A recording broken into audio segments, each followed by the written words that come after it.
then finally, a letter arrived one morning. My hands were trembling so much, I almost ripped the letter trying to open the envelope. Dear Drizella, my delegation has been extended and my duties have grown. I'm far too busy now to keep up with our correspondence. I hope you understand and wish you well. Prince Henry. I read it 3 times, as if expecting other words to magically appear the more I stared at the paper. But that was it. Just this cold, impersonal letter after all these months. I told myself that he was really busy with big, important things. It had been almost a year since he left, and people can change. It's not like he ever said he loved me or promised me anything. And of course, there was nothing left to do now but move on with dignity and grace. I found great comfort in pastries and gained a lot of weight. I considered becoming a nun, but decided against it since nuns aren't allowed to curse. I went to the village witch and said a friend was asking about ways to hex a prince. I started writing a vicious breakup letter to Henry, then realized you can't break up with someone you were never technically with, so I ate more pastries. Then I started running at dawn, lost all the weight, and used Cinderella's stupidly good skin and hair stuff so he'd choke on his regret the next time he laid eyes on me. But no matter what I did, it didn't dull the ache of missing someone who didn't miss me back anymore. It had been months since that last letter, and I had picked myself up and moved on. So I wasn't expecting my stomach to lurch when an official invitation arrived from the palace, announcing a grand ball in honor of the prince's return. Great. Other people could honor him. I wasn't going. Besides, Anastasia was terrified of dancing, and Mother wouldn't be up for it either. Over the past few months, she'd grown very weak and was always tired. I'd asked a couple of doctors to examine her, but they had no answers. Cinderella had been on top of her care, of course, always fluffing her pillows, rubbing her feet, making her special herbal teas. And the thought had crossed my mind more than once. What exactly was she putting in those concoctions? I didn't think she was beyond slowly poisoning a woman for her inheritance. I'd thrown the invitation in the trash. But sometime later, Cinderella came into the living room, clutching it to her chest. You're invited to a royal ball. Can you believe it? Oh, I've never been to a proper ball or worn a ball gown, and I've never seen the palace. I know I'm not invited, but maybe I could go, if you could take me with you. Yeah, no, we're not going. Royal balls are dull. Take our invitation and go, love. I'll arrange a carriage for you. You deserve to have some fun. Yeah, there was no cute fairy swishing a wand and going bibbidi-bobbidi-boo. Just my own mother handing Cinderella one of her finest gowns, a string of expensive pearls, and some money to buy shoes. Because naturally, Cinderella's feet were impossibly tiny and delicate, and she couldn't borrow shoes from us ogres. And off went Cinderella, looking like a vision. Since she was finally out of the house for a few hours, there was no way I wasn't going to snoop through her room, which was, as I suspected, disgustingly perfect. Not a speck of dust, and everything was arranged with military precision. Psychopath. I rifled through her drawers, opened her wardrobe, peered under the bed. I didn't find some secret stash of poisons or a diary confessing to slow murder. I wasn't even sure what I was looking for, and I was beginning to feel stupid. I turned to leave when suddenly, my elbow bumped into a picture frame on her vanity, knocking it to the floor. I cursed under my breath as I picked it up. Luckily, nothing was broken, and the picture had just come out. As I was placing it back in, something slipped out, a folded piece of paper tucked away carefully. And when I opened it, I recognized the handwriting instantly. I would have known it anywhere. Dearest Drizella, I'm so sorry I haven't written in a while. A sudden strange illness gripped me and I was too sick to be moved or even lift my head. The royal court kept quiet to avoid panic, and it took me months to recover. Even now, the physicians say the worst is not over. I'm healthy otherwise, but my vision has been compromised permanently. They expect it will continue to worsen until I lose it entirely, perhaps within a few months or a year.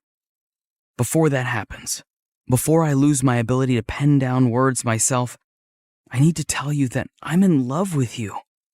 I'm not the man you deserve, but if you could ever imagine a future with me, one where I will not have my sight, but you will have all my heart, I would ask you to marry me.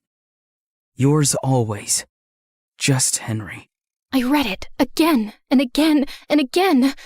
My knees gave out and I sank to the floor. He had loved me. He had wanted to marry me. He had needed me when he had gotten such terrible news, and I'd never even known. I'd spent all this time thinking he'd forgotten me so easily, but it wasn't true. None of it was true. But Cinderella had known. How had she gotten this letter? Had she stolen it before it reached me? Did she intercept others too? Did Henry get mine? A broken sound escaped my throat. I wasn't crazy or paranoid.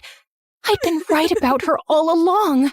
Suddenly, the sound of the front door opening snapped me back to reality.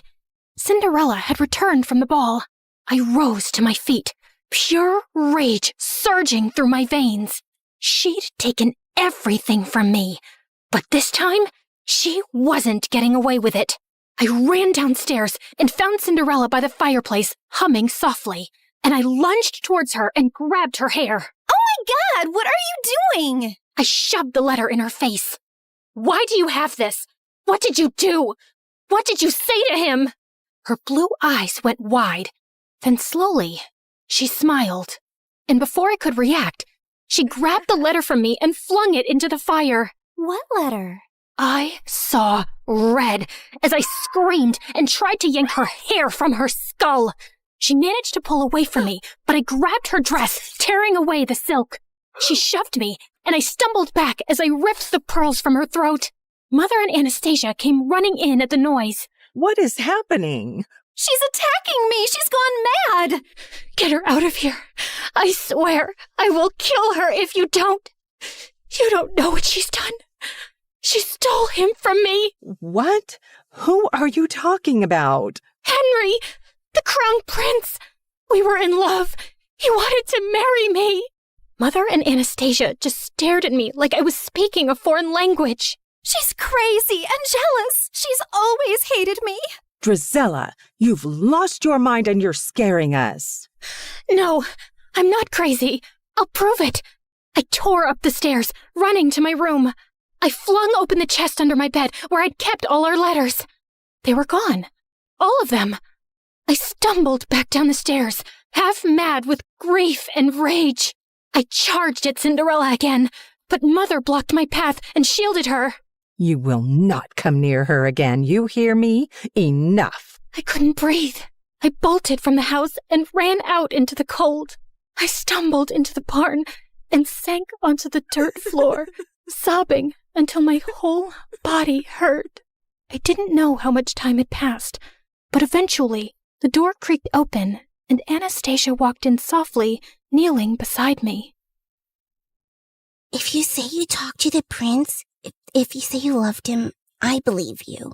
You do? I knew you were hurting this past year. I mean, I know what eating your feelings looks like. But you just shut me out.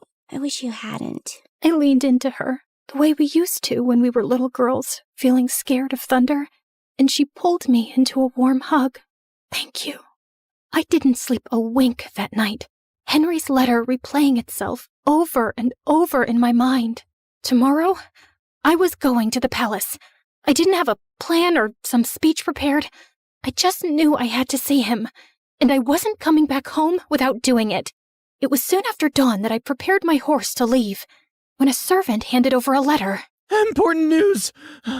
By decree of His Majesty, members of the royal family will be visiting each household in this town today. What? Why would the royal family be doing that?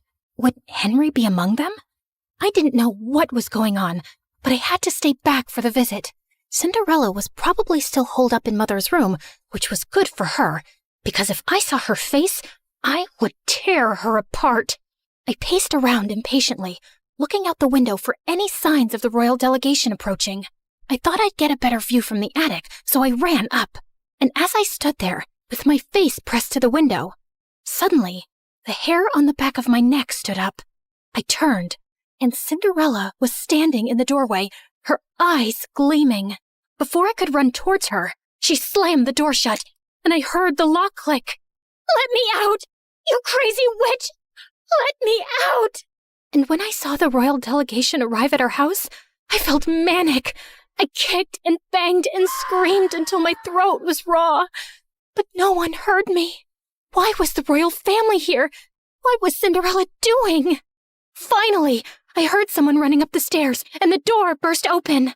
The prince, he's here. He's here. And he just asked Cinderella to marry him. The words punched the air out of my lungs. You have to go. You have to stop him. Hurry.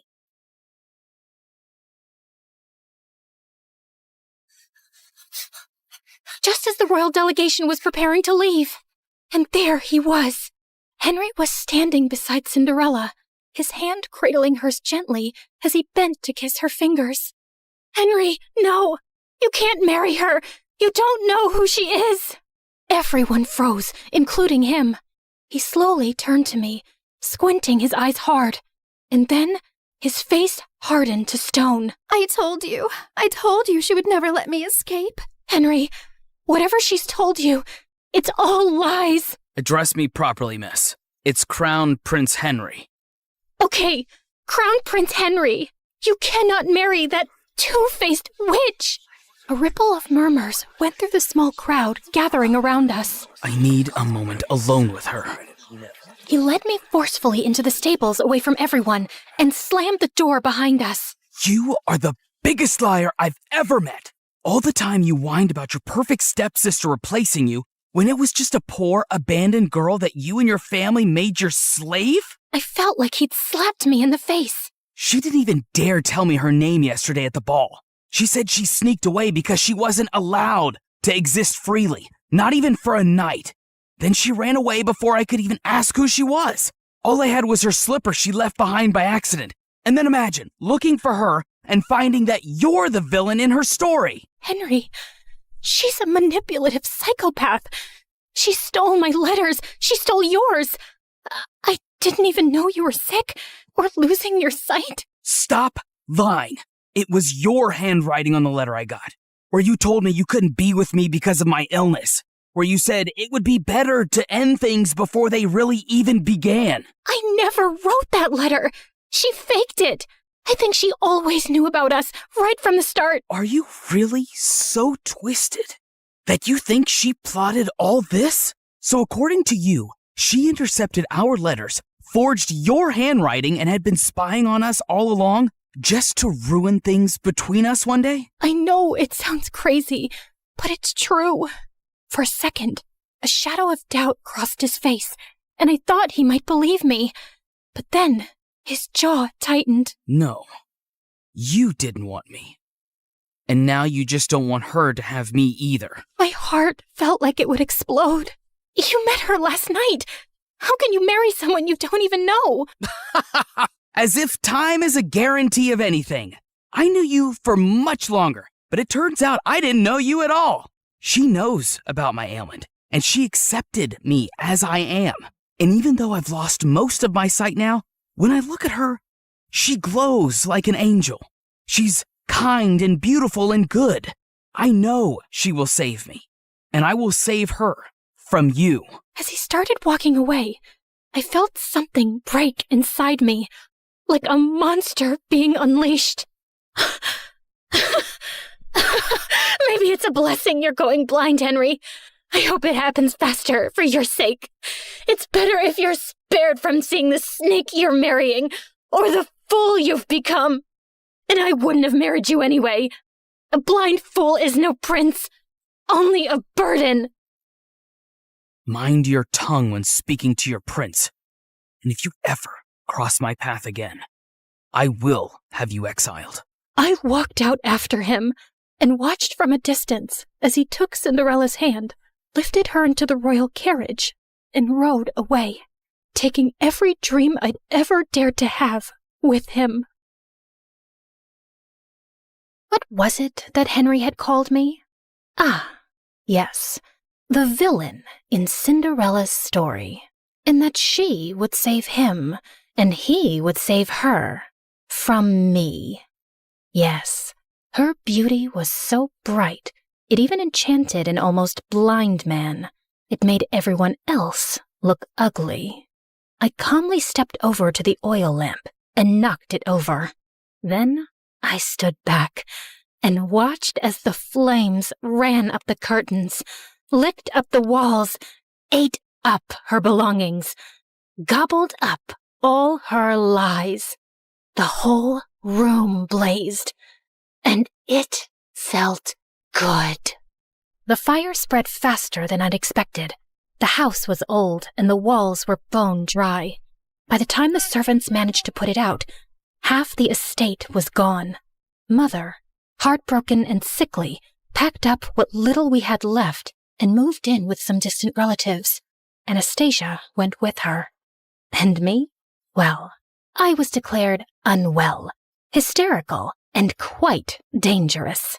I was locked up in a sanatorium, just a fancy word for a prison with prettier walls. Anastasia tried to visit me regularly the first few years, bringing me sweet treats and books, but over time, the visits got fewer, and eventually they stopped altogether. And so, here I stayed, my name forgotten, just one half of the ugly stepsisters duo. The real question is, did Cinderella get her famous happy ending? Honestly, I don't know. The Crown Prince had a relapse of his disease a few years later, and this time, he did not survive it. I'm sure Cinderella wore black for a while and looked stunningly tragic, but I doubt she really mourned him, because I don't think she was capable of loving anything or anyone. But who knows? Maybe she lived happily ever after anyway, bedecked in jewels and finery, admired and beloved by the people, and with a whole castle to scrub to sparkling perfection.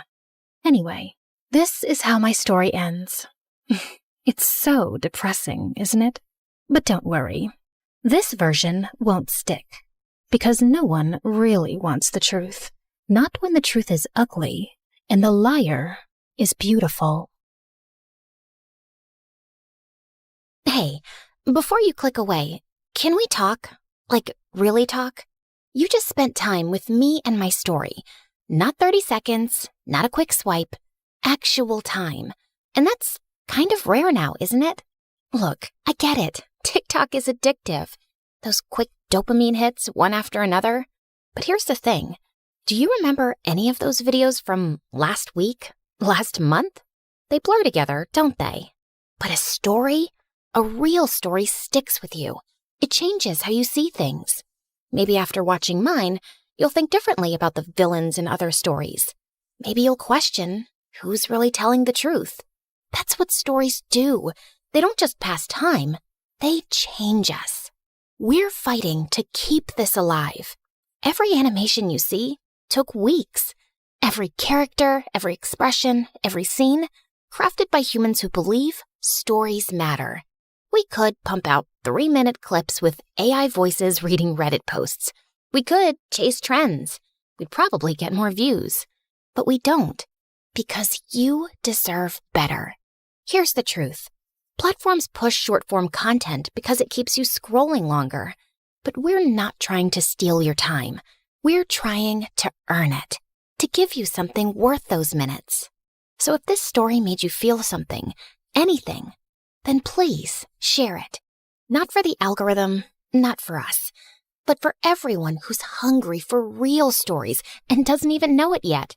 Send it to that friend who says, I wish movies were like they used to be. Drop it in the group chat where people actually discuss things. Because every share is a vote that says, yes, storytelling matters. Yes, we still want narratives that challenge us, surprise us, make us think. The art of storytelling survived thousands of years. From cave paintings to campfires to Shakespeare to cinema. Don't let it die on our watch.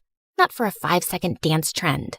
Help us prove that in a world of infinite scroll, some things are still worth stopping for. Share this story. Save storytelling. It sounds dramatic, because it is.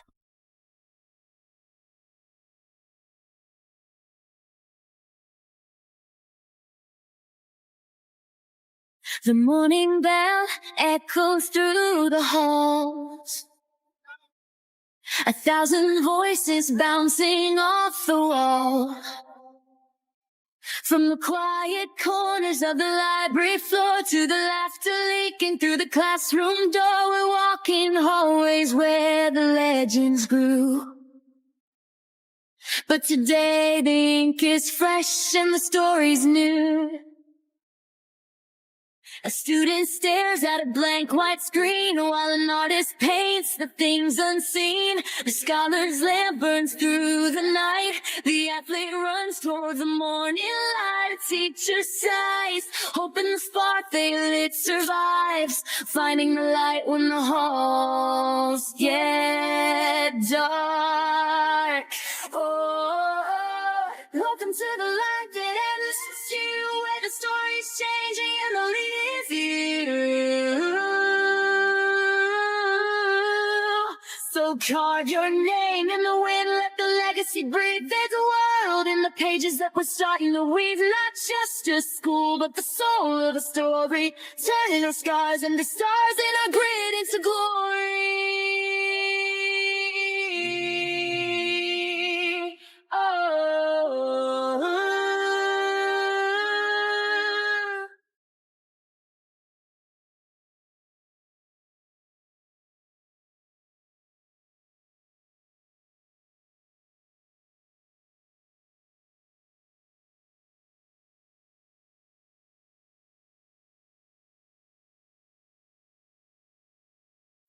Okay, deep breath, Audrey. This is it.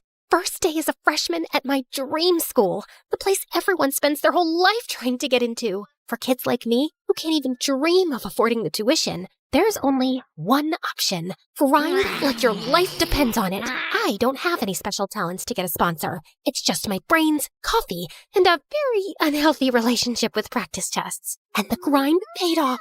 I made it through ultra hard mode, the entrance exam. Welcome to My Story University, also known as MSU. This place isn't just a world-class institution. It's a living campus of scholars, athletes, and artists from every walk of life. Some of you got here through hard work and exams, others through sponsorships, scholarships, or family legacy. But no matter how you arrived, one thing is true. You're here now, standing at the start of something extraordinary. To be here means you've made it through one of the toughest selection processes in the country, or at least convinced your parents to pay for it. Either way, you've earned this moment. So take a breath, look around you, because from the moment you pass through this gate, your story begins.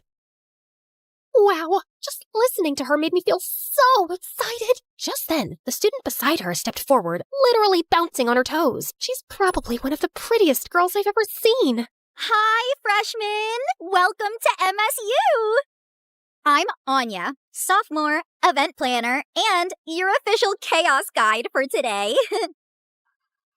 All right, before anything else, keep your brand new ID close. It's your golden ticket. Tap it on the scanner at the first gate, add a fingerprint check, and boom, you're officially inside MSU. Very spy movie, I know. Now, everyone form lines. Trust me, once you scan in, the real MSU magic begins. Lines formed in no time as students started to pass through the entrance gate. I was grinning from ear to ear when someone hit me from behind. I stumbled forward and turned, glaring at whoever just ruined my perfect moment. And that's when I saw him, a tall guy with broad shoulders and messy hair that looked annoyingly good, like he woke up and the wind just styled it for him. And of course, handsome. Sports drama poster handsome. My bad. Didn't think you'd stop dead in the middle of the line just to admire the scanner. I narrowed my eyes at him. Perfect. 2 minutes into MSU, and I've already run into Mr. Sponsored Athlete with a smug grin. He chuckled, clearly not offended. In fact, he looked way too entertained. Only an entrance exam kid would call me that with a straight face. Entrance exam kid? Like it was stamped on my forehead? Don't worry. I'm sure your sponsors didn't pick you for your brains either. Okay, fair. You've got bite. I'm sticking with you. Please don't. Excuse me. Flirting's cute and all, but can you scoot?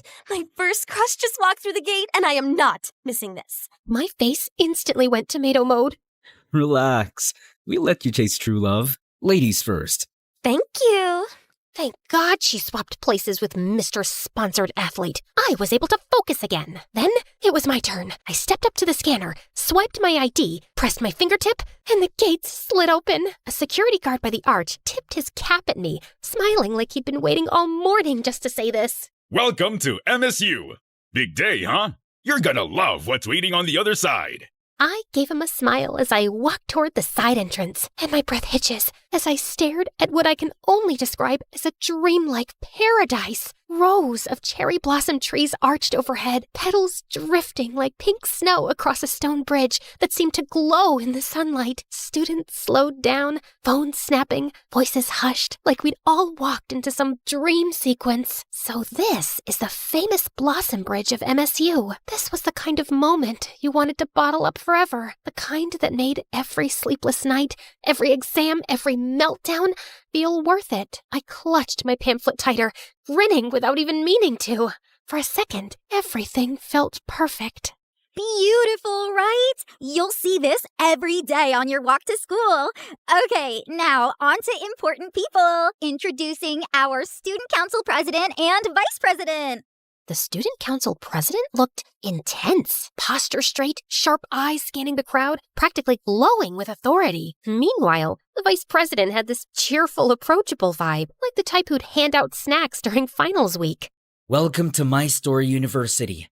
You should all be proud because earning your place here is no small achievement. But pride alone will not carry you. MSU demands discipline, excellence, and respect. Your time here will test not only your abilities, but your character. Remember that. The air went heavy. Students straightened their backs like we'd just been drafted into the military. My grin slipped into something closer to panic. Don't let him scare you too much. Yes, MSU is prestigious. Yes, it's challenging, but it's also where you'll find friends, discover passions, and create memories you'll never forget. The tension broke instantly, and I felt my shoulder relax. To help with that, we have a special event for the whole day. You may form your own groups, but if you're too shy, we'll group you. Like, for example, Her eyes swept the crowd and then landed right on me. her perfect couple here. My eyes went wide. Perfect couple? Me? With who? I glanced sideways and saw Mr. Sponsored Athlete standing way too close to me. He grinned at me. Told you. I'm sticking by you. I'm Tyler. And you? Before I could roast him, a camera shutter snapped. A boy popped out of nowhere with a massive camera, already crouching like he was shooting for National Geographic. Yes, that's the shot! You two are like campus power couple material. Vogue cover, MSU edition. Don't mind me, just documenting history. I'm Jaden, future photography club icon, and future sponsored legend. Once the universe wakes up. I mean, come on! Sponsors don't just fall from the sky, but these shots? Portfolio gold! So yeah, I'm grouping with you two. No debates. Lighting's immaculate, chemistry's insane. Ooh, you're literally my muses now! Ugh, holy pachoochie! I almost went to heaven studying hard day and night to enter MSU, and I ended up with a smug boy and shutter weirdo as my group on my first day? Ugh, pray for me. We went to the school auditorium, and I was stuck between my team. The ceremony kicked off with the basics about the school system and classes. Freshmen, it is my honor to present the man who not only leads this university, but built it into what it is today. The owner and president of My Story University, Mr. Lucian Valcorin. The hall erupted into applause. A spotlight cut through the room as Mr. Lucian stepped onto the stage. Tall, broad-shouldered, every detail immaculate, a dark, tailored suit, and an aura so strong it silenced the room the moment he looked at us. Handsome, almost too handsome, in that untouchable, dangerous way. Okay, yeah, that's definitely a vampire businessman. He wasn't wrong. A deep, velvety voice filled the room, sending a chill down my spine. Welcome, my dear freshmen, to My Story University. Here at MSU, We aim to shape you into the best versions of yourselves. Our university is more than just a campus. It's a community, one you may never want to leave. His lips curled into a smile, teeth just a little too sharp. We're currently expanding MSU's reach by adding classrooms right by our beloved cemetery. And soon, we'll be bringing MSU to the moon. Oh, wait, what? Did I hear that right? Heads whipped around. Murmurs rippled through the hall. Just kidding. I was only trying to wake you up. Some of you looked like you were about to fall asleep. The tension broke into nervous laughter. A few students even clapped in relief. Then his gaze sharpened again, sweeping across the crowd. Now, before your studies begin, there is a tradition every freshman must take part in, the Freshman Quest. For the whole day, you will explore this campus, facing challenges of the mind, body, and spirit. It's not about victory, it's about growth. That is what My Story University stands for. Each choice you make, each lesson you carry, forges a new page in your story. Do not forget, today marks the beginning of your journey toward success. This is where your legacy begins. The hall erupted in genuine applause, excitement buzzing like static in the air. Thank you, President Lucia. Freshmen, your orientation continues with the first phase of your freshman quest. Your initial challenge awaits inside the Grand Library. Grand Library? Totally my thing! Students buzzed with excitement, groups already chattering about strategies. I adjusted my bag and straightened my stuff, ready to dive in. Except, of course, I wasn't alone. Bet you're dying to boss us around already. Boss you around? Why would I? I mean, I saw your notes. You scream perfectionist. Oh, I gasped, because I totally was. Wow, rude. I would not call it bossing around. I'm leading our group. Yes, boss. Why, you... Perfect! Tension, drama, I love it! This quest is practically a reality show. Ah!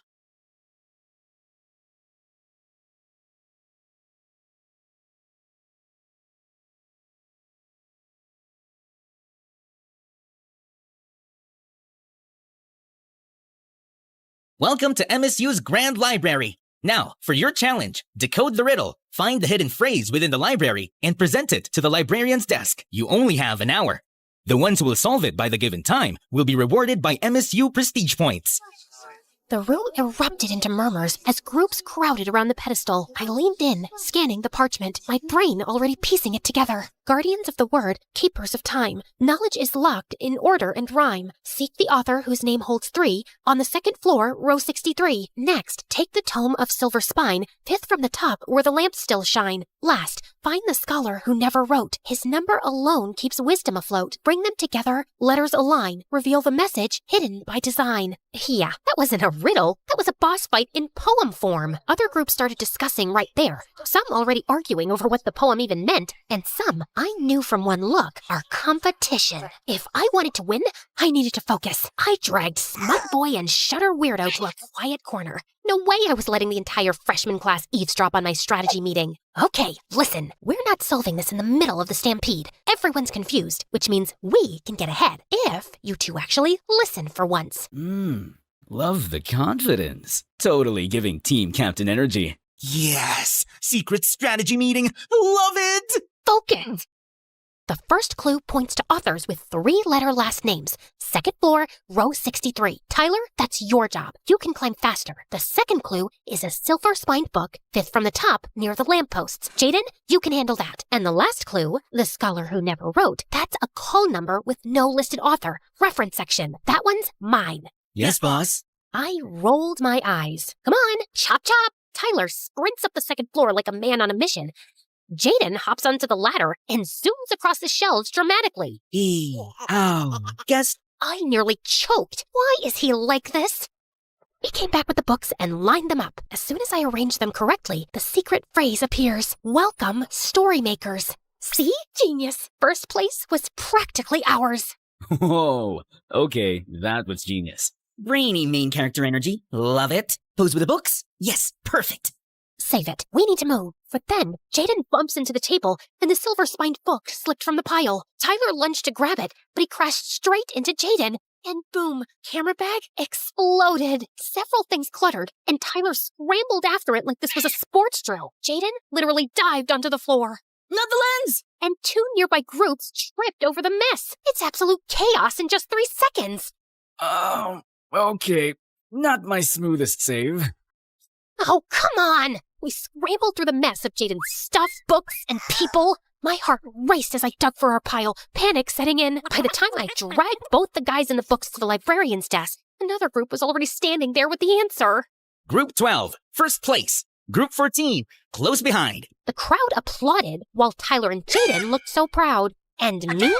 I am not even the slightest happy. Close behind? Second place? We should have won, thanks to Dumber and Dumber here. Relax, boss. It's not losing. It's character development. Character development?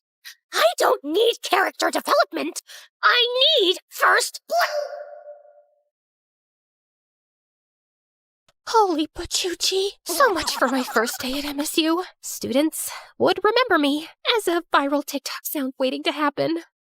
The next quest, art challenge. I hid behind my map like it was a security blanket, trying to block out the stairs. And of course, Tyler and Jaden were crackling like hyenas behind me. Apparently, my rage and humiliation are their new favorite hobby. We finally stopped in front of the art building. Its glass doors framed with colorful murals painted by past students. Anya bounced ahead of us, waving both arms like she owned the place.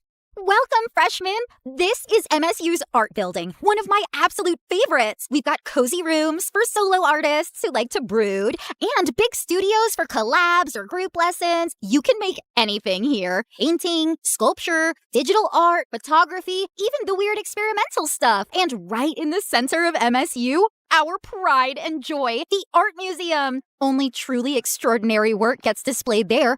If your piece makes it in, trust me, people remember you forever. Check it out later if you're curious. Jaden practically vibrated beside me. He's looking like he'd found religion. Oh, this is it. This is fate. My portfolio is gonna hang in that museum. Center stage, spotlight, destiny.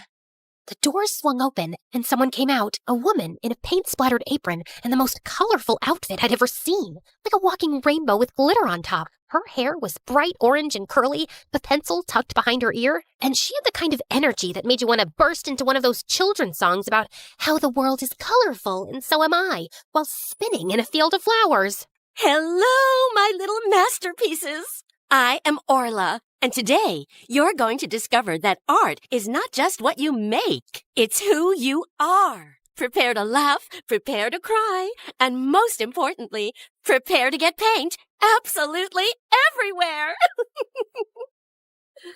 Your challenge is simple, yet profound.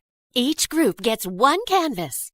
Together, you must create your very own team mascot. It can be anything. Bold, wild, ridiculous, iconic. Don't play it safe.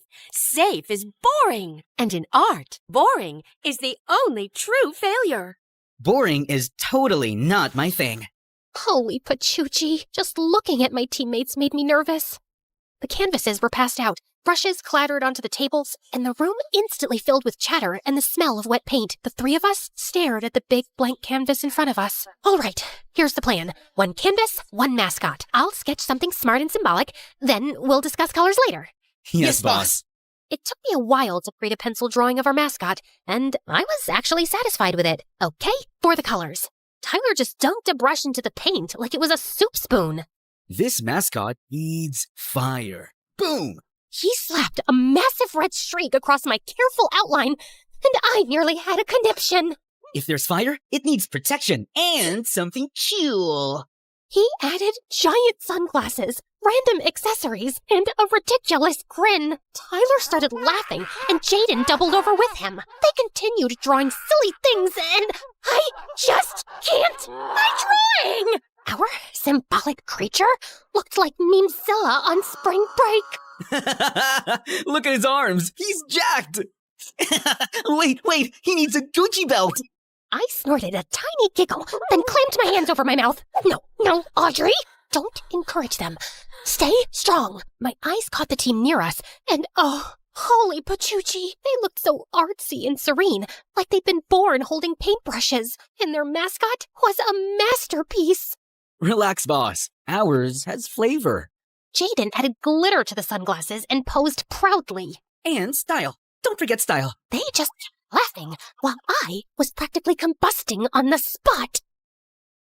I stared blankly at my pamphlet, now all wrinkled, like how I feel on the inside. Years of grinding. I ended like this. Day 1 of my dream school, and instead of rising to the top, I was sinking. Fast. Tyler approaches, hands still in pockets, still grinning. Jaden lingers a few steps behind, camera lowered for once. So, this is where you host your dramatic breakdowns? I'm not breaking down. I'm just frustrated. Yeah, no kidding. You nearly bit my head off in front of the entire art building. Because you won't take anything seriously! Tyler's grin faltered, his voice cutting sharper than usual. And you take everything too seriously. Newsflash, boss. It's supposed to be fun. My chest tightened. I shot to my feet, clutching the pamphlet like it might keep me steady. Fun doesn't win. I worked my whole life to get here, and now I'm stuck with 2 clowns dragging me down! Tyler's eyes narrowed, his arms crossing. Maybe the problem isn't us. Maybe it's you who are so obsessed with being perfect. You forget this isn't just your quest. The words hit harder than I expected, and heat rushed to my face. I didn't have a comeback, not one that wouldn't make it worse. So I spun on my heel and stormed off, leaving both of them in silence behind me. I went behind the school crying, for a variety of reasons, but mostly I feel bad about lashing out at Tyler. He's right. This is supposed to be a fun event. I should let go of the tension and exhaustion from all that studying for years to get here. I need to apologize later, sincerely. Then maybe we can actually enjoy today's event together. But then, later came, and the tension was still thick between me and Tyler. Jaden was caught in the middle, throwing out jokes, trying to lighten the mood, but it's not working. I gave Jaden an apologetic smile, and he just grinned back and mouthed, "Don't worry, it's cool." Then I glanced at Tyler. My stomach twisted immediately. Come on, Audrey, just open your mouth and say you're sorry. Attention, students. I lost my chance to say something as 2 teachers walked in. The female teacher looked like she just walked out of a drama poster. Long, straight black hair, sharp eyes that could probably see straight through you. Beautiful, but terrifying. The type who made you sit up straighter without even realizing it. The male teacher was her complete opposite. All smiles. Tall, broad-shouldered guy in a tracksuit, whistle hanging from his neck. He had that athletic dad energy. Warm smile, easy laugh. The kind of teacher who'd crack a joke right before making you run 10 laps. Settle down. This is your final challenge. Oh yeah! Time to see if you've got brains and brawn. Don't worry, kids. Only a little pain is involved. Good afternoon, freshmen. I am Ms. Hoshino, your instructor for logic and strategy. I also teach mathematics. This is Coach Ramirez, head of physical education. But you can just call me Coach R. Easier to shout across the field. All right, final challenge. Brain power, muscle power, team power. If you don't work as a team, you're gonna eat dirt. Let's see what you've got. I gulped. Our team isn't exactly working right now. I am so gonna eat dirt. There are 3 rounds. Listen well. Assistant stepped forward, holding sealed envelopes with different colors. Your final challenge will test perception, reasoning, and endurance. Round 1, a visual puzzle. Each group will receive an image cut into fragments.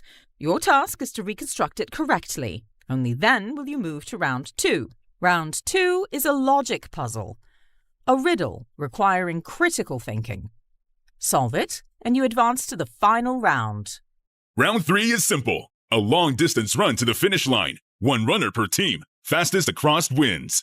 The assistants dropped the first envelope on our table. Tyler ripped it open, spilling a dozen oddly shaped scraps of glossy paper across the surface. Ooh, puzzle pieces. My time has come to shine. It's not just a jigsaw. Look, the edges don't even match. Please, I've spent years framing shots and lining up angles. This is basically Photoshop, but in real life. His hands moved fast, rotating pieces, sliding them into place. Tyler and I tried to follow, but he was already halfway there before we could blink. Not gonna lie, He's kinda cracked at this. A few final clicks, and Jaden smoothed the last piece into place. The image formed into the Blossom Bridge in full bloom, glowing under a spring sky. And that's how you turn chaos into art. Done! Miss Hoshino stepped over, gave a curt nod, and handed us the second envelope. Well done. Proceed to the logic round. Tyler slid the second envelope across the table. My fingers hesitated for half a second before I tore it open. Inside was a folded card with a riddle written in elegant script. I speak without a mouth and hear without ears. I have no body, but I come alive with air. What am I? Tyler frowned, scratching his head. A ghost? No. It's obviously the voice of artistic inspiration. Duh! I roll my eyes. Cute guess, but no, it's an echo. I scribbled the answer quickly onto the card and rang the bell. Miss Hoshino raised her eyebrow, a faint smile on her lips. Correct. You may proceed. Tyler leaned back with a smirk, but there was still an edge to it, not his usual playful grin. Knew you'd have it. Boss Brain saves the day again. My smile faded, and I looked down at my hands, guilt twisting in my stomach. He was trying to make it sound like a joke, but it only reminded me of how harshly I'd snapped at him earlier. I wanted to say something, anything, but my throat closed up. The tension between us was thick enough to choke on. Jaden, desperate to cut it, slung an arm around both our shoulders with a grin. Okay. Logic done. Art King wins again. Now we pass the baton to our athlete, yeah? All runners to the field. This is your last leg. Finish strong. We moved toward the track, but my stomach churned. I felt dizzy, but I managed to hold myself up and forced myself to walk. The teams lined up on the athletics field, the track stretching out in front of us like it went on forever. Tyler bounced on his heels, loosening his shoulders. Jaden adjusted his camera, already trying to get action shots. I stood off to the side, but my vision swam. The skipped lunch, the stress, it all caught up at once. The whistle blew just as my knees buckled. The world tilted and I stumbled forward, but Jaden caught me just in time. Audrey! Tyler was instantly there, crouching down, his usual smirk gone. Hey, what's wrong? I blinked my eyes as I shook my head, feeling embarrassed. I'm fine. Just skipped lunch. Dumb, I know. Don't say that. Just hang in there. I'm gonna call a teacher. I immediately grabbed his sleeve, stopping him in his tracks. Tyler, I'm sorry. I'm sorry for yelling at you and ruining today. It's supposed to be fun. And you're right. I was so caught up in being perfect, I forgot we should enjoy today. Together. Tyler blinked at me, surprise flickering in his eyes. I swallowed hard, my voice cracking just a little. I really wanted to prove I belong here, and I took it out on you. I'm so sorry. For a moment, silence. Then Tyler's lips curved into a small, warm smile. Hey, no problem. I've been yelled at worse during practice. He ruffled my hair playfully, but assuringly. Just rest. I'll handle this. That's impossible. We're already way behind. Tyler glanced at the track, then back at me with that familiar glint in his eye. Impossible? Nah, I'm a sponsored sports student, remember? I'm not called the wind of track and field for years for nothing. Before I could protest, he stood up and winked at me, and then he ran. Not just fast, blazing. Passing team after team after team, the gap closing with every stride. He was the wind. I watched in awe as Jaden and the crowd roared. The whistle blew like a song as Tyler crossed the finish line. First place, chest heaving and a wide grin. My heart skipped, then thudded hard against my chest. Faster than his sprint. I didn't even notice Jaden raise his camera, capturing me in that moment with a quiet, knowing smile. The field erupted with cheers. Everything happened so fast, but also it felt like the world slowed down. Tyler jogged back to us with his wide grin. How about that, boss? Did I make you proud? I laughed. Are you kidding? That was freaking A! Jaden snapped away like we just made history. The day wasn't over. It was only the beginning. After an hour of rest, we were all assisted to the announcement board to see our class assignments, and there it was. My name, Tyler's, and Jaden's. Same class. They really had it out for me, huh? We stepped into the classroom and instantly started bickering over seats. I wanted the front row, Tyler claimed the window, and Jaden tried to sit in the middle just to capture the tension from both sides. From there, the tour kicked off. The science laboratory was first. The second I walked in, my heart fluttered. Rows of microscopes, glass cabinets of specimens, lab coats hung neatly on racks. The air even smelled like potential. The gym was huge, a full-size court echoing with the sound of basketballs. Tyler's eyes lit up instantly. Just behind it was the sports field. And Tyler was in his element, high-fiving Coach R like they were old friends, and younger athletes chasing him as if they were already their hero. Jaden, he practically screamed when we reached the photography club room. He gasped so loud people turned, then begged the club president to let him live there forever. And from there, the day blurred into moments stitched together. And there's a lot more to explore. We walked leisurely on the Blossom Bridge at sunset, petals drifting around us. For once, I didn't feel like I had to walk fast. We laughed, and the sound felt lighter than it had all day. For the first time since stepping off that bus this morning, MSU didn't feel intimidating. It was alive. It's our school, where our journey begins. The sky deepened into twilight, and lanterns flickered to life one by one until the whole campus glowed like a magical realm. Booths lit up the central campus, the air filled with laughter, music, and the smell of food. This is just pure happiness. Freshman night has officially begun. Each of us was given an envelope with our very first MSU points. To use them, we just tapped our ID and fingerprint at every stall. Like magic money, we bounced from food stalls to game booths, Tyler somehow winning me a giant plush with one throw. He plopped it in my arms before I could argue. Congrats, boss. You're a winner too. Thanks. Soon, the lantern walk began. A glowing river of students weaving through campus and ended at the campfire. Flames leaping high into the night. Cheers echoed. Sparks danced skyward. For once, I wasn't stressing about perfection or plans, just living, and it felt good. The bonfire roared higher. Music drifted through the crowds as students paired off, some laughing, some swaying in clumsy circles. Tyler turned to me, his usual smirk, softer now. Come on, boss. Dance with me. My heart stuttered. 1,000 excuses buzzed on my tongue, but his hand was already out, waiting. Before I knew it, I was stepping into the circle, firelight flickering across his face as he pulled me close. The world felt smaller, warmer. We both turned. Jaden stood there behind his tripod, grinning like he just caught the cover of a magazine. Perfect. Firelight, romance, history in the making. Before either of us could protest, he barreled in and hugged us both, nearly knocking me off my feet.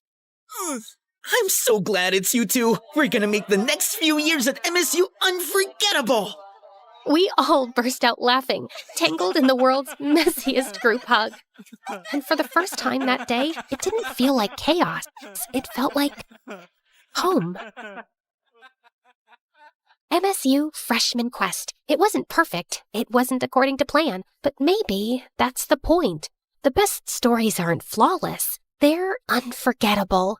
This is My Story University, a place where ambition awakens, your dreams take shape, where passion becomes flame of purpose, where friendships deepen into lifelong bonds, and each moment becomes a page in the legacy only you can write.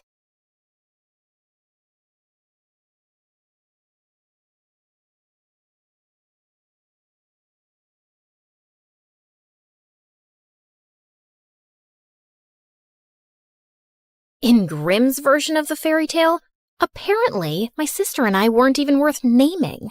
But at least we were rightly described as beautiful. In Disney's version, our names are mentioned, but can you recall them? No.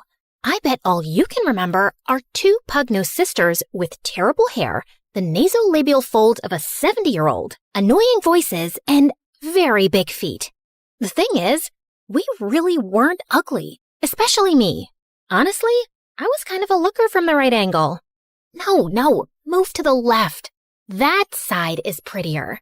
Like, sure, I could have benefited from a nose job if it was a thing back then, but I've got great hair, a bangin' body, and deep eyes that look like dark pools you could drown in. Or so I've been told. No, the problem wasn't us. The problem was her. Because next to her, anyone would look like a gnarly potato. You know how one day you feel you're looking really good? The skin is skinning, the hair is hairing, the outfit's outfitting. And then you see some celebrity on Instagram and feel like you two can't even be creatures from the same planet? Yeah, that's what the Cinderella effect was. Making everyone around her look like E.T. And you know what the biggest joke is? She was never a victim or forced to be our maid. She was very OCD, so scrubbing everything like a maniac all the time is entirely on her. No one asked her to do that. I guess she didn't love being a nobody, because slowly, very slowly, she started spinning her story. And before we knew it, we were the villains. She was the poor, mistreated servant girl, and I was the bitter hag trying to steal her man. But he was my man first. My name is Drizella, and I'm here from the dead to tell you the true story of how Cinderella pulled off one of the greatest cons in history. She got the name, the ball, the prince, the animated pigeons, the march, the eternal adoration. And it's built on lies, all of it. Well, except for the part about me having really big feet. Like, I was told most of my life to shop from the men's section of the shoe store. I bet that's half the reason I've ended up being a villain in every version. Because how dare I imagine myself as a worthy princess with my US size 11 feet? I digress. I must stay on track. And even though my version of events is no charming fairy tale, I must begin the story the right way. Once upon a time, there was a man with a family, a fortune, and a functioning household. So naturally, he had a midlife crisis and ran for the hills. Gone to figure myself out. Don't wait for me. And tell your mother, it's not me, it's her. I hope you figure out you suck big time. Yeah, I wasn't shocked. Because honestly, we'd be idiots if we hadn't seen this coming. I crave adventure. This provincial family life is suffocating my soul. Someday I'll leave to seek my higher purpose. Marriage and fatherhood can't be it. I have to find myself, and I really don't think I can do it, while married to you specifically. But Mother was still blindsided, shocked, bamboozled. Why had he left? Was it because she wasn't pretty enough, or young enough, or hadn't plucked her eyebrows properly since 1823? Maybe her elbows were too pointy. Maybe her eyes lacked emotional depth. I tried to explain that it was more about him being a spineless lizard running away from adult responsibility, but she just kept sinking in the depths of her despair, and the couch. And without a husband around, she went into full damsel in distress mode. Oh, how I crave pickles.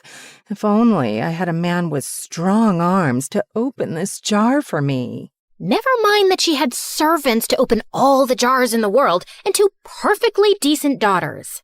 Okay, fine. She had 1 decent daughter, because the other one was Anastasia. Let's just say that we didn't know back then that excessive glue sniffing causes brain damage. And that kid always had her head stuck in a pot of glue.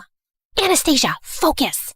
With father gone and mother officially losing her mind, you and I have to run this household. Mother has plenty of money, but we need to start budgeting. Why? Mother is always telling me to stop budgeting when I'm around horses because it makes them nervous. Like, hello, lady, I'm the nervous one here. I'm the one who got kicked by a horse in the head. No, she's telling you to stop fidgeting. Those are 2 completely unrelated things.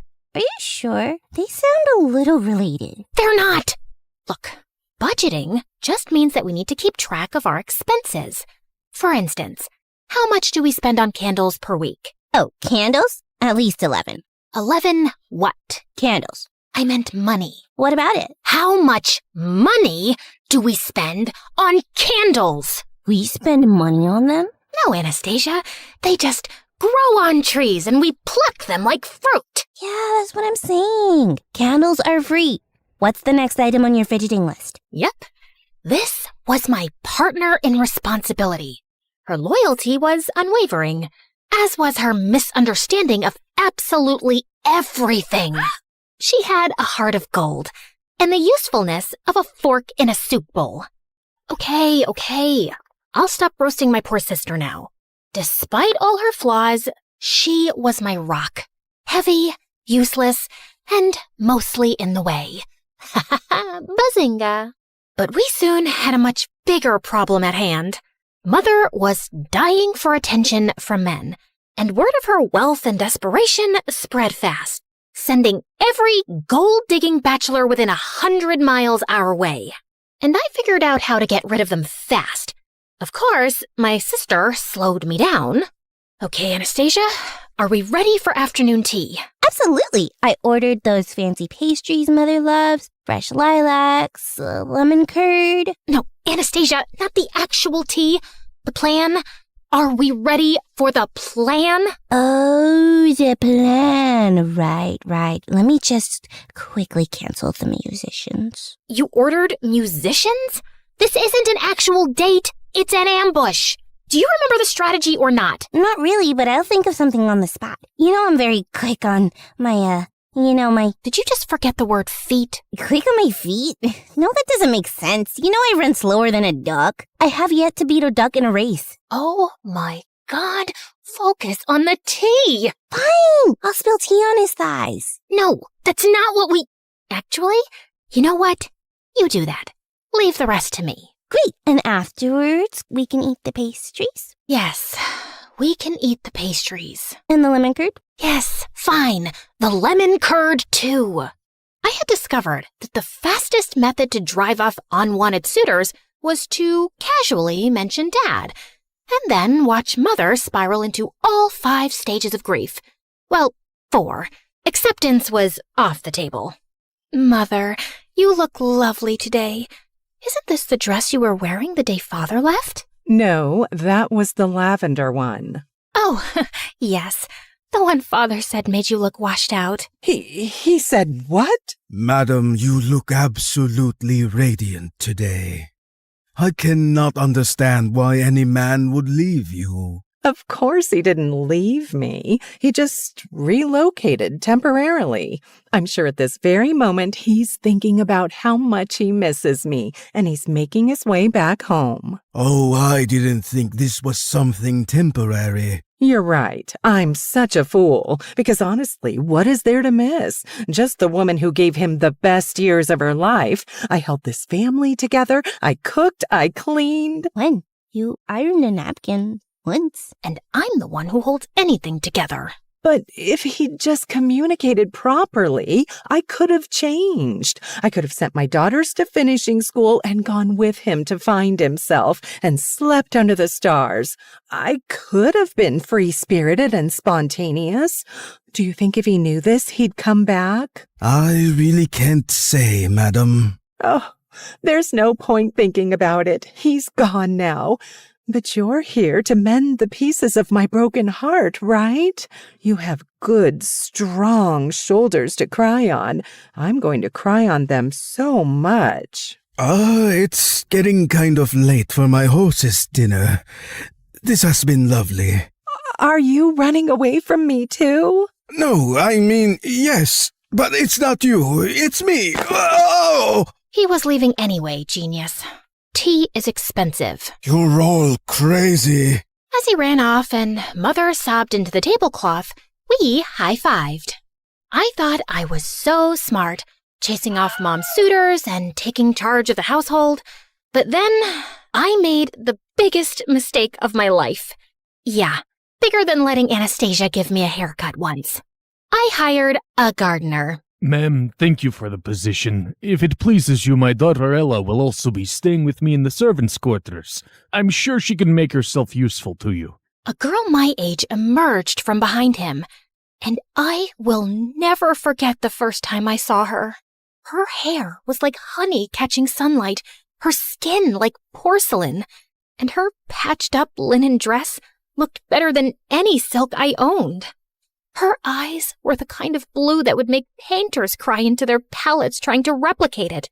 Every feature on her face was in perfect harmony. And then she smiled. We didn't know it yet, but the entire trajectory of our lives was rewritten at that moment. Oh my, just look at you, child, like something out of a dream. You're perfect. You're too kind, ma'am. I'm so grateful to you for letting me stay. She's glowing. Should people glow? Do you use some kind of special shampoo made from unicorn tears and fairy dust? You're funny. I like you. Did you hear that, Gisela? She likes me. As Mother led her father away to show him their living quarters, and, I don't know, Anastasia went after a butterfly, Cinderella stayed back and looked directly at me. Drizella, isn't it? Yes. And you're Ella? Yes, but my late mother nicknamed me Cinderella because I'd always sleep by the fireplace and get covered in ashes. You know how nicknames stick. You don't have one? No, but you can call me Miss. You hired my father, Miss. That means you changed my life, and I'll be sure to return the favor. I felt a chill down my spine that had nothing to do with the weather. As she walked away, I just knew I disliked her intensely. Part of me thought it was because I was jealous, and yeah, of course I was. But I just had a feeling that beneath that flawless facade was someone calculating and dangerous. And oh, how I wish I wasn't right for once. At first, she just helped. She polished the silver, dusted the bookshelves, organized the pantry, but then she started having ideas for everything.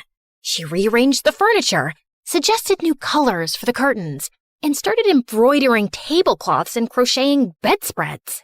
It's like watching angels knit. Even I couldn't deny her taste was impeccable. And soon, Mother wanted her opinion on everything.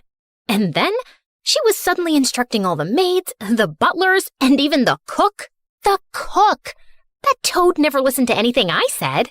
The house sparkled, the cutlery gleamed, the food actually had flavor, and I could see my reflection in the floors now.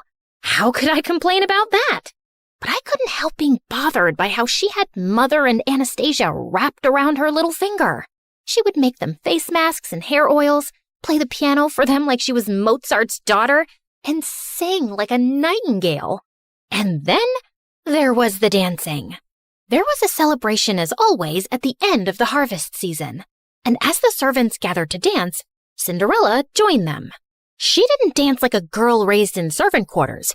She danced like the air was conspiring to hold her up, like the music was written just for her, like she'd spent her whole life rehearsing her steps to perfection.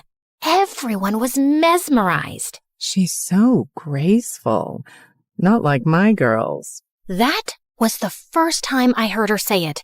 Not like my girls. But it wasn't the last. Soon, Mother was drawing comparisons between her and us all the time, telling us how we could try to be more like her. And I swear I would have given up and accepted her perfection and superiority if it wasn't for the bird incident. Come here, Gisela, look! A robin's nest right outside Ella's window. Isn't it sweet? It's going to have babies soon. Yes, lovely. But I bet it won't be so sweet when they're all screeching at dawn. The two of them continued to look utterly enchanted, and I lost interest soon and left. But the next morning, I ran outside to Anastasia screaming. I found her standing under the tree, and the nest lay on the ground, completely destroyed. The eggs and the robin were gone. Anastasia cried half the day, wondering if it was the work of an evil squirrel, or an evil raccoon, or an evil eagle. Later that evening, Cinderella walked into the living room, holding something behind her back. Mother, I made you a gift. Mother? Since when did she... Then I saw the gift, and my blood ran cold.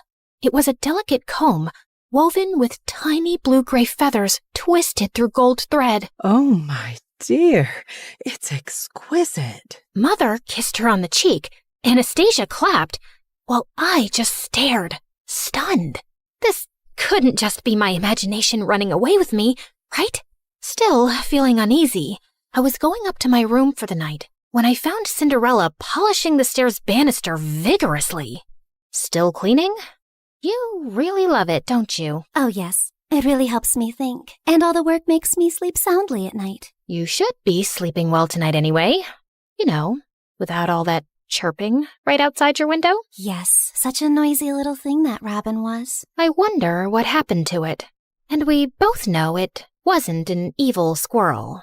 Cinderella straightened and met my gaze, smiling. Please, Drizella, do I look like the kind of girl who murders birds? No, but looks can be very deceiving.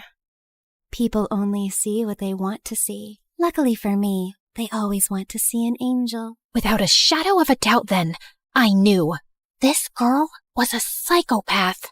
I just stayed away from her as much as possible. I was also glad that Mother was spending less time with her since she'd recently found gardening and spent hours outside taking interest in dirt and compost. I was happy she had a healthy hobby, until I walked into the living room one afternoon to find her and Cinderella's father sipping tea and holding hands. What's going on here? What does it look like? I'm hoping he's about to flip your palm over and read your future because no other explanation will make much sense. Drizella, I know it's been hard on you since your father left and you miss him. Nope, not even a little, not even at all. Speak for yourself. Honey, a woman needs a man in her life. His companionship, his strong hands, his opinions. What I'm trying to say is, Mr. Rivers and I, we're... No. If your next words are in love, I'm throwing myself out the window. Will you just let me finish? Fine. In love. Great. Fantastic. Open the window with your strong hands, Mr. Rivers, so I can throw myself out. Why would you be so upset, Drizella? And then, to always make things worse, Cinderella walked in. It's a beautiful thing for two lonely widowers to find love again. My father isn't dead. We don't know that. Oh my God. Had she found a way to get rid of him too? No, she was just saying things to irk me. Cinderella put her hand on my arm. We're like family already. This just feels like it was meant to be. I really thought I might gouge Cinderella's blue eyes out with a fork. So I stormed off, grabbed a horse, and rode furiously, not even sure where I was headed. I just had to get away. I remembered an old estate on the hill that had burned down decades ago. It had never been rebuilt, but the library had survived. I'd sneaked in there a few times before, and I definitely needed abandoned ruins to rage in right now. I pushed open the creaky library door, grabbed a book randomly from the shelves, and plopped myself onto the couch next to a pile of dusty blankets. But then, the pile moved. I turned around, terrified, to see a boy emerge from under the blankets. Oh, wow, it's just one girl. I thought an army of banshees had descended upon me. Are you a ghost? No, but that scream should have woken all dead people within a 5-mile radius. Ow! What was that for? If it had passed through you, it would have meant you're a ghost. I was just checking. Did you miss the part where I specifically said no to that question? Why would I expect a ghost to tell the truth? Then why even ask? Okay, fair point. What are you doing here, blending into the furniture? Exactly that. I just wanted to disappear for a while. What about yourself? This isn't the most obvious hangout spot for a girl like you. A girl like me? Well, you don't look homeless in your silk gown. You're not exactly some local goat farmer yourself. How dare you? I'll have you know I milked a goat. Once. It ran away crying, but still. My name's Henry. Henry what? Just Henry. First name Just. Okay then. Just Henry. Countess Dracula. Charmed to make your acquaintance. Now, is there any chance we could both disappear here together for a while? We don't have to talk about what we're running away from. I like the sound of that. And somehow, after that, Henry and I started meeting at the old estate. Not often, maybe once every week. We didn't ask why the other was there. We didn't even ask real names. Of course, a part of me was growing curious, but not knowing also felt weirdly nice. Like we were two fugitives, hiding out here and talking about books, ideas, the world, anything but ourselves. But one afternoon, as I rode back home after meeting him, I came upon a scene of chaos. Mother was wailing like someone had died. Anastasia was blocking out the sound with pastries, and Cinderella was on the floor at Mother's feet, a picture of despair. It turned out that Mr. Rivers was a greasy rat who had run off with Mother's jewels, and he'd left Cinderella behind. Man, I would have given him the jewels myself if he'd just taken her. He took advantage of me. He played with my heart and threw dirt in my eyes. I will never forgive him. I will tear out every flower he planted with my bare hands. For a moment, I felt hope. Surely Mother would toss Cinderella out after this. She would be a constant reminder of his betrayal. Please don't send me away. Please don't send me away. This is the only place I've ever felt safe. I will do whatever you ask of me. Please, I love you. I love our home, Mother. Ugh. Oh, my poor precious child. How could I hate you? You're betrayed and abandoned just like me. Of course you will stay here and we will heal together. Anastasia and I were abandoned too, and Mother never paid attention to our healing. As Cinderella sobbed into Mother's lap, she shot me a sideways glance that clearly said, "Checkmate." Mr. Rivers' betrayal just cemented Cinderella's place in our home more firmly. Now she wasn't just beautiful, she was tragic too. She needed love and care, and everyone from the servants to the house cat wanted to give it to her. Mother now referred to her as my precious girl, while Anastasia and I were quietly downgraded to the other two. And I just found being around Cinderella unbearable. It's not like I was even needed around the house anymore. So I started slipping away more often to Henry. One afternoon, we decided to explore the woods near the estate. And barely 20 minutes in, there was a loud snap, a startled yelp, and I turned around to see Henry dangling upside down from a tree in a hunter's trap. I couldn't help laughing as he flailed around, trying to reach up and unhook himself. A little help before I pass out, maybe? I was just waiting for you to ask. I started tugging at the trap rope, but Henry kept giving me instructions nonstop. You're doing it wrong. Step to your left. Pull tighter. Then twist. No, not like that. Oh, you'll break it. Do you think I'm a helpless little girl who can't possibly figure out a rope trap for herself? Have you ever seen a rope trap before in your life? Of course not, because all I do is embroider cushions and sigh dramatically. I bet you don't even know how to embroider. You're right. I hate it. My threads get so tangled up that I want to poke someone in the eye with my needle.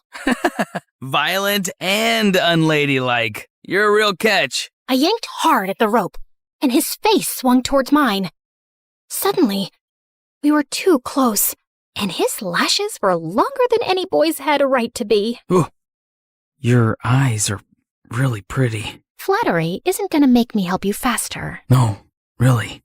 They're dark and deep, like pools one could drown in. That's just the blood rushing to your head.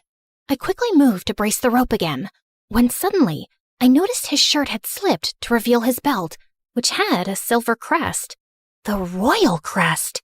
Wait, are you from the palace? Define from. Define it before I drop you straight on your head. Technically, yes. Are you the court jester? The guy who polishes the king's shoes? Something like that. Yeah, I'm gonna need better answers before I help you. I pushed him hard and sent him swinging like a pendulum. Oh, come on, Lady Dracula, just let me down. That's when I heard boots thundering through the woods. And before I could react, a pair of soldiers in armor grabbed me roughly by the arms. Another two swooped in, expertly cutting Henry down and catching him before he face-planted into the dirt. Endangering the crown prince is a punishable offense, girl. Endangering the who now? Stand down, and she's harmless, unless she has a needle and thread in her hands. I just gaped at him. You're The Crown Prince? Yes, first name, Crown, second name, Prince. You told me just Henry. Well, I am just Henry sometimes. You never asked follow-up questions. You will say nothing of this to anyone, men. Same as you. Keep quiet about my visits here. Is that understood? Yes, Your Highness. Your Highness? Your Highness? You look like you're both spiraling and want to murder me. No, that's just my normal expression. Now, since we're being honest and going for full disclosure... You're a liar who got forced into telling the truth. How about you tell me your real name, too? Drizella. That's pretty. Dracula suits you better. Lots of names are coming to my mind for you, but I shall refrain from using them since I know who you are now. Good day, Your Highness. Hey, don't let this change things between us. But I kept walking without turning to reply. How could it not change things between us? The boy I'd been sneaking off to meet, regularly insulted, hit a couple of times, and maybe, possibly, definitely liked, was the freaking Crown Prince. I didn't go back to the estate for days, still finding the truth about him too overwhelming. But eventually, I cracked, so I rode back to the old estate one afternoon, and my heart skipped a beat to find him already there, throwing pebbles into a broken fountain. Well, look what the cat dragged in. I was beginning to think you died. Or got married. Sorry to disappoint you, but still alive and unwed. You know, I was this close to going around town and knocking on random doors to inquire after a girl with violent tendencies and great hair. I just rolled my eyes, but inside, I was smiling stupidly. We just sat in silence for a while. I come here sometimes because it's all just too much. The title, the expectations, the spotlight. I don't even get along with my father mostly. I know I'm going to sound like an ungrateful brat, but sometimes I just don't want to be the prince. I come here for quite the opposite reason, I suppose. I feel invisible in my own house, completely replaced by my stepsister. My pride wouldn't let me say the gardener's daughter. She's perfect. Everyone admires and adores her. It's not hard to see why. Come on, no one's perfect. Oh no, she really is. I'm sure this sounds like some petty sister jealousy, and it doesn't compare to your royal problems. But honestly, they don't sound so bad. No one expects anything from me. Well, except maybe being more ladylike so I can marry some stuffy lord one day. But you could do so much with your life, Henry. And people expect things from you because you're important. Because you matter. Henry reached across the space between us and slipped his fingers through mine. You matter to me. As my heart tripped over itself, he leaned in and kissed me. It was clumsy at first. Our noses bumped, my hair got stuck in his stupid jacket, and we started laughing. But it was so sweet and real. And for a while, I forgot Cinderella. I forgot he was royalty. I forgot about everything. It was just me and Henry. I floated through the next few weeks like some lovesick idiot. Of course, like any self-respecting lady, I didn't show it. You're grinning like you've got a clothes hanger stuck in your mouth. What is so funny about my art? I wasn't grinning. And what art? The one you're staring at, my masterpiece. I made this cat sculpture from old socks and glue. Ah, that art. The one cleverly disguised as garbage. It's the loveliest duck I've ever seen. Cat. It's a cat. Yes, that's what I said. It was the happiest I'd ever felt in my entire stupid life, which naturally meant the universe had to kick me in the teeth soon. One afternoon at the estate, Henry sat me down with a serious look I didn't like one bit. I have to leave for a while. What, running away to join the circus? No. Father's sending me across the sea for an official royal delegation. It could be months, even a year, maybe. I forgot how to breathe for a few seconds. Drizella, you made me realize that I need to take my position and privilege more seriously instead of whining about it. So, yeah, I'm really trying. I'm really proud of you, Henry, and I just know you're gonna be brilliant. but a small, selfish part of me wanted to scream, "Don't go. Just stay." We promised to write regularly, no matter what, and for a while, his letters were the only thing keeping me sane. Of course, I always picked them up from the post office. I didn't want to draw anyone's attention to our correspondence. Dearest Countess Dracula, you will be thrilled to know that the local delicacy here is fermented fish eyeballs. Guess who had to eat 3, smiling all the while? I cannot sleep at night because I keep imagining those eyeballs swimming around my gut, winking at each other. Send help. Dearest one-time goat milker, I regret to inform you that my life is way more exciting than yours. Just today, Cinderella invented chamomile soap and taught her cat to fetch her ribbons. Anastasia lost an intense staring match to a goat. Mother tried flirting with the milkman, and he fled on the aforementioned goat. I am so close to faking my own death. P.S. I miss your face and your insults. Mostly your insults. Fine, also your face. P.S. I miss insulting you too. I'm forced to practice my skills on vendors at the market, but it's not the same. They cry too easily. Of course, it wasn't ideal, but every letter kept him close, and for now, it was enough. But then, the letters stopped coming. At first, I told myself it was all fine. There could be a million reasons for delays. But when 2 months passed by with no word, I started to feel a bit crazy. Still nothing for you, same as earlier this afternoon. You want me to save you a trip and scream no at you from across the street every morning? You might consider picking up a hobby. How about embroidery? I wasn't getting any letters, but I didn't stop sending them. Pages filled with jokes, questions, news, bad drawings. But weeks and weeks went by, and still there was no reply. By now, my heart was filled with dread. What if something had happened to him? But if that was the case, the news would be everywhere. And then finally, a letter arrived one morning. My hands were trembling so much, I almost ripped the letter trying to open the envelope. Dear Drizella,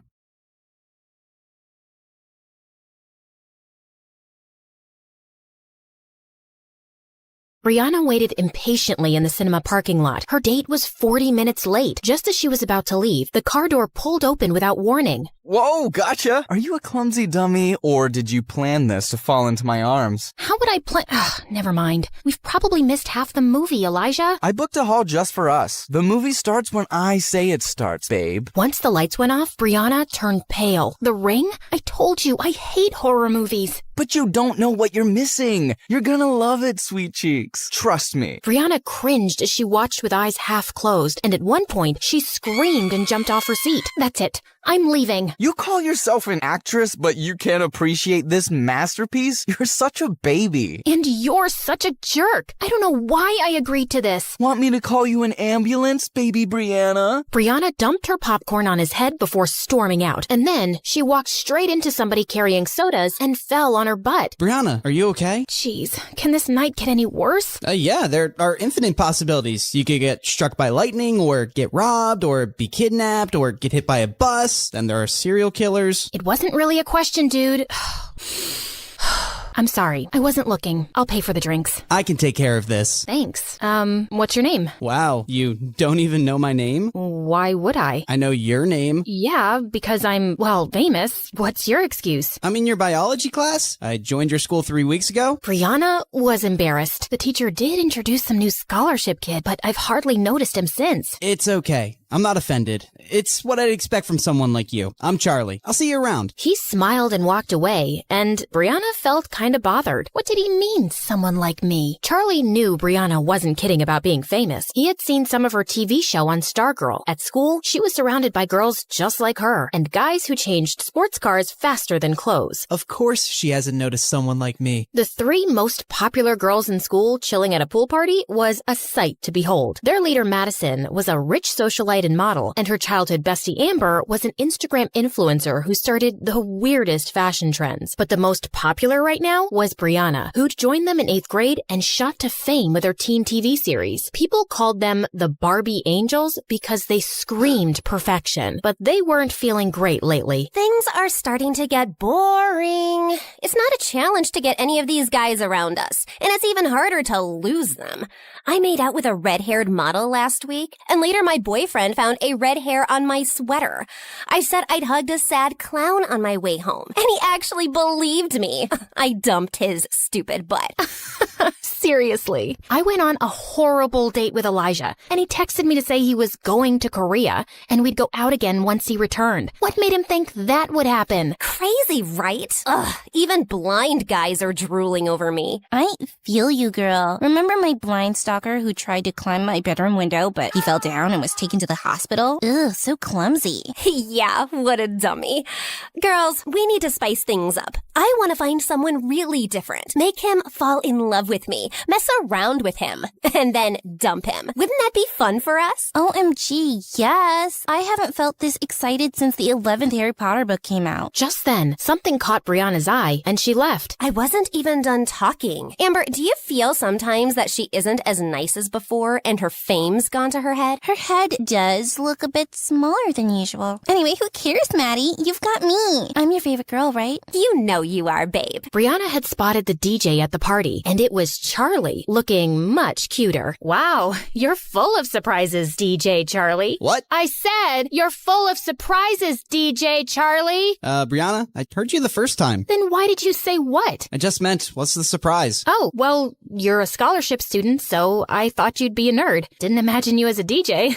Guess you have a limited imagination then. My imagination's just fine, thanks. In case you didn't know, I co-wrote the series I acted in, the one that's really famous. That reality show with a bunch of rich girls doing rich things? Yeah, my coworker made me watch a few episodes. I'll have to get your autograph for her sometime. She's a huge fan. And with that, Charlie switched up the music louder. Every time I speak to him, why do I end up feeling insulted? So annoying. I have just the guy for Project Plaything, Maddie. See the DJ? His tacky t-shirt. But he's kinda cute. Why him? He's nothing like the guys we date. He's a scholarship student in my bio class, and he seems unimpressed by everyone at our school, including us. Well, that's new. I love a good challenge. The question is, will he buy it? The most popular girl in school suddenly notices him? He might think it's a prank. We'll just have to make it believable then. Plus, no guy is immune to my charms, Brie Brie. He'll be eating out of my hands in no time. Like a baby shark. I don't think it'll be so easy, but I'm looking forward to it. The girl's first move was to get Madison on Charlie's radar and paint her as an angel. So 2 days later, Charlie found Madison walking into the cinema, who he instantly recognized as Brianna's friend, and she had a line of kids behind her. Hi, could I please have 30 tickets for the new Minion movie and whatever snacks the kids want? Are these kids from an orphanage? Yeah, I volunteer there, and I thought I'd treat them. It's not often that they get to go out, so I want them to have a really good time. Wow, she doesn't even have a PR team taking pictures. Charlie led the excited kids into the theater, and as he was leaving, Madison touched his arm. Wait, you were the DJ at a pool party recently, right? Right. I, also go to your school. How did I not know that? Oh, don't beat yourself up. I'm super easy to miss. I'm like a pigeon in a school of peacocks, but I prefer my own company anyway. It's the best. I'm sure it is. Well, thanks for your help today. Madison kissed him on the cheek, and Charlie smiled awkwardly before running off. Was the most popular girl in school just flirting with me? Nah, she probably flirts with everybody. Later, Maddie called the others to update them. Do you think he bought your act? Of course. I'm beginning to think I'm a better actress than you are, and this is gonna be a lot easier than I thought. The next day, when Madison walked into the cafeteria, she spotted Charlie in a corner, and his eyes were already on her. She helped a kid with crutches get his lunch and tipped a janitor generously before making her way to Charlie's table. Hi, do you mind if I sit here? Of course not. Yes, please sit. I am sitting. Oh, righto. You want half my sandwich? My grandma made it. The filling is probably this week's leftovers mixed together, and the bread is a bit stale, but it's not bad. I think the gravy she put inside is making it, what's the word I'm looking for? Moist. Yeah, it's moist. Tempting, but I haven't had bread in years. Just then, Charlie noticed that half the cafeteria was staring at them. They're thinking what I'm thinking. What is a beautiful, rich model doing with me? This is clearly a prank. You know, I just remembered. The librarian asked me to feed her fish, and they'll die if I don't do it right now. Really? Well, I can come with you. No! I'd rather you didn't, okay? They like their privacy. The fish. They're private people. She stared at him, and he felt more flustered as he reached for his bag and ended up stepping hard on her toe. He turned to apologize and knocked his sandwich on her clothes. I am so sorry. So sorry. Gotta run. And later in the bathroom, as Maddie cleaned up, Brianna and Amber howled. Will you two stop laughing? He had to feed the librarian's fish? Girl, that is the lamest thing I have ever heard. He couldn't get away fast enough. Oh, that was so funny too. My grandma made me this gravy sandwich. Yeah, right. His grandma came back from the dead to make him a sandwich. Maybe his grandma is just alive? But both my grandmas are dead. Aren't everyone's grandmas dead? Oh my God, focus. He seemed smitten with me when I took those gross kids to the movies. Why is he running away from me now?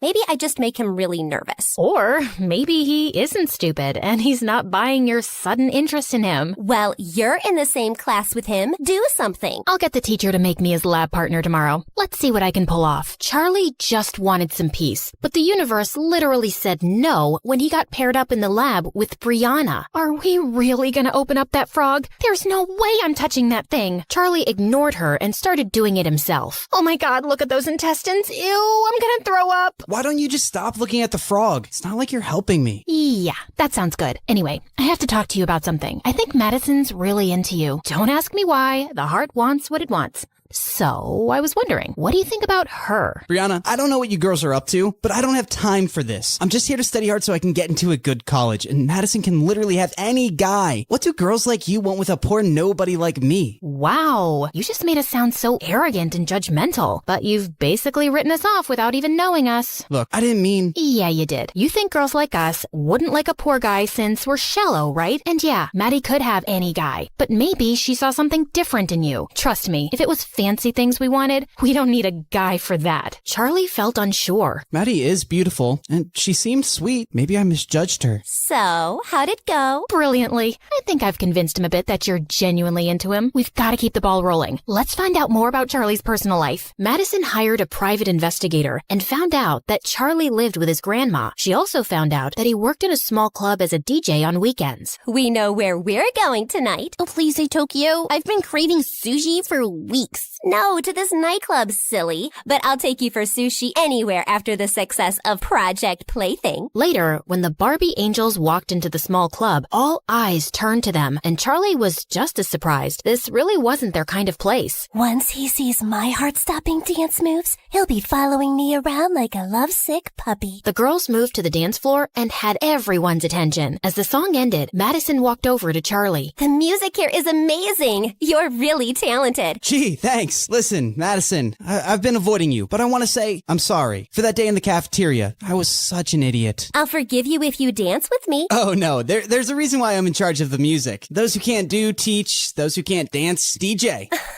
Come on, it can't be that bad. Just put a song on and join me. No, really. Just then, Maddie lost her balance a little and her drink fell all over the music dashboard. 2 seconds later, it stopped working. Oh my God, what did you do? It was an accident. The system's fried. The club owner's gonna fire me. You came in here just for your fun and games, but this is serious business for me, Madison. Thanks for nothing. Charlie instantly felt awful as he realized everybody was staring at them, and Madison stood frozen in her spot. Then she burst into tears and ran out. Amber and Brianna ran after Madison to her car, where she lost it. Who the heck does he think he is? You're not crying? Of course not. And it took all my willpower to not claw his eyes out. How dare he humiliate me like that? Oh, once he falls in love with me, I'm gonna squish him like a bug. That was brilliant. Now he's gonna feel terrible because you didn't even lash out at him. And he'll think you're the sweetest angel on earth. Oh, I underestimated you, Maddie. You're the worst. I am the worst. And when I'm done with him, he's gonna wish he was dead. Charlie just couldn't face Madison in school the next day. And after a lot of begging, he finally managed to get her number from Brianna. Little did he know, the girls had decided that Brianna would be be the one to talk to him, pretending to be Maddie because she was the smoothest talker. Charlie felt super nervous as he called her that night. Hello? Hello? Hi. Hello. Hi. Madison? It's me.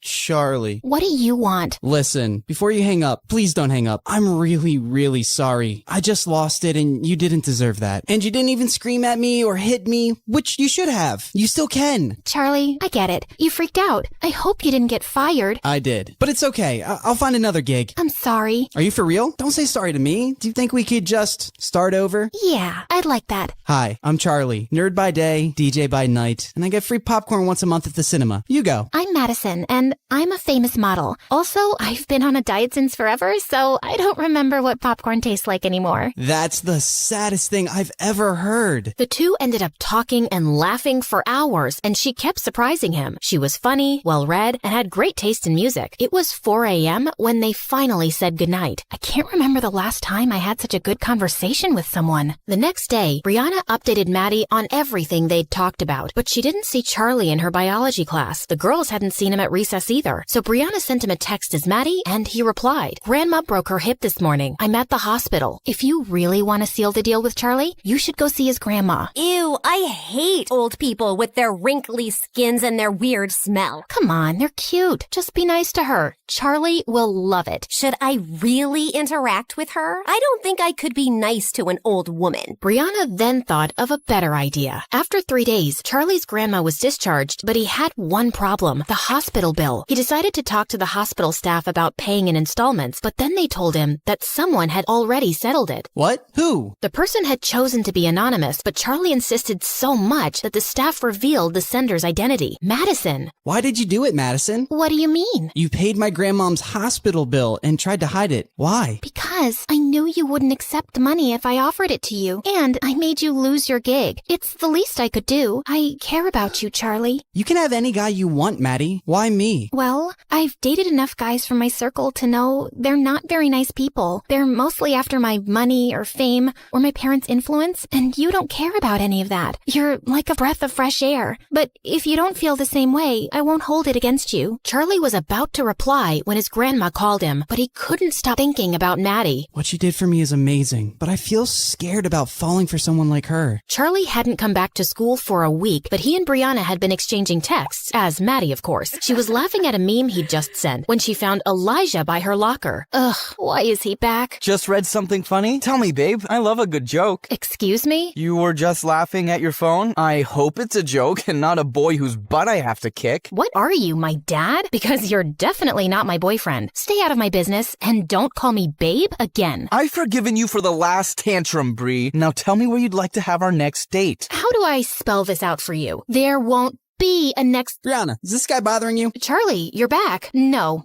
We're done here. Who's this loser? Did you wander here by mistake from some homeless shelter? Just leave him alone, Elijah. Charlie turned around to see Maddie, and his heart skipped a beat. What happened while I was gone? Since when did you girls start mingling with nobodies like him? Suddenly, Charlie walked over to Maddie, and he pulled her close. There you are. I've been looking for you everywhere. I've missed you. And then he kissed her on the lips, and Brianna was even more surprised than Maddie at Charlie's move.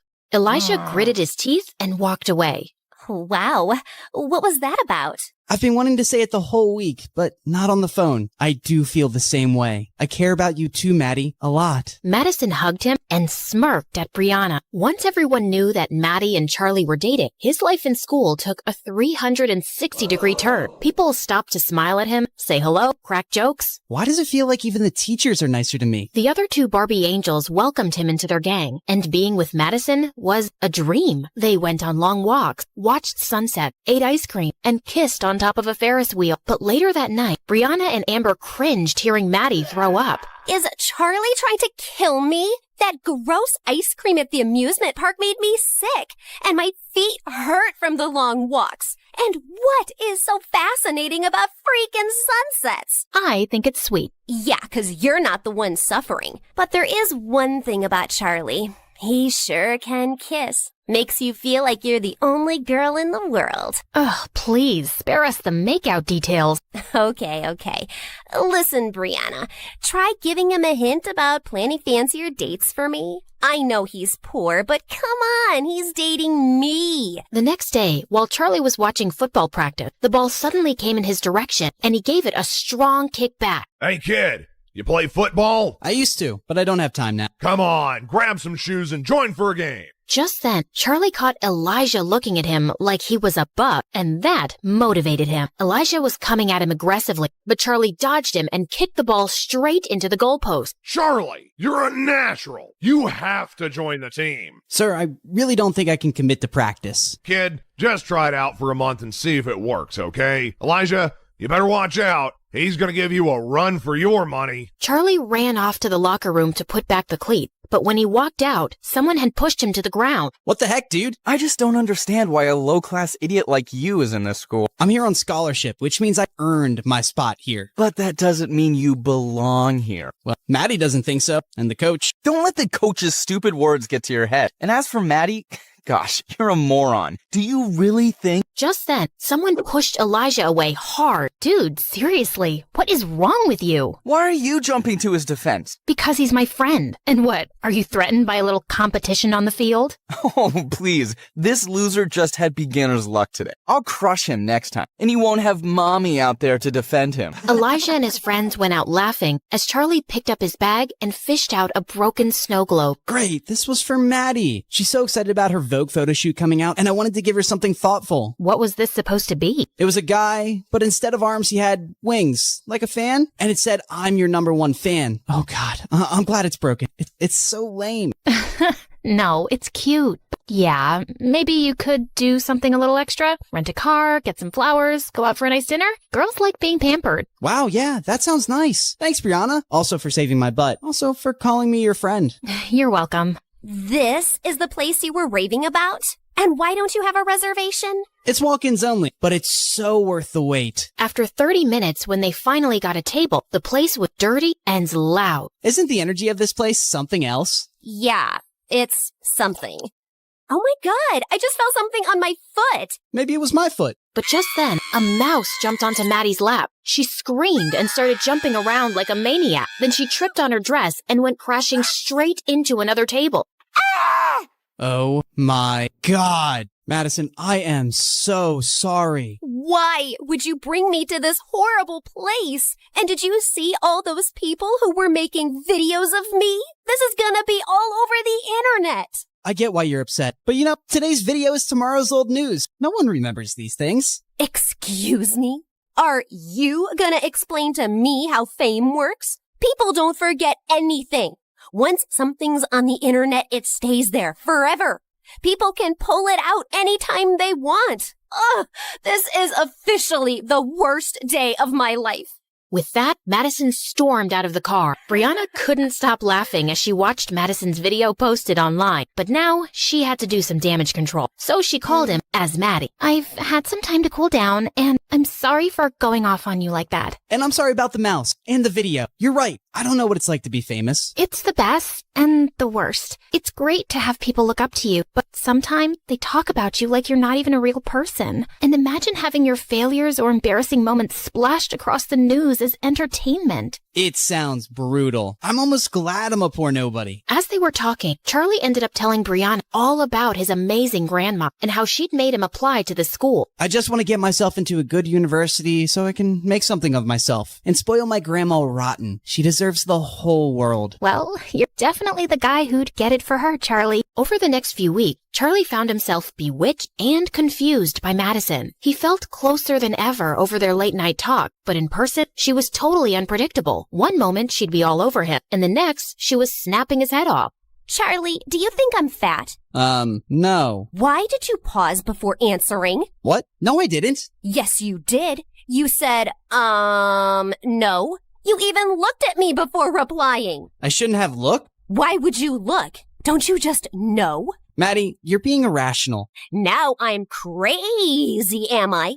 Well, I'm not fat. I'm PMSing, so I'm bloated. I hadn't noticed. Really? Ugh, You're so insensitive. You have no idea what it's like to go through this every month. Right now, I feel like killing someone.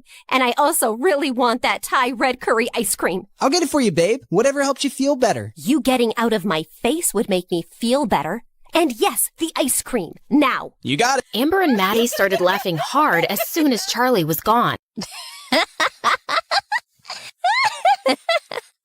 I really hope he gets a few tubs of that ice cream. Sounds delicious. I'm pretty sure there's no Thai red curry ice cream, but let's see what he does. Anyway, for Christmas, my parents and I are going to our ski resort as usual, and I'm inviting you girls with your parents.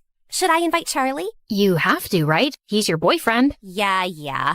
And at least 3 of my exes will be there. And I'd rather not show up single. But I'm gonna have to give Charlie a makeover before I take him. On his first day at the resort, Charlie slipped out of his room at 5 in the morning and found Brianna waiting in the kitchen. Oh, you're here. I almost thought you wouldn't come. I almost thought that too. I don't know why I agreed to the early morning skiing lesson. Because you're a good person and you like me? I'm just saving Maddie some embarrassment, because you'll definitely make a fool of yourself without my help. Couldn't agree more. They headed out to one of the smaller slopes, and she explained skiing techniques to him. I think you're ready. Well, as ready as you'll ever be. If I die, please break the news gently to Grandma. You play football against Elijah. You'll survive this too. Now don't be a wuss. Time to go! Brianna whizzed down the slope, and the cold wind in her face made her feel alive. She turned around to look at Charlie, who looked like a baby goat learning to walk. Charlie, just loosen up. Come on, I'm racing you down to the end. Charlie took deep breath and relaxed. He was gaining momentum and actually starting to enjoy it. Brianna was flying ahead effortlessly, but he was catching up. But then suddenly, he was going too fast. He tried to slow down, but he just couldn't. And moments later, he felt himself crashing straight into Brianna, and they went tumbling into the snow. Oh my God, Brianna, are you alive? Is your neck broken? Please don't die. Say something. Oh, can you shut up for just 1 second? Yes, of course. Oh, I thought I'd killed you. Charlie pulled her into a bear hug. You're really okay? Yeah, I just got the wind knocked out of me. Imagine the headlines if something had happened to you. Stupid, worthless nobody injures beautiful teen goddess. You think I'm beautiful? Well, duh. That's not even opinion. It's just a scientific fact. The sun rises in the east, water boils at 100 degrees, Brianna's beautiful. You got some snow on your face. As they started making their way back, Brianna felt her heart racing. Oh, shake it off, Brianna. You cannot be attracted to your best friend's fake boyfriend. After an exhausting day of skiing, Charlie wanted to crash, but he had to dress up for a fancy dinner instead. The seats next to Maddie were taken, so he quickly took one next to Brianna. Please tell me, why are there 6 forks in front of me, and which one can I use to stab myself in the eye? Oh, definitely the meat fork for a quick death. Madison watched the two laughing, and she didn't like it. I don't want her getting more attention than me, even if it's from stupid Charlie. Hey, Charlie, could you sit next to Amber, please? Her parents couldn't come, and she, broke up with her boyfriend. She could use some cheering up. Charlie nodded reluctantly and took the seat next to Amber. So, Amber, you want to talk about your breakup? Okay, sure. Why not? It happened 3 years ago, and his name was Leo. And that's what you're sad about today? That's a bit offensive. I'm not sad. Do I look sad to you? Charlie was relieved as they were served their first fish course, but Amber was staring down at her plate in tears. I'm so sorry. Please forgive me. What are you talking about? You will be missed, Nemo. Right, Charlie? Tell him he'll be missed. Yeah, you will be missed, Nemo. Just then, Brianna's mom, who was sitting opposite him, spoke. So, Charlie, where were you studying before? Well, I was in public school in another town. I got a scholarship here, so I moved with my grandma, who raised me. And what does your grandma do? She's an amazing healer. She cures people with herbal medicines and different techniques. So she's not a real doctor? No, not in the typical sense. And this healer thing, it makes her enough money? Mom, stop! It's okay. Yeah, she earns enough. And I work at the cinema. And I also DJ on the weekends. We manage to take care of each other. There was an uncomfortable silence, and Charlie felt his face turning hot. Then, Maddie's mom spoke with her country accent. That's sweet, honey. You seem like a brat kid, and I'm sure you'll go places one day. It's funny how life turns around. I mean, look at me. I was raising little Maddie as a single teenage mom in a trailer park with nothing. And then, boom, one day I won the frickin' lottery, and we were rich. it. Soon after, I met my husband, and life's amazing now. Let's raise a toast. Our blessing. Brianna looked over at Madison, who looked like she was gonna crush her glass. She always felt ashamed of her past and that she wasn't born rich like everyone else. Just then, Amber said she wasn't feeling well, and as she was leaving, she tripped over the carpet and fell down. Amber, are you okay? Did you hit your head? No, didn't. But it hurts so bad lately. And even my eyes. Like, sometimes I wake up and it takes me like 2 seconds to see the light. And I swear the lights are on. You know, I'm a scared cute mouse, right? I don't sleep in the dark. Okay, I'm gonna take her to her room to rest. When Madison returned later to the main hall, she suddenly overheard Brianna's mom and another woman talking. That woman sure loves to tell her trailer park story. She's been rich for years now, but she still sounds so trashy. Money can't buy class. And now look at Madison's choice of boyfriend. I mean, he's sweet, but no amount of designer clothes can hide where you really come from. Madison's ear burned as she stormed off and ran straight into Charlie in the hallway. Hey, I was looking for you. How's Amber? Why did you say all that nonsense at dinner? What? Oh, I'm on scholarship, and I work at the cinema, and my granny does voodoo. It's not voodoo. And why would I hide all that? It doesn't embarrass me. And even your mom was poor, and she's not ashamed of it. Well, she should be. I don't know why she keeps telling that story so proudly. No one respects her for it, and I don't want to be reminded of the cheap start of my life. She said all that stuff because of you. I've been trying to please you all day, Maddie, but I'm really tired now. I hate skiing, these clothes are pretentious, and I don't like talking about my grandma like that. Charlie stormed off to his room, packed his thing, and called a cab. Charlie didn't speak to Maddie for a few days, but he gave in after all her apologies.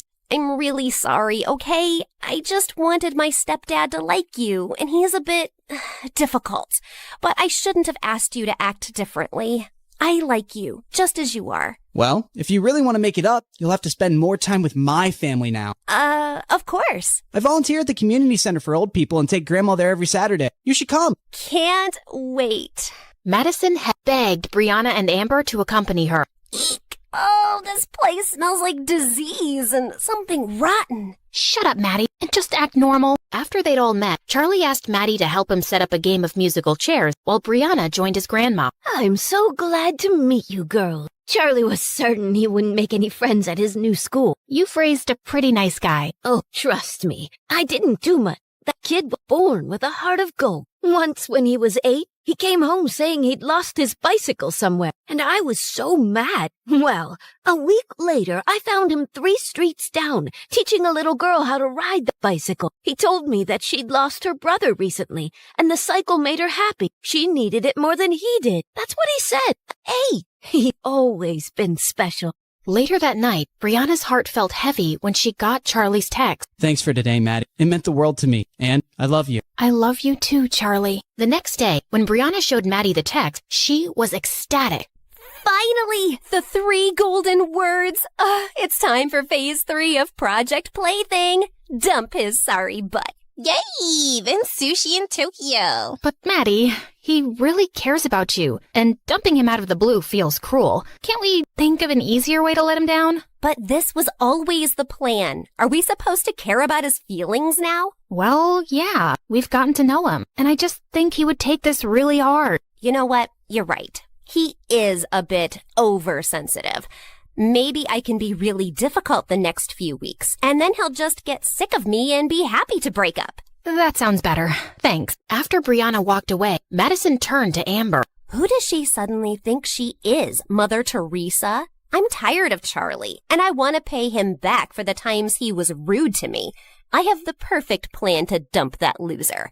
But don't say anything to Brianna, okay? Oh, I love it when we have secrets. Just the 2 of us. 3 days later, it was Madison's birthday, and she was having a big party in a dance club with Charlie as DJ. Then suddenly, she climbed onto a table with a mic. May I have everyone's attention, please? I have something to say to our resident DJ. Everyone fell silent, and Brianna suddenly had a horrible feeling. As you all know, I've turned 17 today, and I just want to start this year fresh. So Charlie, I'll start with you, 'cause I just can't fake things anymore. You are just a game to me, okay? To us. I got bored, so my girls and I decided to make you fall in love with me as a challenge. Actually, Brianna was the one who brought you to my attention. It's been fun messing around with you, but it's just made me realize that dating below my league isn't for me. I don't relate to you and your third world problems, dude. But thanks for a few fun weeks, and I'm sure you'll find a nice average girl soon. Ciao. Charlie just stared at her, frozen in his place. Joke, right? This doesn't make any sense. He suddenly looked over at Brianna, who looked pale. His head started spinning. Need to get out of here. He threw his headphones aside and started running, but then he tripped and crashed to the floor.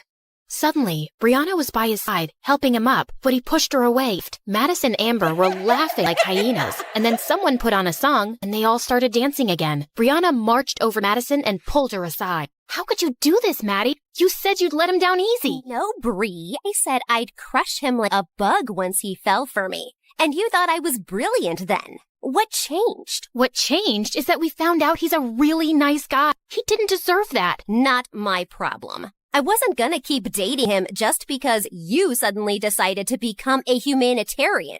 Now, please don't create a scene at my party.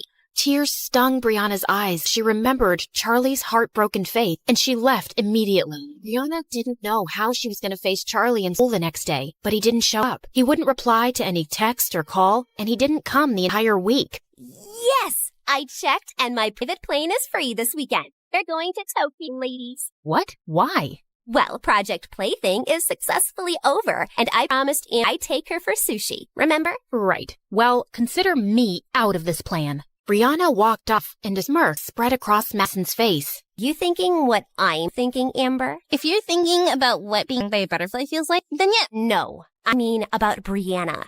Why do you think she isn't in any mood to celebrate with us? Maybe she's racist and doesn't like sushi. Or maybe she's in love with that trashy Charlie. Ew, who likes trash? Looks like our Bree does. Imagine crushing on someone with that social status. You know, maybe you're right. When we were at the resort, I saw those two sneaking out at 5 a.m. I had a headache and I went down to lift some gummy bears. They always make me feel better. Maybe Charlie loves her too. Of course he doesn't. He fell for me, not her. She's pathetic for wanting him. That evening, Brianna went to the cinema, and she was relieved to find Charlie counter. She walked in, her heart pounding. Hey, Charlie. He looked up at her coldly. Can we talk? Do you comment? He walked out from behind the counter and went outside, and Brianna followed. How dare you show up at my workplace and force me to talk to you? I just need a chance to explain and apologize. Please.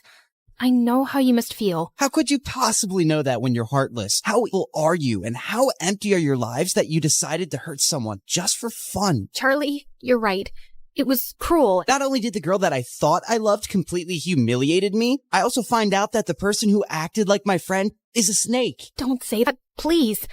I thought you'd listen. Why? Because I'm a nice guy, so you thought I'd feel better after treating me like dirt? And why are you here apologizing now? I know I was a part of the whole thing, but then I got to know you, and I didn't want to do it anymore, especially after all those late-night calls. That was you? So I never talked to Madison on the phone? No, that was all me. And you and I, we have some connection. What are you talking about?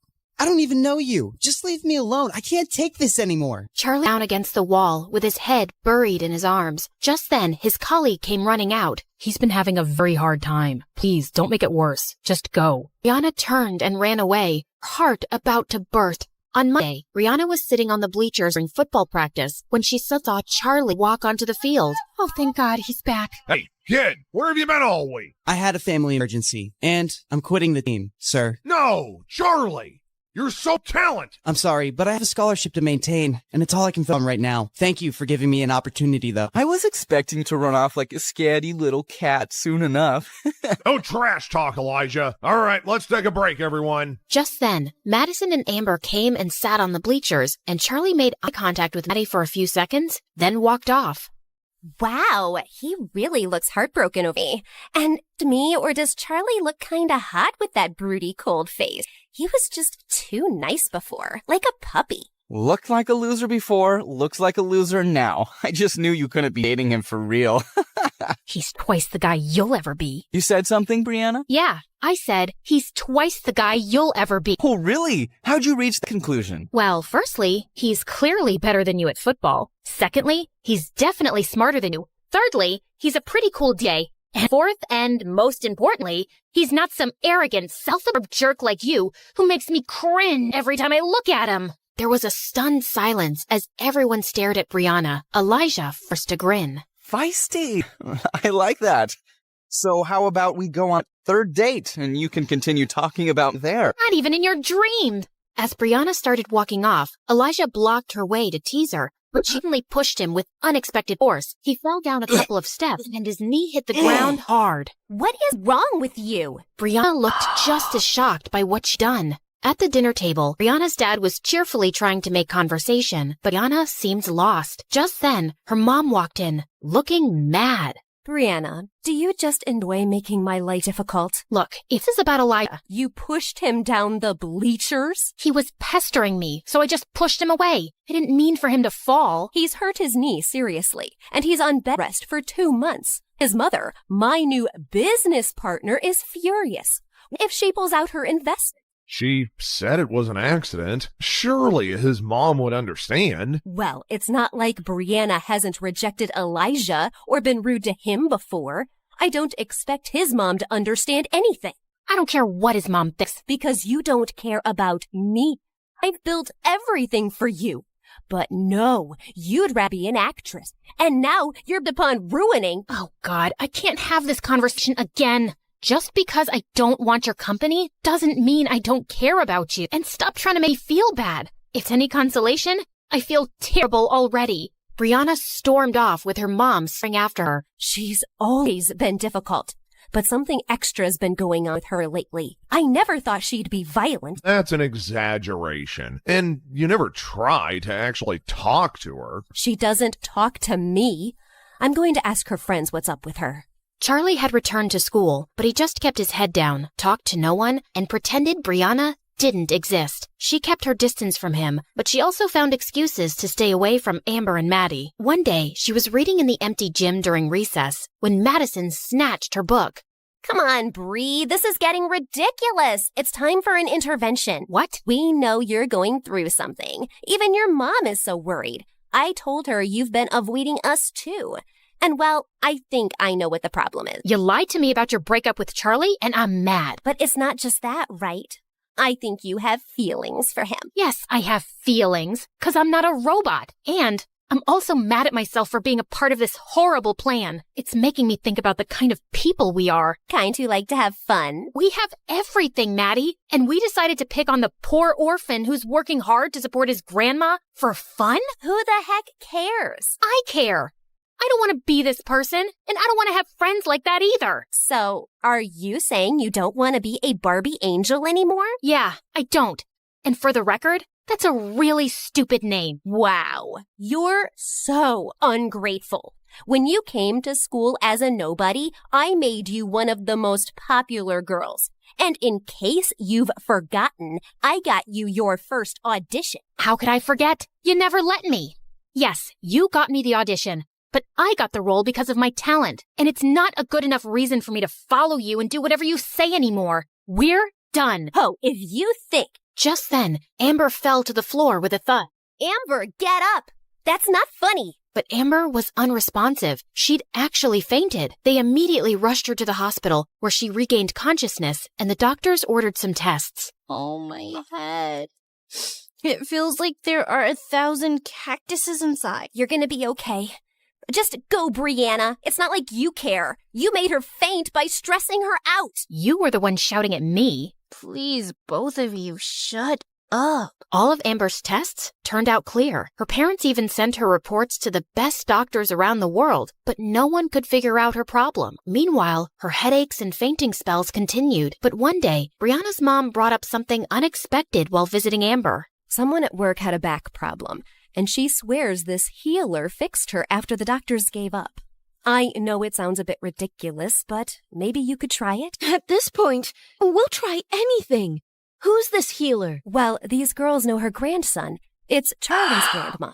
Amber's parents went over to Charlie's house, and they were told she can't see them. What did you expect? She hates us, of course. Why is she making this personal? Why won't she help someone if she can? Look, maybe if we go in there and convince her how sorry we are, she might listen. Fine. The three girls went over to Charlie's place one evening, and to their dismay, Charlie opened the door. What are you doing here? Don't flatter yourself. We're not here for you.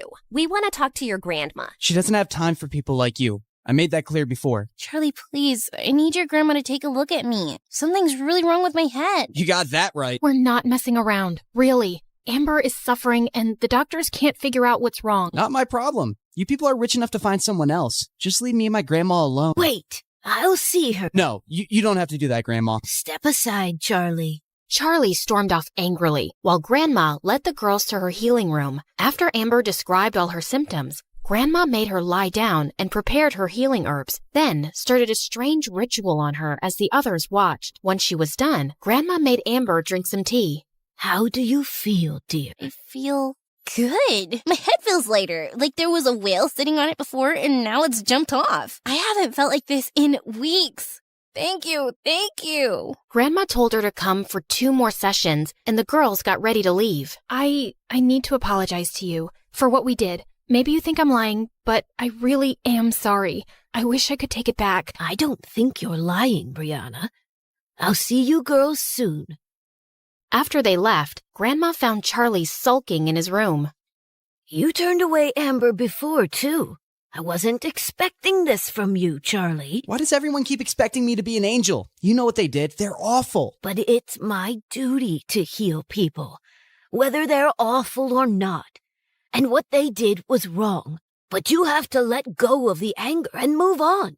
I'm trying, Grandma. I really am. I just feel so stupid. How could I let someone treat me so badly and humiliate me? It's because you see the good in people. Yeah, it's called being an idiot. Don't lose that heart of gold, kid. You'll find the right person one day who will really love you for it. Charlie decided not to let the spoiled brats get to him anymore. He worked really hard for the midterms, and when the results came, he was at the top of his class. What are you grinning about, Charlie? Found a golden ticket in a chocolate bar? Wow, I'm surprised you actually read a book. And I'm just happy about my grades, which have improved since we stopped hanging out together. Maybe your dumbass was rubbing off on me before. You can't talk to me like that. Just because your grandma helped Amber doesn't mean you're anything special. You're still a nobody. I'd rather not talk to you at all, Madison. And thanks for making it so easy to move on from you. I can't even remember what I liked in the first place. You go, Charlie. As Charlie walked away, Brianna impulsively called out, "Hey, Charlie, wait." What is it? I just wanted to say thank you to your grandma for helping Amber. I'm sure you already thanked her. Yeah, but I was hoping, Charlie, is there no way we could be friends again? We used to get along so well. But that wasn't real, right? And now I'd never be able to trust a word you say. So yeah, not gonna happen. But really, that was an Oscar-worthy performance. I'm sure you'll have an amazing career as an actress. After Amber's last session, Brianna wanted to thank Charlie's grandma, so she dropped by his place with some gifts when she knew he'd be working. She was surprised to find the front door already open, and then she gasped when she saw Grandma on the kitchen floor. Oh my God, are you okay? Brianna, what are you doing here? What happened? Shh, not so loud. You have to leave. What? Someone broke into the house, and he's upstairs right now. Please. I don't want to put you in danger. I'm not leaving you. Brianna heard the thief coming down the stairs and quickly locked the kitchen door and called 911. He kept kicking the door, but minutes later, when he heard the police siren, he ran out and escaped. From your description, he seems like a crazy homeless guy who's been bothering other people too. We'll get him. Did he hurt you, ma'am? No, I just fell when he pushed me aside, but I'm fine. We should still get a checkup.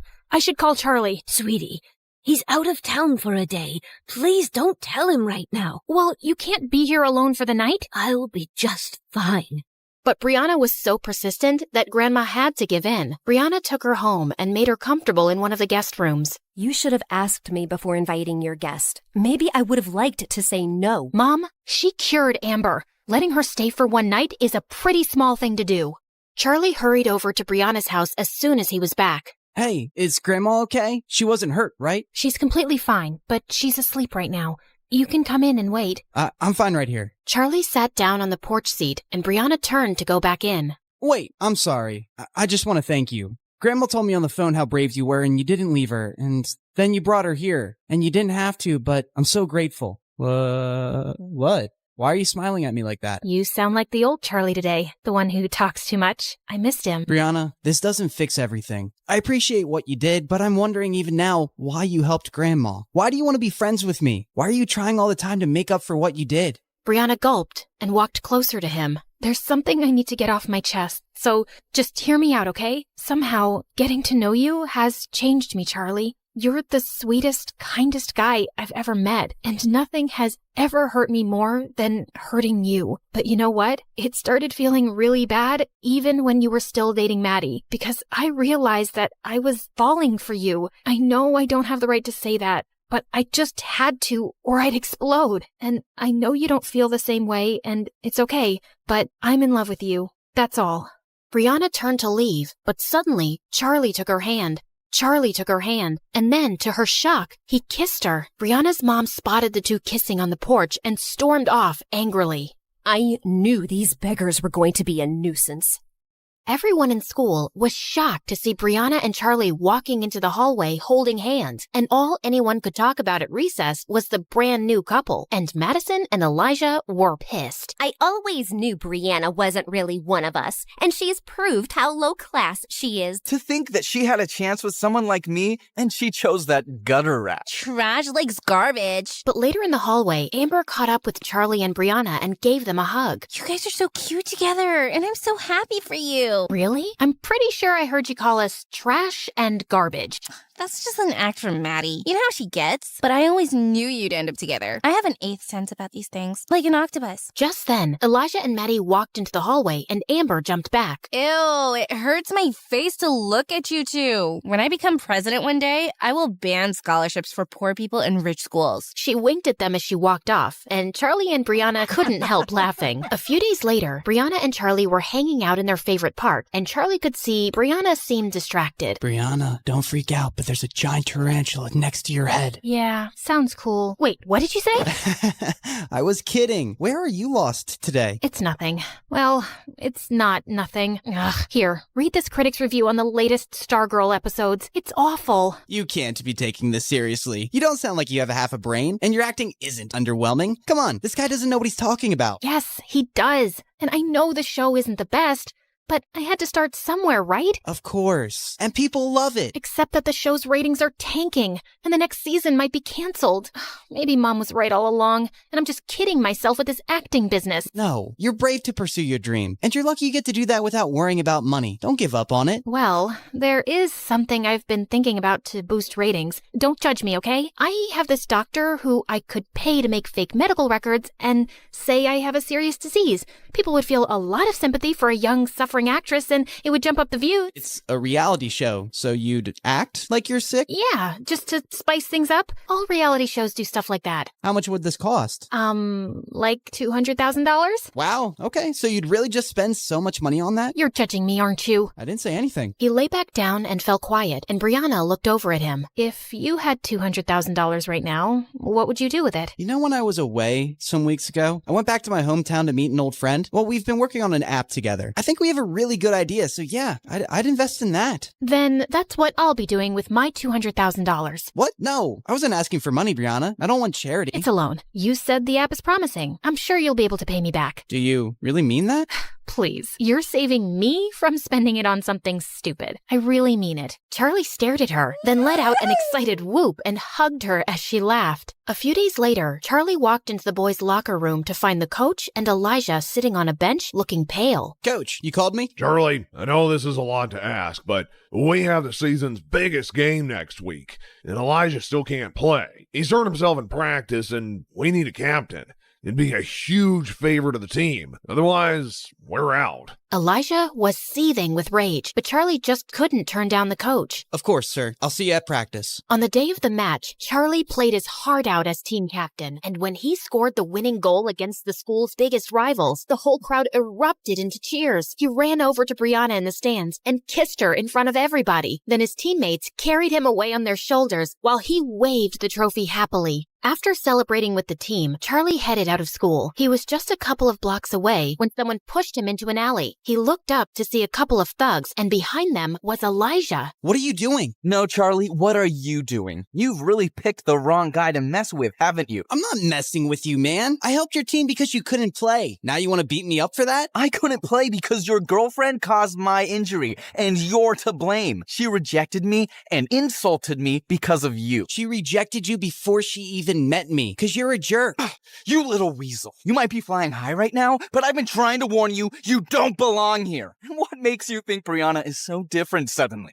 How can you be sure she isn't making a fool of you again? I'm sure. Now back off. I'm the school's hero right now. I don't think you want to mess with me. Elijah looked ready to punch him, but some kids passed by the alley just then, and he stepped away. This isn't over. 2 days later, the school was holding its annual spring dance, and Brianna walked into the gym looking for Charlie, who had said he'd meet her there. She saw Maddie, Amber, and Elijah glaring at her from a corner, then turned away to spot Charlie talking to someone. Hey, there you are.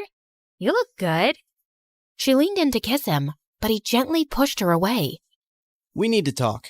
I can't delay it any longer. Okay, you sound serious. What is it? Brianna, I'm breaking up with you. What? Haha, very funny. Do I look like I'm joking? Charlie, come on, what are you doing? I said I'm breaking up with you. I don't understand. Can we please? Are you really as dumb as everyone says? I thought you were the smartest of the Barbie angels. Did you really think I was in love with you? No, Brianna, I was just playing your game. When you told me how you were desperately in love with me, I saw it as the perfect chance to take revenge. I decided to make you believe I loved you too, and then dump you publicly just like you girls did. Brianna stared at him speechlessly as everyone stared at them. Then Charlie walked closer and leaned in. How does that feel? Being fooled and humiliated. I thought you should experience it. Oh, also one more thing. I won't be returning the $200,000 I borrowed from you. I've spent it already, treating myself to some nice things. I figured it's fair compensation for everything you've put me through. With that, Charlie left while Brianna stood frozen in her spot. Suddenly, she found Amber by her side. Come on, let's get out of here. As they walked out into the hallway, they heard Madison cackling loudly behind them. Wow, that was epic! I've never respected Charlie more in my life. He really played a number on you, Bree. And Amber, get away from her. She's not your friend anymore. Brianna didn't respond and continued walking away. We really broke him, didn't we, Brianna? Turned a perfectly nice guy into a heartless jerk. Now that's a high school project I'll always remember. Suddenly, Brianna turned around and lunged at her. Madison screamed as she tried to fight Brianna off. A few kids, including Amber, finally managed to pull them apart. God knows I've been wanting to hit you since the day I met you, and that's a memory I will cherish for years. Brianna turned away and ran out, breaking out into sobs. Brianna refused to go to school and just stayed in bed for days, feeling completely miserable. One morning, a maid brought her a letter. It was from Charlie. She anxiously ripped it open, and the check she'd given him for $200,000 fell out. He didn't even use it. He was just teasing me. I really don't get this jerk. He's completely messed me up. She buried her head in her arms and started to cry, but then she stopped and picked up the check. I don't care what Charlie thinks of me. I'm going to use this to save my show. She jumped out of bed, stuffed the check in her bag, and put on her coat. A few days later, Charlie and Grandma were watching the local news on TV when suddenly Brianna's face appeared on the screen with the headline saying, "Young TV star diagnosed with Crohn's disease." Charlie stared in shock, then his face darkened. Poor girl. That's terrible news. Charlie, I don't know what happened between you two, but I think we should go see her. She's lying. What do you mean? She's not sick, Grandma. This is all an act to get ratings and views for her show. What? No, she wouldn't do that. Why do you have to assume the worst about people lately? Because they are the worst. She told me of her plan to do this herself. Well, she must have some reason. Brianna isn't like that. Yes, she is. Why do you need to see the good in everyone, Grandma? Least of all these people. They're awful and shallow, and they think people like us are more worthless than the gum stuck to their shoes. I made a huge mistake convincing you to attend this school. I thought nothing could ever change you, but I was wrong. I hardly recognize you these days, Charlie. Grandma walked out before Charlie could say another word. A few days later, Brianna was told someone had come to see her downstairs. She made sure she looked pale and walked weakly into the lounge to find Elijah sitting next to her mom. What are you doing here? Mom, I told you, I feel too sick to have visitors. Brianna, please sit down. This is important. Brianna, we both know you haven't been very nice to me, but I've always cared about you. It just crushed me the way that poor scumbag humiliated you. What do you want, Elijah? Oh, I don't want anything, but I brought you something that will really teach Charlie the lesson he deserves. That day at the spring dance, one of the kids standing close to you made a video. Elijah handed her his phone, and Brianna stared at it in shock to see Charlie caught on camera saying, How does that feel? Being fooled and humiliated. I thought you should experience it. Oh, also one more thing. I won't be returning the $200,000 I borrowed from you. I've spent it already, treating myself to some nice things. I figured it's fair compensation for everything you've put me through. Brianna, when were you going to tell me about this? If Elijah hadn't shown me this video,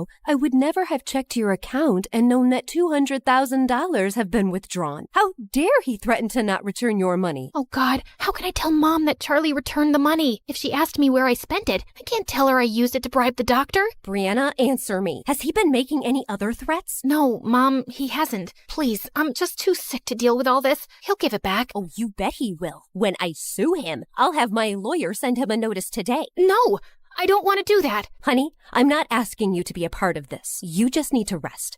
I'll take care of everything.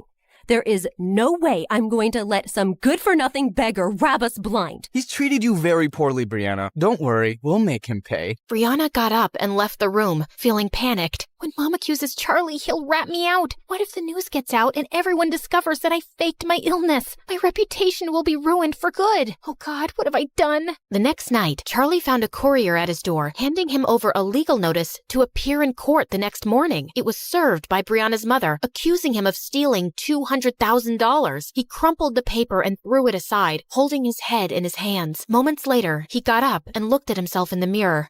I gave her back the money, and she used that to bribe the doctor. But of course she didn't tell her mom, and now she's too scared to tell the truth. So her mom thinks I still have the money and I'm some thief. If I said the truth, Brianna's reputation would be ruined. I won't stand a chance against people like them in court.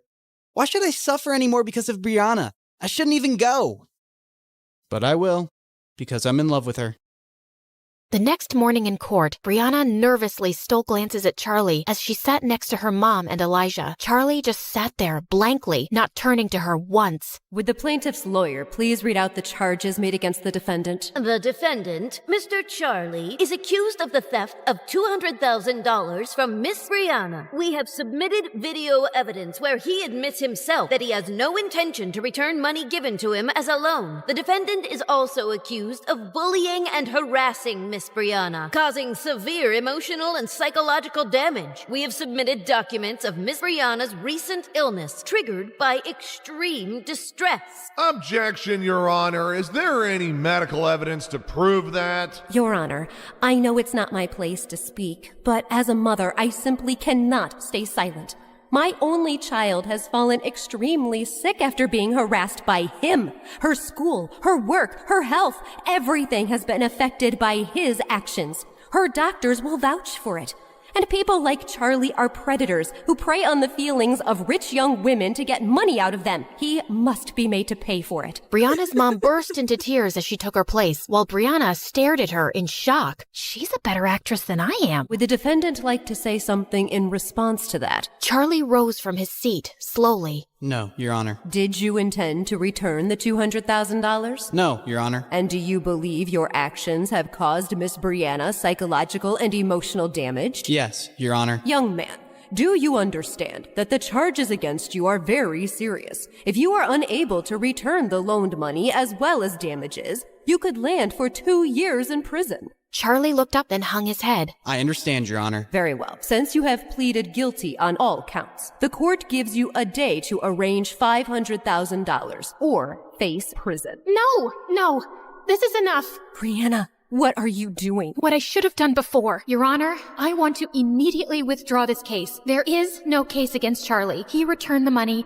and I spent it on bribing a doctor to say that I'm sick. I did it to increase ratings and views for my stupid show. Everyone stared at Brianna in shock. Why would you? How could you lie to me like this? Because you've made me feel like I'm a failure as an actress, and I just wanted to fix things on my own. I was feeling down, and I wasn't thinking clearly. It was desperate and stupid, and I would have never told you, but this has gone too far. Young lady, you will be fined for wasting the court's time. I understand, Your Honor, and I will pay it, and I am so sorry. Case dismissed. The judge walked out of the courtroom, and Brianna held up a hand to her mom. We'll talk, but not now. Please, just leave me alone, Mom. Just go. Brianna's mom and Elijah stormed off, and soon it was just Charlie and Brianna in the room, and suddenly Brianna pushed him really hard. Oh my god, what is your problem? You! I swear, Charlie, I don't understand you one bit. Yeah, I wouldn't expect someone like you to. If you hate me so much, why were you about to go to freaking jail for me instead of telling the truth? You answered your question yourself, but I'll give you a few minutes to figure it out. I know you're slow. What are you saying?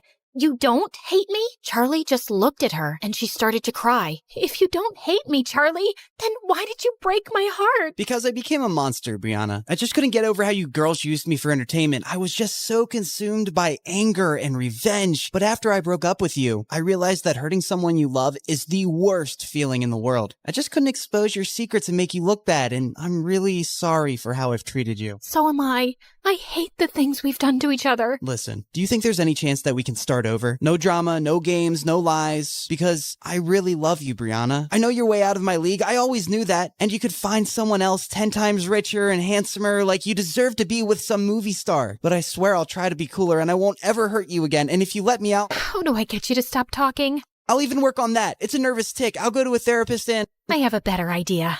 And with that, Brianna leaned in and kissed him.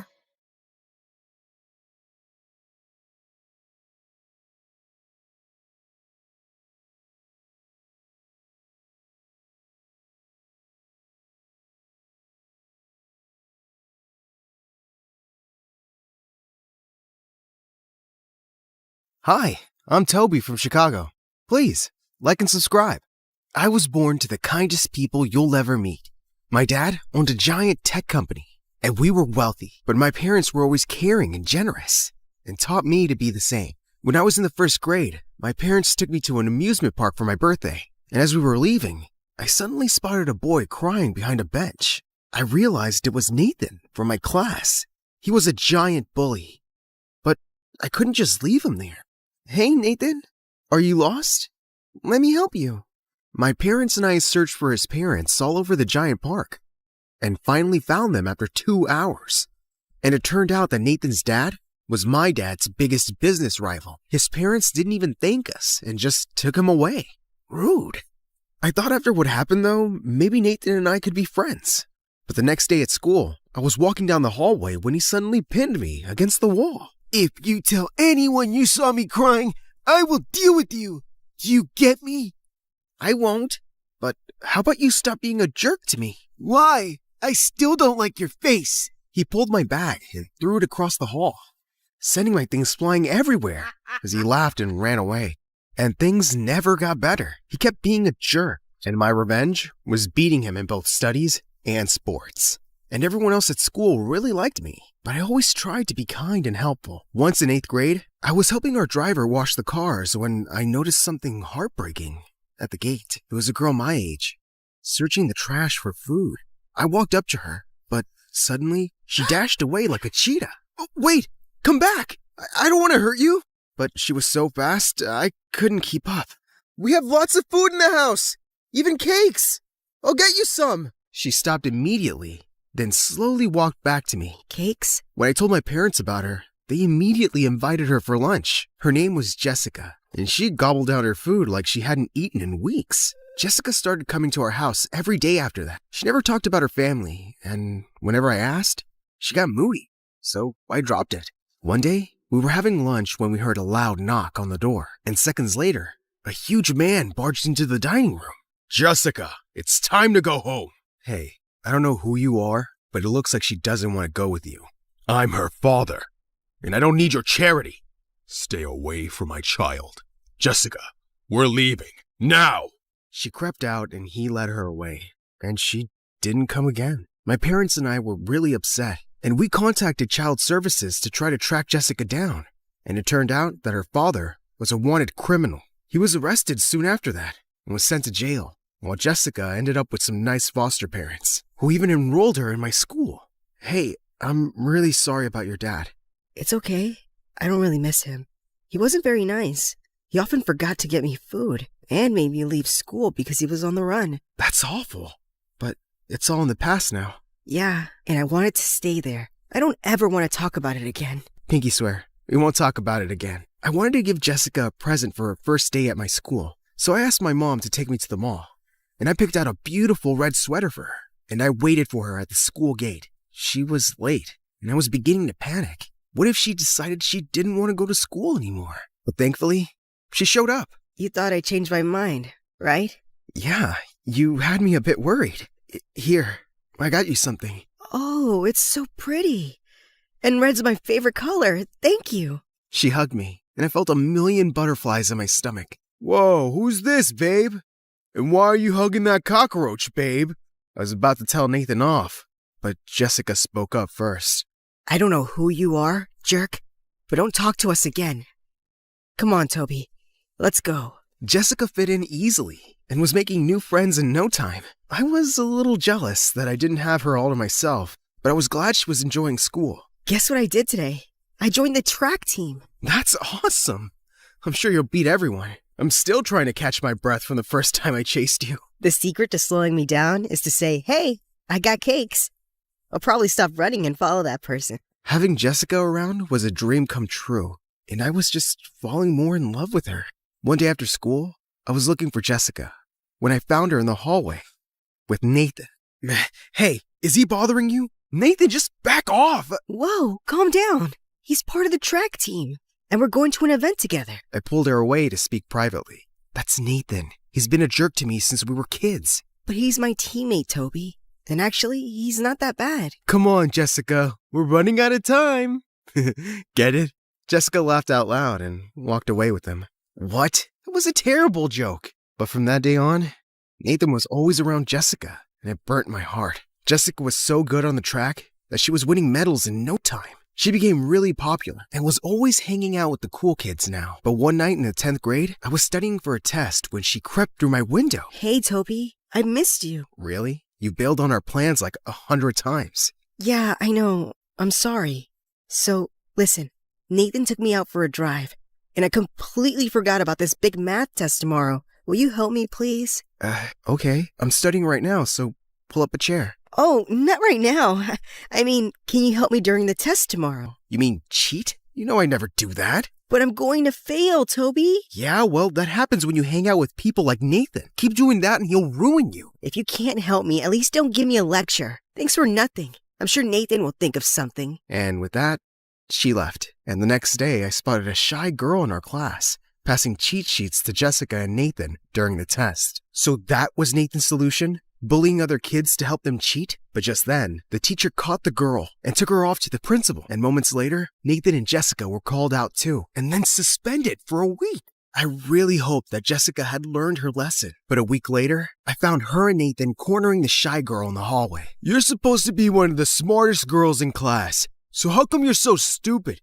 You ratted us out to the principal. You know what we do to snitches? And can you stop crying? You got snot on your face, and it's gross. What the heck? Jessica was a bully now? Jessica, what's wrong with you? Knock it off and leave her alone. Mind your business, nerd. I wasn't talking to you, jerk. Well, you're talking to my fist now. And then Nathan punched me. I tackled him to the ground, and we both wrestled like crazy till some teachers stopped us. And for the first time ever, I landed in detention. Jessica tried to talk to me, but I just walked past her. I completely avoided her for the next few days. But then one evening, the police arrived at our house with some news of her dad. He was really sick and was being transferred to another city for treatment right away. And he wanted to meet Jessica before he left. She wasn't answering my calls. And when I went to her house, her foster parents told me she was at Nathan's place for a party. Great. It was the last place I wanted to go, but I had to tell her. As I looked around for her, my heart suddenly dropped to my stomach. Jessica was in the corner with her arms around Nathan, and then she kissed him. Jessica, I need to talk to you. It's urgent. What are you doing here, man? You're not welcome in my house. It's not like I want to be here. Jessica, listen. I'm gonna call security. Toby, can you please leave? I don't want you creating a scene in front of my friends. She started walking away, and suddenly felt a wave of rage. Is that all you care about now? I thought you'd like to know that your dad is sick and he wants you to see him before he's shifted to another prison. The loud music suddenly died as I shouted, and everyone stared at us. What? Your dad's in prison? You're some criminal's daughter? Jessica burst into tears as she ran out. Jessica, please stop. I'm sorry. She suddenly turned around and pushed me so hard I fell to the ground. It's the one thing I ever asked you, Toby. I said I never wanted to talk about my dad, and you decided to announce it? I didn't mean to, but I had to tell you about him, and you wouldn't listen. I think you can't stand that I have other friends, and you just wanted to ruin that. Do you think I should be eternally grateful to you and not have a life of my own because you saved me from a dumpster? Jessica. Just leave me alone. The next day at school, everyone had heard about her dad, and her friends had dropped her like a dead fly. I tried sitting next to her at lunch, but she immediately walked away. But later that day, I saw Nathan and her holding hands, and she didn't look so sad anymore. I stayed away from them and tried to focus on schoolwork. Dad asked me to start coming into his office after school to learn more about our business, and I was happy to keep myself busy. Our tech company was launching new gadgets soon, and I was quite excited to be a part of it. But a few weeks later, I woke up to really loud voices downstairs, and I went running. I found my parents watching the news, and I couldn't believe my eyes. Nathan's dad was on TV, introducing a prototype of the gadget our company had been working on. I just don't understand how our plans were leaked. My office is secure, and my home study is always locked. I just can't believe anyone working for me would betray me. This is terrible news. All our investors will be furious, and our company is going to take a huge hit. And it did. The company suffered huge losses, and there was no way to prove the theft. I went to school a week after the whole disaster, and I couldn't bear to even look at Nathan. His dad was a crook. But later that day, I was going to sit on the bleachers when I spotted Jessica yelling at him. How could you do this? You told me those files were about some small project Toby was working on, and you'd mess up the plans to embarrass him in front of his dad. You never said it was something that could bring his parents' company down. Okay, I lied. Boo-hoo. I didn't make you do anything. You got those files from me and then put them back. Remember? I was angry. I only wanted to humiliate Toby. You went too far. And I thought you loved me. It's not my fault you're stupid. You really thought I loved you? Daughter of a felon? Jessica, you did this? I couldn't believe it. The girl I loved was responsible for our ruin. Toby, please wait. He lied to me. I didn't know what he was doing. I just wanted to mess with you because I was upset. I'd never hurt your parents. Don't ever speak to me again. All I've done since I met you is love you. And you stabbed me in the back. Wait, you love me? Not anymore. Now I wish I'd never met you. The next few days at school, she didn't show up, and I didn't care. One day I was in my room when Mom came in. Honey, we went to Jessica's foster home, and they told us she ran away. I'm so sorry. Whatever. Good riddance. Toby, that's unkind. Mom, you still think she deserves kindness? After what she did? I'm sure she got manipulated by that boy. Remember? She had a rough past, and maybe she was just trying to fit in and be loved. I know what she did was awful, but she was a good girl, and I hope she's okay. Mom's attitude made me feel ashamed of myself, and I soon started regretting the things I said. But I couldn't take it back, because Jessica had vanished. But in a shocking turn of events, an employee from Nathan's dad's company came forward with proof that the product had been stolen from us. They had to pay millions in damages, while his dad served time in prison. The family moved away, and I never saw Nathan again. High school passed fast enough. And after graduating from university, I joined Dad's company and helped build it to newer heights. But one day, I was at a shopping mall when I caught sight of a girl who looked like Jessica. My heart was pounding as I ran after her. But by the time I got outside, she was nowhere to be seen. Toby, is that you? Oh my God, Jessica, I've always wondered what I'd do if I ever saw you again. I don't even know what to say, except that I'm so happy you're okay. Toby, I've thought of this meeting a million times too, and I really need to say that I'm so sorry. I was so stupid, and I knew even then that you'd never hurt me on purpose, but I ended up hurting you and your family so much. I left because I couldn't face you guys anymore. Please, please say you'll forgive me. I hugged her, and we sat on a bench and talked. After she'd ran away, she ended up in a foster home again, and they got adopted by some really nice people. And I was so glad her life hadn't been miserable. As I loaded her groceries in her car, I spotted something in her back seat. It was the red sweater I'd given her in the 8th grade. Jessica, do you think I can call you sometime and ask you out on a date? I wanted to since forever. You can ask me right now, and my answer is yes.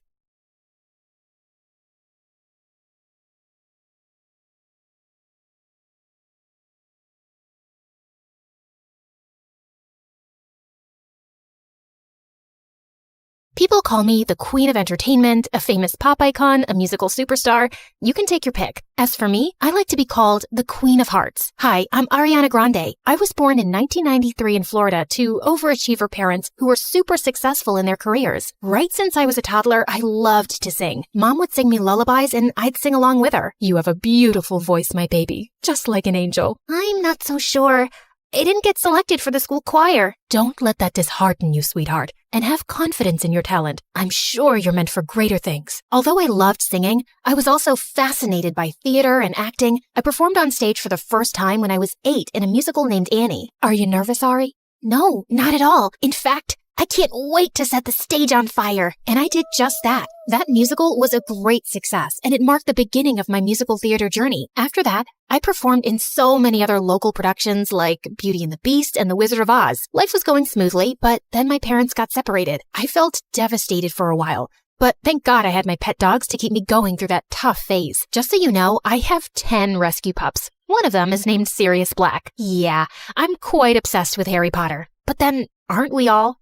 So by the time I turned 14, I decided I'd acted enough and now wanted to make a career in singing. I packed my bags and moved to Los Angeles to meet my managers. Guys, I think I want to make an R&B album. That's a hell of a goal, but who do you think's gonna buy a 14-year-old's R&B album? Well, that kind of made sense. So I went back to Florida and decided to focus on theater for the time being. Then when I was 15, I got chosen from among thousands of girls to play one of the main characters in a Broadway musical called 13, for which I later bagged a prestigious award. By this time, I had moved to New York, so I was missing school a lot. Mom, I want to continue performing, but what about studies? I want to finish high school at least. Don't worry, sweetheart. Your school has agreed to send study materials so you don't miss out on your studies. That was pretty cool. I was studying and focusing on my career, even though I was miles away from home. Then in 2009, I bagged the role of an adorable goofball named Cat Valentine in the famous Nickelodeon TV show named Victorious. Since the show was set in a performing arts school, it gave me an opportunity to showcase my acting as well as my singing abilities on a national platform. Thanks to the show, I was suddenly a teen idol. So, Ariana, what's next? Are you looking at a career in Hollywood? To be honest, acting is fun, but music has always been first and foremost with me. I was determined to give singing a shot, so I kept uploading my videos on YouTube where I sang covers of songs by Adele, Mariah Carey, and Whitney Houston. Meanwhile, the second season of Victorious premiered in 2011 to 6.2 million viewers, becoming the highest rated episode of the show. Victorious ran for 3 seasons until it was finally wrapped up in 2013. Then one day, I got the most unexpected call. Hello, Ariana. I'm Monte Lipman, CEO of Republic Records.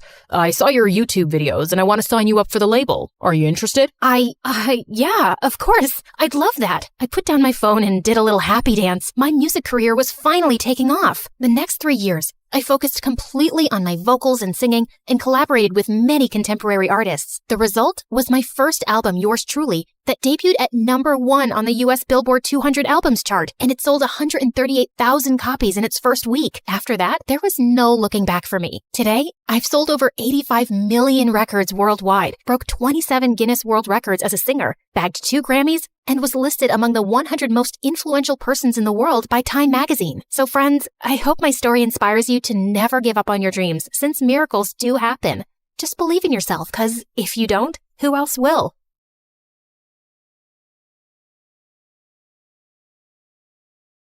Hi, I'm Allison from a small village in France. Please like and subscribe. I lived in a small cottage with my single mother who worked as an artist. Life was tough since we had little money, so when I turned 5, Mom decided to move back to her home city, and it had a freaking palace. Whoa, is that a real palace, Mommy? I want to see what it looks like from the inside.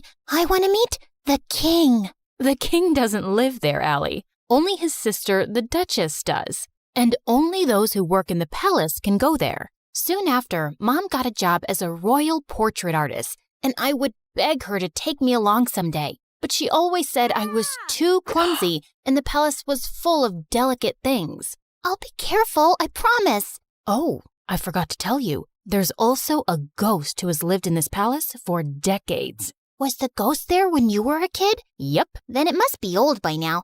I can easily outrun it. Of course, I didn't believe her. If anything, it made me more curious about the palace. When I was 9, Mom was called by the Duchess to make her portrait, and this time, I followed her. Somehow, I managed to sneak inside without getting noticed. And boy, was it pretty! As I wandered around, I slipped into a nearby room full of toys and blingy things. I'd never seen anything like that before, and it was so fascinating that I grabbed a few of them. But when I reached home, I felt guilty and scared. If anyone at the palace found out, Mom could lose her job, and this was stealing. I'll bring you guys back someday when I work at the palace. Till then, you can hide here. My passion for working in the palace grew stronger as time passed. I begged Mom to teach me how to paint so I could become a royal painter just like her. And by the time I was 17, I was better than her. One day while I was painting, Mom came home with some big news. The king is coming to town after 17 years,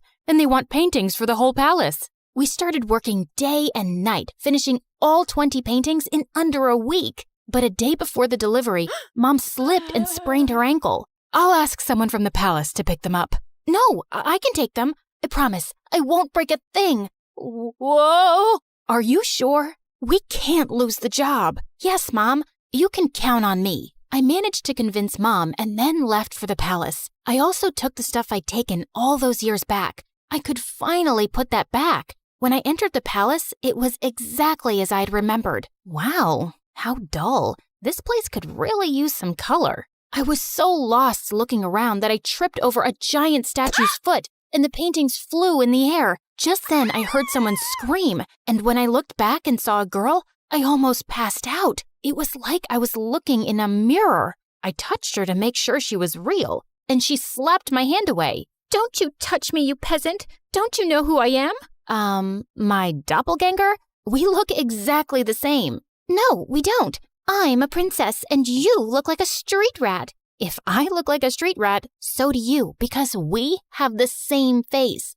Wait a minute. Is that gold? Oh my God, you're a thief. The girl started screaming again, and I was surrounded by palace security within seconds. Just as they held me, I bit one of the guards and ran till I reached home. When I told Mom what had happened, she looked at me in shock, and minutes later, the king arrived with the Duchess. Oh, my sweet daughter, it is you. You're what? Mom, what's happening? My mind went blank when the king told me how years ago the nanny had taken me out for a walk, but we both never returned. Your mother and I searched everywhere for you, but we failed. She was heartbroken and no longer wanted to be here, so we left the palace. But today, when the security guards told me of an intruder who looks just like the princess, I just had to come and see for myself. Mom, is that true? I'm not your daughter? It's true, Allie. I found you on my doorstep with a note and some money, but I had no idea you were a princess. Why didn't you ever tell me I'm not yours? Because I fell in love with you the moment I saw you. Now you were my daughter. I am so sorry, Allie. It was just all too much to process, and I ran off. I was a princess, and I had a twin sister. I was living a lie for 17 years? I was walking along the road trying to clear my head when a big sports car pulled up next to me, and a handsome guy got out. Cherry, what are you doing here? It's not safe. Cherry? Do I look like a stupid fruit? Leave me alone. I called you pumpkin before, but you hated that too. What the heck's your problem, dude? This is not a good time. I was saving this as a surprise. But here, will this make you come with me? Holy moly! That diamond was bigger than my fist! Calm down, Allie. Okay, you've got the wrong girl. Whoa! Sorry. I'll have to carry you back home if you don't listen. I punched him in the nose as the guy screamed like a little boy and then ran for my life. This was officially the worst day ever. The next day, the royal staff packed all my stuff and I was moved to the castle. My royal chambers were bigger than my whole house, and everything was beautiful, except it didn't feel like home. Mom wasn't there, and even though I was mad at her, I missed her. I was unpacking when my sister walked in. I know you think you're suddenly a princess now too, but don't let this get to your head. Remember, I rule. Charlotte, dear, don't be so rude to your sister. You should be happy she's back. Okay, Amber. Allison, darling, we're starting with your royal lessons from tomorrow. Be ready at 4 a.m. sharp. Good luck with that. It's not easy being a princess. She wasn't kidding. It was a mad schedule. Mornings were for horse riding. then music in the afternoon, and martial arts in the evening. My body was super sore and I was exhausted, but within a few weeks, I'd grown tougher and learned a lot. One evening during martial arts practice, someone walked up to me. It was the diamond guy. I thought they were just rumors, but you are prettier than Charlotte. We look exactly the same, like identical. Can't you see that, or did the punch make you blind? Feisty. I'm Prince Arnold, by the way, Charlotte's fiancé. Isn't she too young to get married? Are you jealous? What? Move along, dude, unless you want another punch. But the guy just winked and left. What a flirt! Later that evening at dinner, Dad announced that he'd be holding an official coming out party for his daughters, and the entire village would be invited. What's a coming out party? Lame question. It's your official introduction. So why are you having one? Don't people know you already? That's when Dad told me that Charlotte had always been sick all her life. She had a rare genetic heart condition that didn't allow her to roam around too much. It was only recently that she'd gotten better. But I'm still better than you. What's your problem? My problem is that you're here to take my crown away from me, and I won't let that happen. Enough. That's for me to decide. Now eat your dinner. I'd root for you. I kicked that butt face under the table, and he turned red. Much deserved. The coming out party had sent the whole town into a frenzy, and Mom was called to make our official portraits. Seeing her made me feel so much better. So, how do I look? Like a princess. Have you forgiven me? Maybe. I mean, you're still my mom. Of course I am. The party was a huge success, and I could see the king's pride in introducing his daughters. You should see Allison fight. She's a natural. Her paintings are so good. I think I should send her to Paris to become a professional. Dad, I wanted to become a chef, and you didn't allow that. That's because you weren't well, Charlotte. Now, don't interrupt me while I'm talking, darling. I was a little embarrassed with all the praise, and it clearly bothered Charlotte, so I excused myself and went out for some fresh air, only to find that jerk, Arnold, making out with a maid. What the heck, dude? Oh, hey, Allie. Don't worry, this isn't serious. And you're next. I felt furious and turned around to leave, but he blocked me.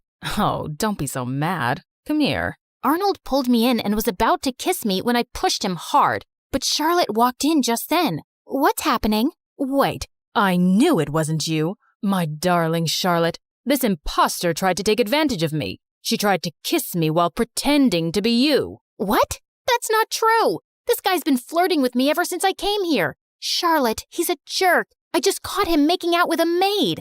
Enough. First, you try to steal my life, then my dad, and now you have your eyes on my fiancé? I won't let you get away with it. With that, Charlotte went inside and got on stage as everyone stared at her in confusion. Attention! My twin sister is a manipulative witch. She's a thief and a liar, and so is her mom, that lady. Tell me, Allison, did she teach you how to be a lowlife? Because you surely weren't born one. Say what you want about me, but keep my mom out of it. I feel sorry for you, Charlotte. How could you be so bitter? It's so... Before I could finish, Charlotte jumped on me and we got into a crazy fight. As the king pulled us apart, Charlotte started shaking and fell to the ground. We rushed her to the hospital, and the doctors informed us that she had fainted because of stress and needed rest. I wanted to visit her, but the Duchess stopped me. I think it's best that you stay away. You've done enough damage. Brother, she's not good for Charlotte's health. We might not get along, but she's my sister. She's right, Allison. I think it's best if you give each other some space. Maybe you can stay with your mom for some time. It will only be temporary, love, and I'll have you back as soon as possible. I think we dumped too much on Charlotte, and she needs to get better. Of course, I understood, but I was actually happy to get away from everything for a while, especially since Charlotte and I were on the front page of every newspaper the next day. People called us the Crazy Royals. We were a joke. I was packing my stuff when the Duchess walked in. You're finally going back to where you belong. I knew you'd never fit in here, and it was a mistake to bring filth into the palace. I know I didn't grow up here, but I'm still a princess by birth. So please, mind your manners and never talk to me this way again. Don't forget your place. That's exactly what I'm doing. I pushed her aside and left for my old home. Mom was ecstatic to see me, and to be honest, I felt happier than I'd been in weeks. A few days later, once Charlotte was better, The king announced her engagement to Arnold to give people something else to talk about. Dad invited me, but I decided not to go to the ceremony. I just wanted to stay away and avoid any more drama. On the engagement day, Mom had gone out for something when Charlotte came over. What are you doing here? Don't you have an engagement to get to? I can't marry him, Allison. He's a snake. I should have trusted you. Good time to say I told you so. But what do you want from me? After our fight, we can't have another media blowout. Dad will never allow me to call off the engagement at the last minute. Please, come with me. Maybe we could convince him together. Please help me. Charlotte was crying like a baby now, and I didn't want her to have another fainting episode, so I agreed. But just as we entered the palace, Charlotte stopped. I need to fix my makeup. The entire town is in there. Wow, priorities. Thanks for doing this. I'll be right back. I started to walk around when I spotted Charlotte. She's here. I've done everything you asked me to do, including the fake fainting. Now do your part and make her leave forever before Dad decides to bring her back here again. Leave it to me now, princess. I have the perfect plan to make sure you get the crown. Oh my God, these people were crazy. I had no idea what her plan was, but it sounded dangerous. So I ran straight to Dad, and seconds later Charlotte followed. Allison, I thought you weren't coming, but I'm so glad you did. Of course she had to come. She had to ruin my engagement. She just can't see me happy. Oh my God, Arnold, hold me, please. Oh, shut up already. Don't you guys get tired of manipulating? King, Dad, whatever, you should see this. I played the video for the entire hall to see, and Charlotte turned pale. Charlotte? Dad, I'm sorry, but you seem to like her more because she's tougher than me.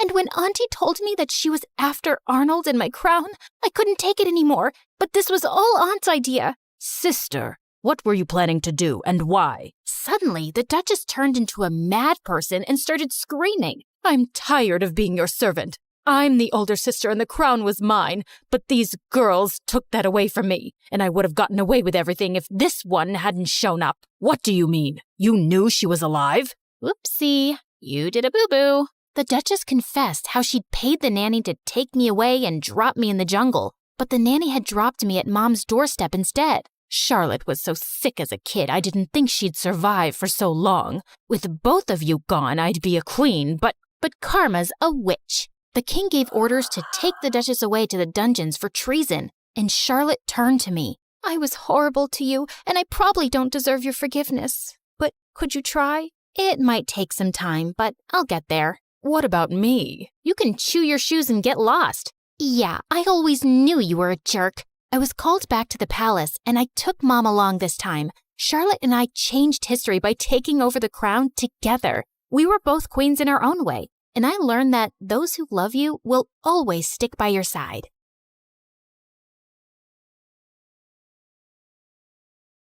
Hi, I'm Leah from Indiana. Before I continue, please hit like and subscribe. Since I was a baby, I was meant to be a dancer. I could dance before I could even walk. I would do the cha-cha while cleaning my room and bust a move while brushing my teeth. And of course, I was shaking it all the way to and from school. People smiled and laughed when they saw me, but I never cared. When I was 10, I would watch my friends head off to dance class after school. It would tear me up inside to see them living my dream. I came home one day as my mom was finishing her makeup. Mom, can I please go to dance class? All my friends are going. You're not going. You have no idea how much that class costs. There was no other parent to ask at that time. Just me and Mom and whoever she was dating that week. But Mommy, please. I swear, I'll do your laundry and chores, and when I make money from ballet, you'll get makeup from Sephora. I'll take you shopping, whatever you want. Pretty please. This means everything in the world to me. We'll see if that ever happens. Right now, I don't have time for this. I'm going to be late. The answer is no, and that's final. She left me alone in the cold house while she sped off in Ted or Fred's Ferrari to some fancy dinner. For me, another night of instant noodles. I felt devastated with how my life was going, just dreaming about my dream of dancing. But then I turned 12. I was alone, like always, and before I could blow out my candle on my plain cupcake, it flickered out. Oh no, there's still so much to wish for. I was about to leave for school when Mom barged in. Hold on, Leah. You have mail. My mom handed me a card with my name and address on it. Who's it from, Mommy? To Leah from Aunt Lucy. Who's Aunt Lucy? I haven't spoken to her in years. I don't talk to that side of the family. She gave me a ticket. Mom snatched it immediately from my hand. That's not a ticket. It's a check for $10 million. My mom went crazy. It was like she stepped into a Louis Vuitton fever dream. I didn't even know she was that loaded. I could do so much with this. I could buy a Gucci dress, an MK bag, and a diamond set. And I can't wait to see the look on Mary's face. She'll be fuming. And oh, that Tony who dumped me, he'll come crawling back like a puppy, begging me to take him back. I didn't remember the last time my mom looked so happy. She showered me with hugs and kisses, even making me twirl around like a ballerina. I had so much to ask Aunt Lucy, but Mom said she didn't have her number or anything. And when I turned 14, Mom decided to move. So we packed up everything and headed to New York City. That's right, the Big Apple, the city that never sleeps. We were ready to start a new life. I finally signed up for dance lessons at an art school. Me, the girl who used to have holes in her shoes, had ballet slippers. I practiced every day until my legs cramped, but I was ecstatic. My mom also had new friends, like Tiffany, Chanel, and Fendi. I had always wanted to be close to Mom, so I joined her shopping sprees, and it worked out great. I guess that's what I was always missing. We would spend our time stalking the malls for the best clothes, handbags, and of course, shoes. Oh, Leah, we have to get these too. I was covered with shopping bags and balancing shoe boxes while scooting through the aisles. I could barely see in front of me through Mom's haul. Hurry up! We don't want to miss the first drop of Balenciaga's new collection. I'm right behind you. But honestly, when we were in these very posh stores, I felt like a princess. I was offered fancy drinks, tried on expensive dresses, and best of all, I felt so close to my mom. I walked out of the dressing room in a sparkling dress. Now spin around. Oh, beautiful, so beautiful.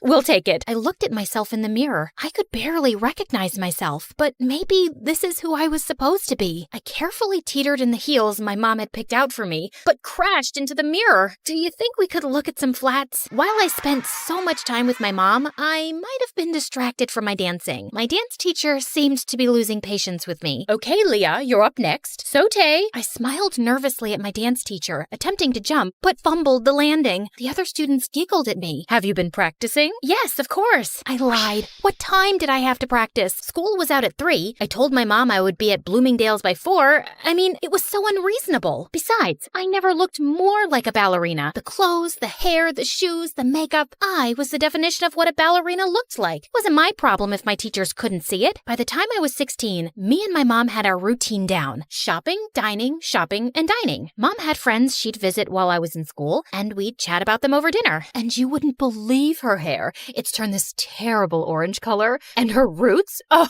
her roots could be seen from outer space. Honestly, Leah, I'm beginning to think you're my only real friend. She loved me. My mom loved me. Just then, 2 men walked into the restaurant and surrounded us with serious faces. Jeannie Roberts. Yes? What is your problem? They flashed their badges at us. It was the police. You have to come with us. Excuse me? I am not done with my dinner. I want to speak to your manager. Jeannie Roberts, we need to talk to you about your tax evasion. This is ridiculous. You don't have the right person. You're gonna ruin my blouse. Mom, what's going on? Leah, I will call you as soon as I can. Can you let up a little? This is silk. The police dragged my mom out of the restaurant. I didn't know what else to do, so I ran back to our apartment. I paced and cried, staring at my phone. My mom was arrested. What on earth could I do? Finally, at midnight, the doorbell rang, and it was Mom. Mom, what's going on? Listen, I have to be quick. You need to get help. Otherwise, they'll put me away for good. They said tax evasion, but you haven't done anything. We have the money. Tell the police we have millions of dollars. We don't, Leah. It's gone. My stomach dropped. I need you to get me out of this trouble. I need you to go see Aunt Lucy and ask for the money. They have people watching me. They'll pounce on me if I try to leave the city. But you said you didn't know anything about her. Yeah, I just remembered her address. Go to her and get the money so I can get out of here. I had no other choice. It was just me alone, and I had to save my mom. I hopped on the first train I could find. There were 1 million people on the subway, and I squeezed my way through the crowd. The train car jerked, and the guy's soda splashed all over my face. He glared at me. Hey, watch it. But he splashed me. Finally, I arrived at my aunt's house and knocked on the door. Her house towered over me with dozens of closed shutters and fading awnings. I'm not interested in buying anything. I'm not selling anything. I'm Leah. Are you Lucy? I'm looking for my great aunt Lucy. Leah? I ran to her and opened my arms for a much-needed hug, but I was taken aback when Aunt Lucy sidestepped me like she was avoiding a bug. Do you know you look very sticky? I know. I took the subway here. My mom asked for your help. You helped us before, and we appreciate it, so I didn't help you. Well, with the money you graciously gave us, you helped us a ton. That was your father's last investment. I was instructed to cash it out and send it to his next of kin. That's you. My dad? I can only recall bits and pieces of him. I know. You're not missing out. So, Jeannie's in trouble. You want something from me? Why should I bother? We're family, aren't we? I always disliked your mother. Spoiled, selfish, and vain. Does the apple fall far from the tree? You look just like her. But I didn't look like myself. She wanted me to leave, but I couldn't. She was my only hope. I kept pestering and pleading with her for days, buzzing around her like a pesky fly. Finally, after what felt like forever, she talked to me. This used to be a hotel, you know. I took care of everything, and I was great at it. But it's hard for a person my age to manage everything around here. There's too much space and too many stairs. I have a few guests coming over, but I don't have much staff. I would like to see how useful you can be. Whatever you need, I can do it. I needed to win her over to save my mom, so I got to work by cleaning out the fireplace. Large chunks of ash rained down on me, covering the floor in a thick blanket of gray. Oh my God, what a mess. Leave this and go wash your face. And when I scrubbed the windows, one of the panes cracked and a large piece of glass fell. I caught the glass right before it hit the floor. Oh no! I heard some guests coming, so I quickly shoved the glass under the bedspread. A large older man entered the room and plopped down on the bed. The glass made a large crunching noise and the man screamed. New sheets! You must need new bed sheets. I scampered out of the room and caught Aunt Lucy giving me the death stare. On the way to get new bed sheets, I bumped into a flower vase and knocked water everywhere. I sprinted off into the hall and grabbed the mop to clean, and then thud! The rest of the guests slipped and fell. Oops, I think I forgot the wet floor sign. Ugh, it's gonna be one of those days. I totally screwed up, and I knew there was no way she'd forgive me. So I hid from her, and when she finally found me, I started bawling like a baby. She couldn't be mad at a sobbing girl, right? I could see her face soften, and I figured I had a chance to get on her good side. I tried to make up for all the mistakes I had made. I gave my aunt a foot massage, made her fresh juices and warm soup, and in my final efforts, I polished her dresser and found a music box. Don't break it. Oh, I wouldn't. I love it. I'm a ballerina too. Well, maybe. I used to be. You're a little young for used to be anything. For me, this ballet feels like Aunt Lucy and I were finally talking, and it felt like the ice was melting. She told me how she used to be a dancer. When I was a baby, my dad would tell her all about how much I loved dancing. I finally got through to my aunt, but I still needed her help. I brought up how desperate I was to save my mom. I was wrong. You're not like your mother at all. Okay, enough of all this. Let's go. We took a car downtown and met my mom. What on earth happened, Jeannie? You are still as disappointing as ever. Ugh, here we go. Why did you even bother to come here? You could have sent the money with Leah, but I guess belittling an innocent woman is more your speed. Aunt Lucy asked Mom for her tax forms, but all she got was silence. Mom, just give her the paperwork. She'll help us. What's wrong with you? Okay, fine. I'll just leave. And then Mom spilled the beans. She had conned us. The cops were fake. The tax problem was fake. All a scheme to get money from Aunt Lucy. I can't believe this, Mom. How could you do this? I had to. The bank was going to take the apartment, so I had no choice. I was in debt and knew only you could convince your aunt. I'm sorry.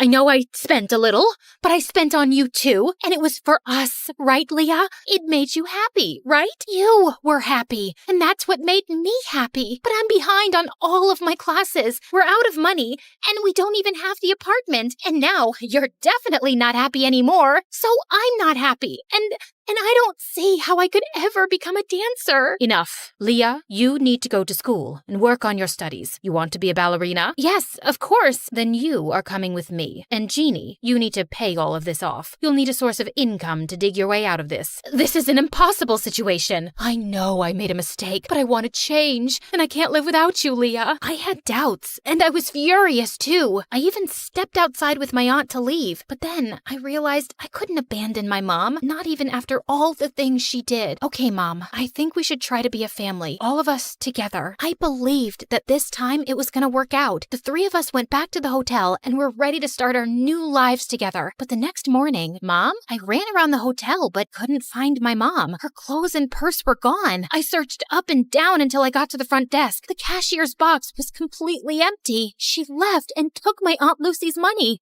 I was devastated. I brought her here, and it all happened because of me. What should I do? I had brought on enough trouble, and I had to earn and return every penny back to my aunt. Leah, are you leaving too? I'm so sorry, Aunt Lucy. I just wanted us to be a family. I don't want to cause you any more trouble. I thought it would be better if I just left. I'm so sorry about my mom. I wanted to believe that she would be different, but she wasn't. Just the same horrible, selfish woman. Leah, you don't have to go. It's not your fault. We're family. Sometimes the family you're given isn't the family you end up with, and that is okay. Really? Really. I love you. And I do have some good news. I made a few phone calls, and you have an audition next week. Oh, thank you. I love you too, Aunt Lucy.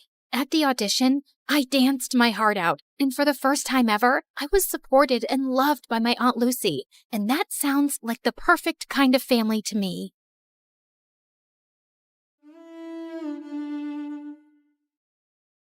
My thumbs flew over the controller at lightning speed as I battled my coworker Andy while everyone else cheered from the sides. How did you get that level up? Where have you learned these moves? From the deep, dark corners of the internet, my friend, and I'm about to own your butt. With that, I unleashed my final secret move and blew up the enemy. You're a loser, I'm a winner, your mama's buying me chicken dinner. Suddenly, there was pin drop silence, and I turned around to face the Dragon Store Manager, aka Andy's mom. You have 10 seconds to clear up this mess and get back to your jobs, or you're on fire!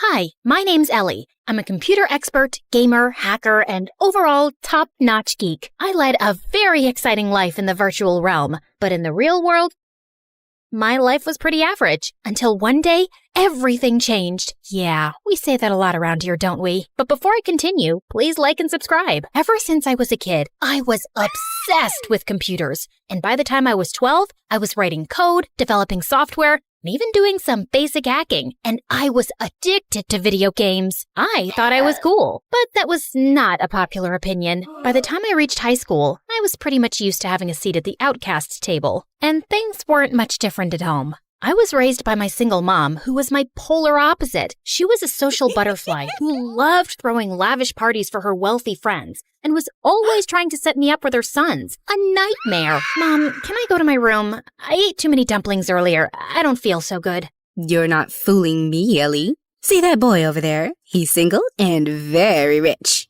Go talk to him. That boy played football at my school, and he was surrounded by some popular girls. And I walked over. Hi, oh God, save yourselves! Then I threw up all over the boy and the head cheerleader. Of course, I was a laughing stock in school the next day, and I started hiding out in the library. One day, I was playing a game when I got an invite to a virtual treasure hunt with a huge cash prize. The disclaimer read, "Only super smart, hardcore gamers need apply." It was like someone was describing me. I breezed through each challenge, but when I got to the last level, my computer suddenly froze, and then it became lifeless.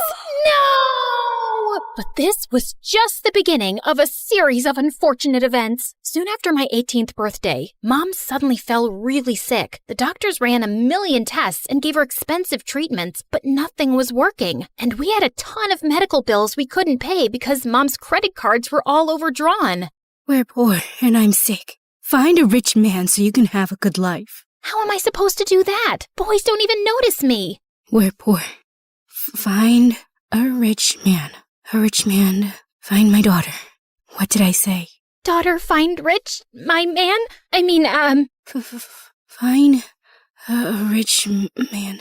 And then my mom slipped into a coma. My life turned around 180 degrees. I had no idea when Mom would be okay. I was drowning in debt. My grades were suffering, and I felt so alone. But then one day, as I was leaving my work shift, a strange man came running to me and shoved a device in my hand, then fled the scene. You've been selected for a top-secret mission. This message will self-destruct in 30 seconds. I read the details fast. I'd make a ton of money and work with computers and security systems all day. Was this for real? My life was at rock bottom anyway, so it was worth finding out. I accepted, and a second before the time ran out, I tossed the device into the air, and it exploded. What in the Mission Impossible? And the next day, I was whisked away in a private jet to a state-of-the-art facility with a dozen computer geeks. All day, we worked on hacking software, computer codes, and sophisticated simulations. We were given board and lodging, too, and for the first time, I was with people I had something in common with. A week later, I was busy working at my desk when this guy a few years older than me walked in, and I felt like the Matrix had glitched. Like I was Ellie in a parallel dimension where it was possible for Ellie to fall in love with a boy at first sight. And he was like a young Keanu Reeves, but with spectacles. So hot. I don't remember the part where I floated away from my seat, but suddenly I found myself standing in front of him. Can I help you? Maybe I can help you. I'm very helpful. Help me help you. What? Sorry, ow, I just poked myself in the eye. Let me introduce myself. Hi, I'm Ellie. It's short for Eleanor, or Elena, or Elaine. I extended my hand, and as he shook it, I screamed. What? What happened? Oh, it's not your fault. That was just a very firm handshake, and I have a very low threshold for pain. Like, really. I once fainted when an apple fell from a tree and hit my head. It wasn't even a hard apple. Like, it was rotten and squishy, but he walked away while I was still talking. That's the head of the company, girl. Oh my gigabytes. This demigod was my boss? His name was Liam Finch. He could solve any problem, crack any code, and he looked amazing while doing it. I had such a giant, stupid crush on him, and I couldn't help recalling Mom's words about finding a rich man for a better life. Liam looked and smelled expensive. I had to get him to ask me out, and I turned to Ask Brain 2 for helpful tips. The next day, I turned up to work in a tight, short dress, and I'd made sure to apply plenty of tanning lotion to look like those gorgeous models I'd seen online. All eyes were on me, and I was sure to have the same effect on Liam. Before we start this meeting, I have to ask Emmy, are you having a reaction to something? Emmy, speak up, whoever you are. The boss is asking you something. Oh, wait, you meant me. It's Ellie. And, no, I'm good. I think you should go to the bathroom. There's some anti-allergy medicine in the first aid kit there. This wasn't the reaction I'd expected, but when I looked at myself in the mirror, I screamed. The tanning lotion had turned so orange, I looked like a radioactive carrot. The next day, I came to work wearing huge fake eyelashes, but those stupid things made my eyes feel heavy and I couldn't stop blinking. Later in the cafeteria, one of my coworkers came up to me as I waited in the lunch line, and he had some ketchup on his upper lip. Hey, Ellie, I saw you in the meeting today. Okay. I saw you too, buddy. But first, you got something right here. Out of nowhere, the guy pulled me close and planted a moist kiss on my lips. I pushed him away and punched him hard. Ellie, what the heck? First you keep winking at me all through the meeting, and then you ask me to kiss you, and then you hit me? Excuse me, what? He kicked up a huge fuss to Liam about being assaulted, and then he quit. That was one of our best coders, and you've made him leave! Well, he hit me first. He was hitting on me, and it was gross. Are you sure? Why would anyone want to hit on you? Why wouldn't anyone want to do that? But Liam just walked away without replying. A couple of days later, Liam threw a small farewell party for his secretary, Jessica. She was so annoyingly model-like, and I couldn't be happier to see her leave. Hey, Jessie, I'm really sad you're leaving. Want me to help you pack? I'm very helpful. Wait, isn't that a company paperweight? No, it's mine. I brought it from home. I'm pretty sure it belongs to the office. But hey, it's just a paperweight. Are you calling me a thief? Why don't I just take that from you? We won't mention this to anyone. Give it back to me, you witch! It's not yours, Jessie. You're robbing the boss blind. As we both pulled at the paperweight, I suddenly lost my balance and let go, and it went flying straight into Jessica's perfect fake nose. Emmy, what's the matter with you? Do you think I care if my secretary takes a useless paperweight from the office? I was just trying to do the right thing, sir. The right thing would be to stop injuring my employees. The next morning, I gave myself a pep talk in the staff room before work. Okay, the last few days have been bad, Ellie. But today's a new day to show everyone what a cool, brilliant chick you are. You got this, girl. Now show yourself some self-love. I kissed my reflection, but when I opened my eyes, I was horrified to see Liam standing behind me. Can you please keep things professional and practice your makeout skills in private? Which, I might add, need a substantial amount of work. Jeez. What? No, that's not what it was. Oh, God. This was almost as bad as the day Mom went into a coma. The next day, while I was busy coding, I couldn't help thinking about my makeout skills. I turned to my trusty advisor, Google, but when I opened up the first link, some kind of virus popped up on everyone's screens. Your system is under attack and will be immediately destroyed. Goodbye. And then every screen went blank. There was a wave of shocked silence across the room. Who the heck opened an insecure link? I felt about as small as an ant. I am so sorry, Liam.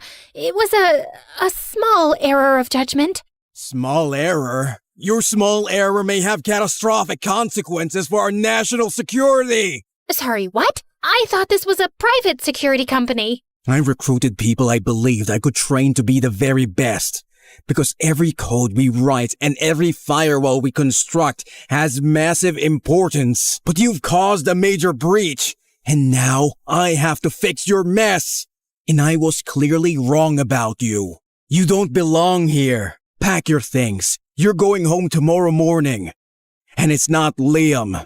It's Mr. Finch. I felt like I'd been punched in the stomach. This place was the most at home I'd ever felt, and I'd really screwed things up. The next morning, I was going to the office to turn in my employee card. When I stopped short, the building had been sealed and was surrounded by police officers, and my coworkers were being arrested. I slipped away quickly, my heart racing. What the heck was going on? The only thing I could think of was finding Liam. If he hadn't been arrested already, too. I made my way to his place and rang the buzzer a few times, but no one answered. Then I overwrote the code of the security lock, and the door clicked open. I'd just taken a few steps in when someone leapt at me and pushed me to the ground. And I found Liam on top of me with a chopstick. Emmy, how did you get in? And why do you know where I live? It's a top secret location. We sell that lock at the store where I worked at before, so I'm very familiar with the software. And I, hacked your smartwatch to track your whereabouts a few weeks ago. Just for fun, I swear. See, smartwatches aren't actually that smart. They should be kind of called dumb watches. Also, were you gonna poke my eye out with a chopstick? Get up. Why are you even here? Because I went to the office and everyone was getting arrested. Well, it's all your fault. What? Since our security systems were down after you downloaded that virus, something invaluable was stolen from us last night. And now, we're all in big trouble, and I have to go into hiding. You're leaving? Will I ever see you again? Unlikely. You've ruined everything. Just go home. Look, Mr. Finch, this is ridiculous. There are plenty of problems in your security system that I've been studying for the past few weeks, and someone would have figured those out sooner or later anyway. So stop blaming me, and please tell me what's going on. Also, why is it so hard for a genius like you to remember that my name is Ellie? Liam looked surprised at my outburst, and just as he was about to speak, we heard cars screeching outside.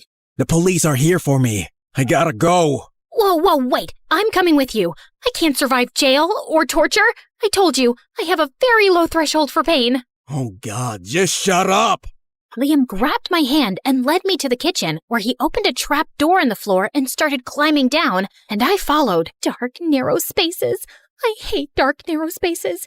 I'll die if a mouse jumps on me. We ran through an underground passageway, climbed up another ladder, and out of a gutter hole and onto a main street several blocks away. Liam dashed towards a car and we jumped in, but just as we were driving off, several police cars came to a stop in front of us. Wow, we managed to escape for all of 2 minutes. Okay, Mr. Finch, Liam, whatever. If I never see you again, I just want to say that you're the most beautiful— Suddenly, Liam hit the pedal hard and started driving in reverse like a maniac. Oh my God, what are you doing? I'm too young to die. I've spent all my life behind computer screens. I haven't seen the world. I've never even been on a beach. You know what? I'll go to jail. You can drop me off anywhere convenient.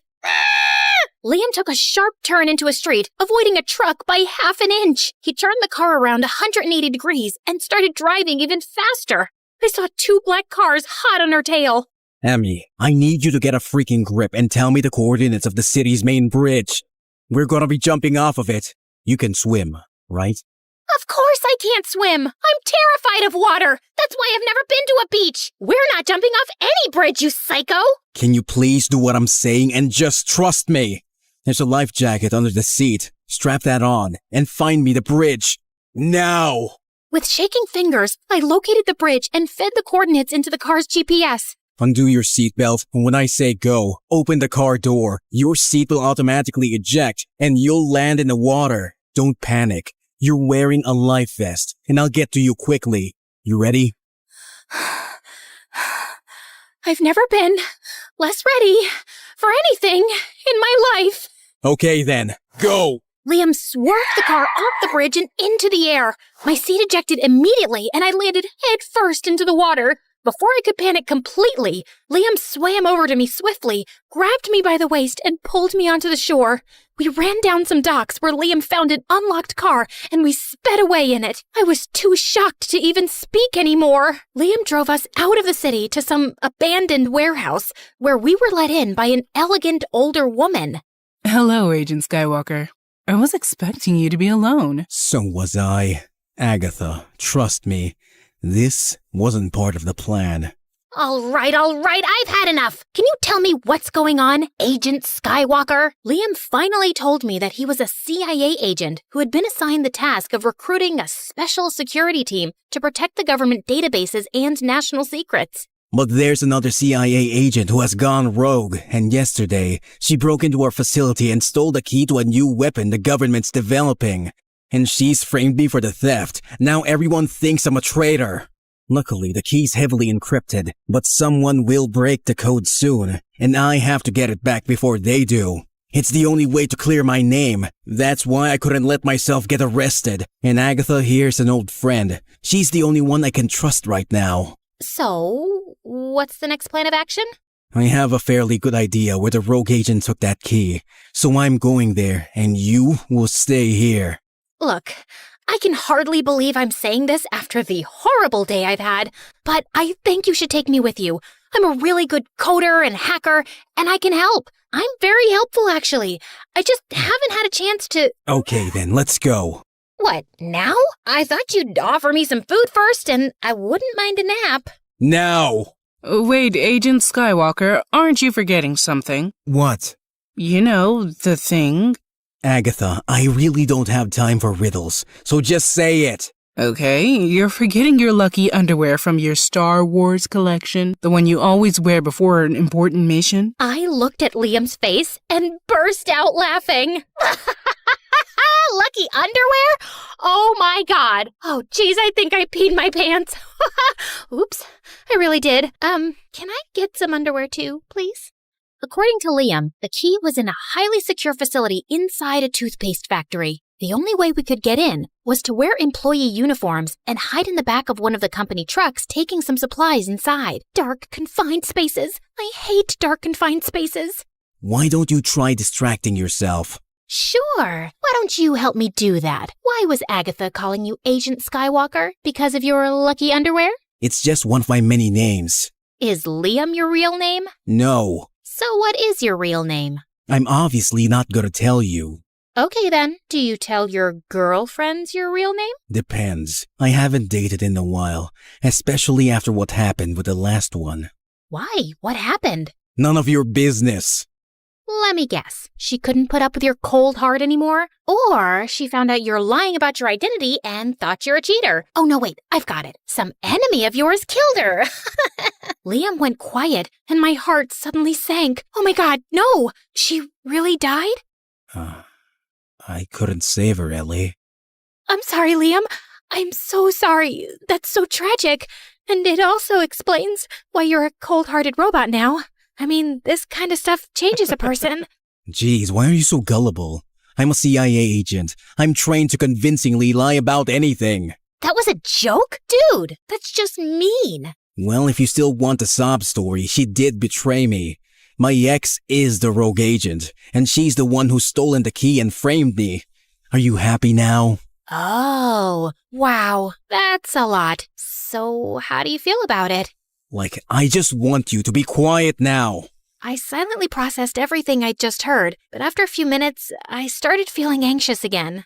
I wish I was special, so very special, but I'm a creep, I'm a weirdo.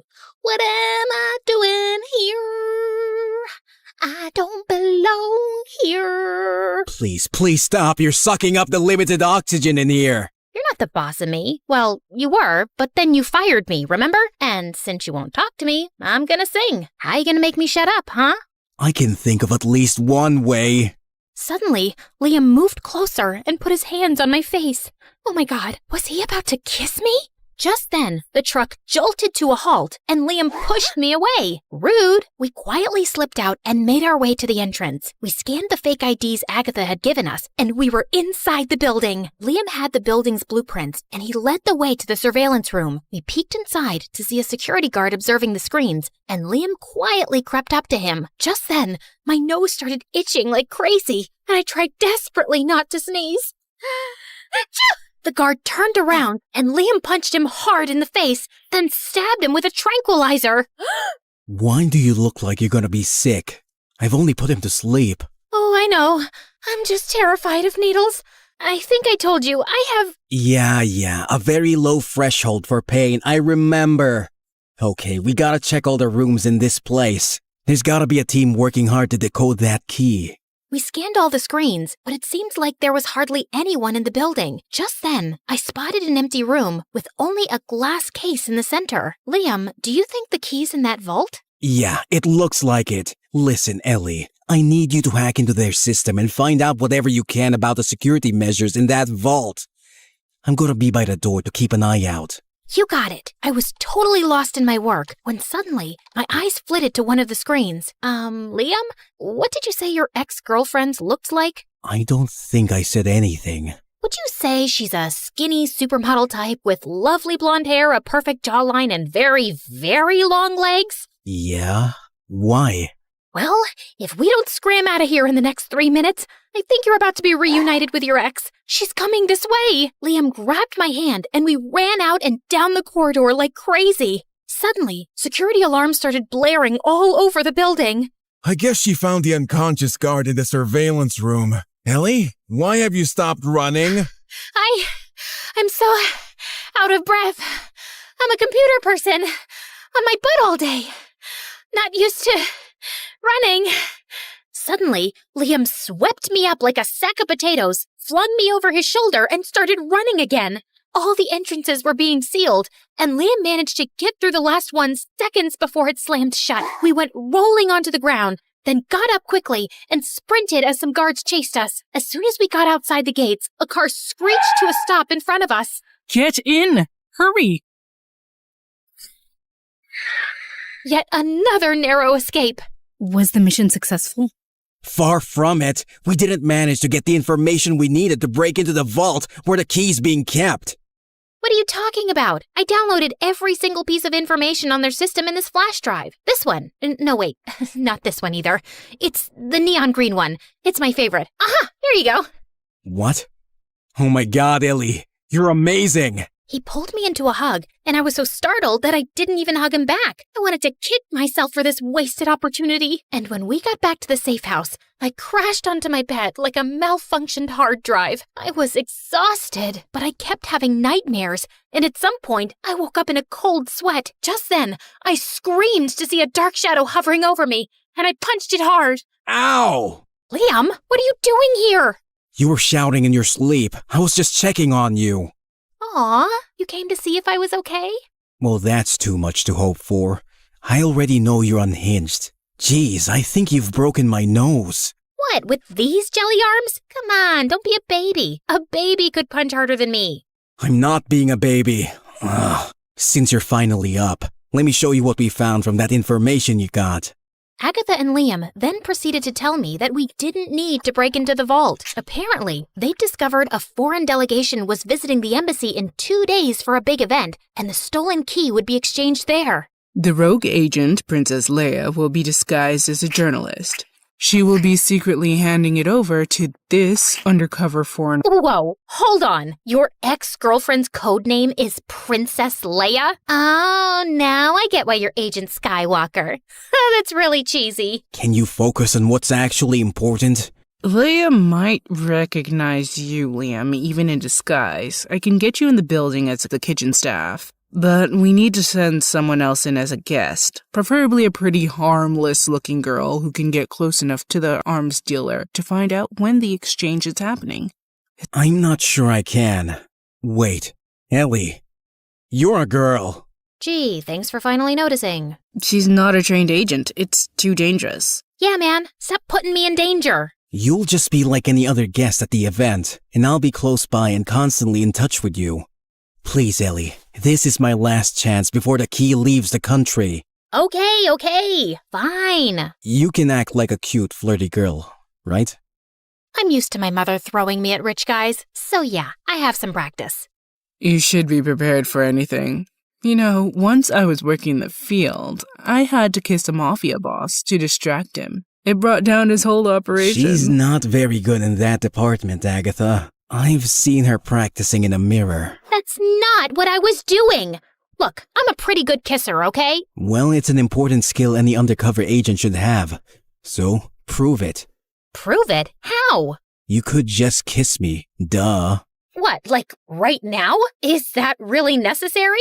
Maybe she just finds you ugly, Agent Skywalker. I didn't say that. I mean, who would find him ugly? He's very good looking. That's just a fact. Like, I'm sure even a lesbian would find him attractive. Then it's just your bad kissing skills stopping you, I guess. Let's hope you don't need to use them.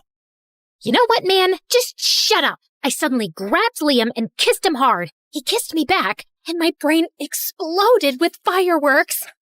Well, that was not half bad. It was good. Great, even. Yeah, she'll be fine. I'm gonna get some more coffee. I'm proud of you, kid. 2 days later, as I was getting ready for the event, I felt sick with anxiety. Just then, someone knocked gently, and Liam walked in. Wow, you clean up nice. I mean, your dress is pretty. I think I'm gonna barf all over it soon. Don't be so nervous. I won't let anything happen to you. Here's your earpiece. It has a tracker in there. I'm just not cut out for this, Liam. I'm not so sure about that. Do you know anything about your dad, Ellie? My dad? No, I don't. He left when I was just a few months old.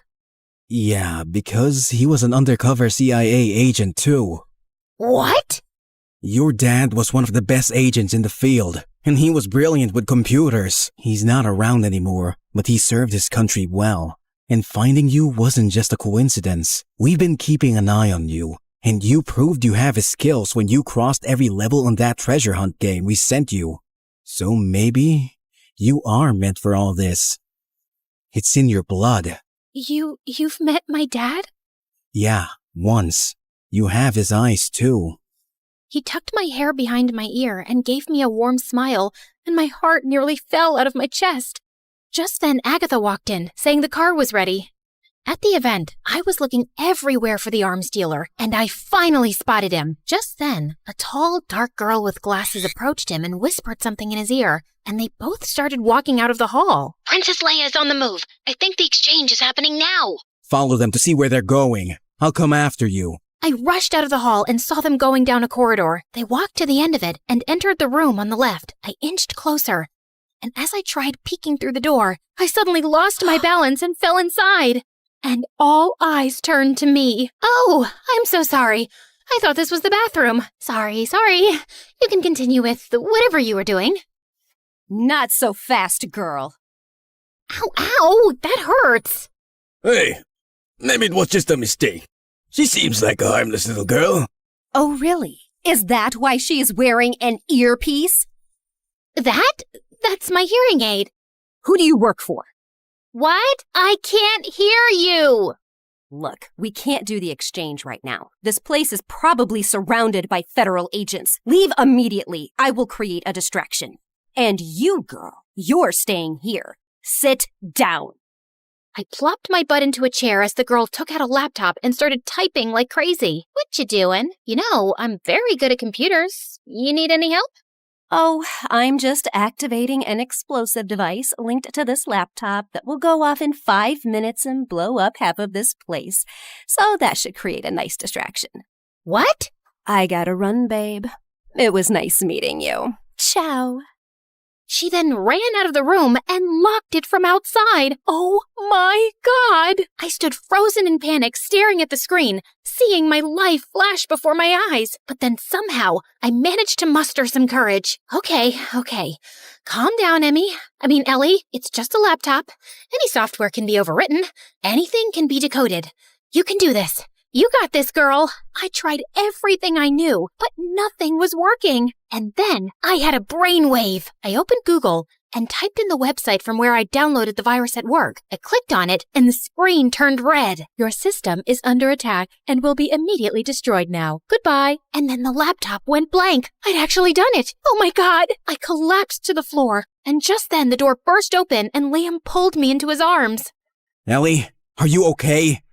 Leia took your earpiece and I ended up following her instead. Did you manage to stop her? Did you get the key? Yeah, I did. Agatha hadn't told me before, but she'd call in the other agents to help. And I'm really glad. We needed it. Leia's under arrest, and so's the arms dealer. That's amazing! And Liam, did you know that I just defused a very large explosive device and saved many lives? You did what?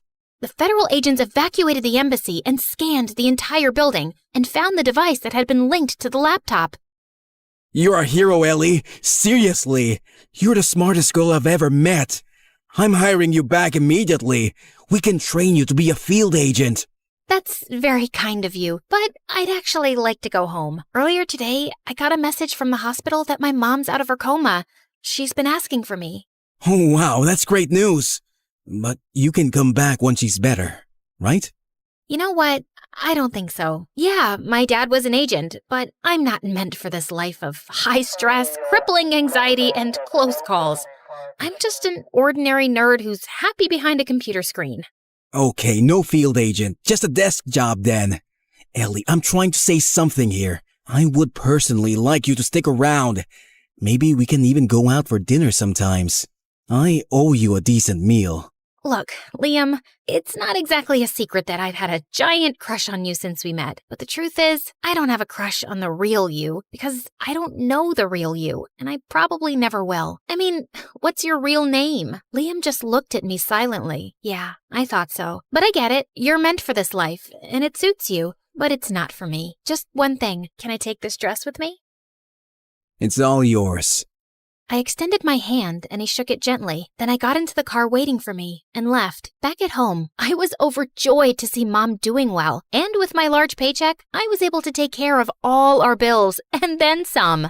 Oh, my daughter, we're rich! Did you find a rich man? No, Mom. I worked very hard for this money. And I'm in charge of the finances now. But to celebrate Mom's recovery, I decided to throw her one lavish party with all her friends at Christmas. And I was trying not to zone out of a very boring conversation with some rich, dumb jock when suddenly the doorbell rang.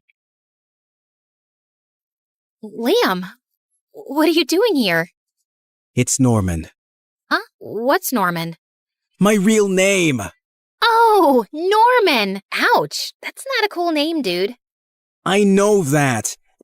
Listen, Ellie, I miss you, okay? You're crazy and you talk a lot, and you're an awful singer. There's never a dull moment with you around, because you're also smart and beautiful and adorable. And I tried to keep a cold front because I didn't want to get too close. But despite my best efforts, I can't stop thinking about you. You're anything but ordinary. So yeah, my real name's Norman, and I'm willing to tell you more if you agree to go out with me. I'm not even your type. Evil Longlegs Barbie is your type. Not anymore. Geeky Jelly Arms computer nerd is my type now. And then he pulled me into a kiss.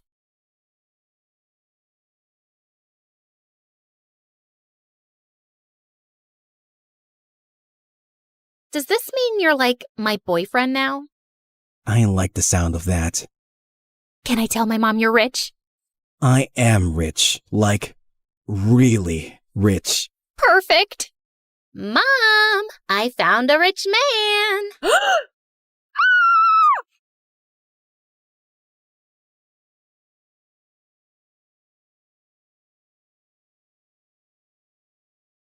The heir of that painting is a young, charming billionaire, and you will get to know him. You need to earn his trust completely, so he lets you into his life and his home.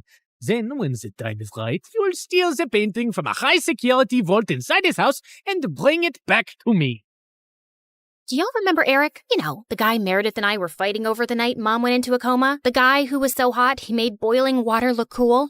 The guy whose smile shone brighter than the sun and whose eyes were deeper than the Amazon rainforest? The guy who... He looks familiar. Oh my god, I've kissed this guy once. Yeah, the guy who stole my heart the minute I saw him. And then Meredith kissed him. Do you girls know him? Not super well, but I'd rate him number 8 on my list of good kissers. And I've kissed tons of people, so that's pretty high. Oh, Pierre, you really gotta see his brothers. They look like... Ugly old girls, I know. I know everything about him, but how well does he know you? He and his family lived in our neighborhood only for a month, and that was years ago. I don't think he'd recognize me now. Yeah, she's not that memorable. You're all still going in disguise. We have to convince him that you're just a stranger who has randomly bumped into him with no agenda.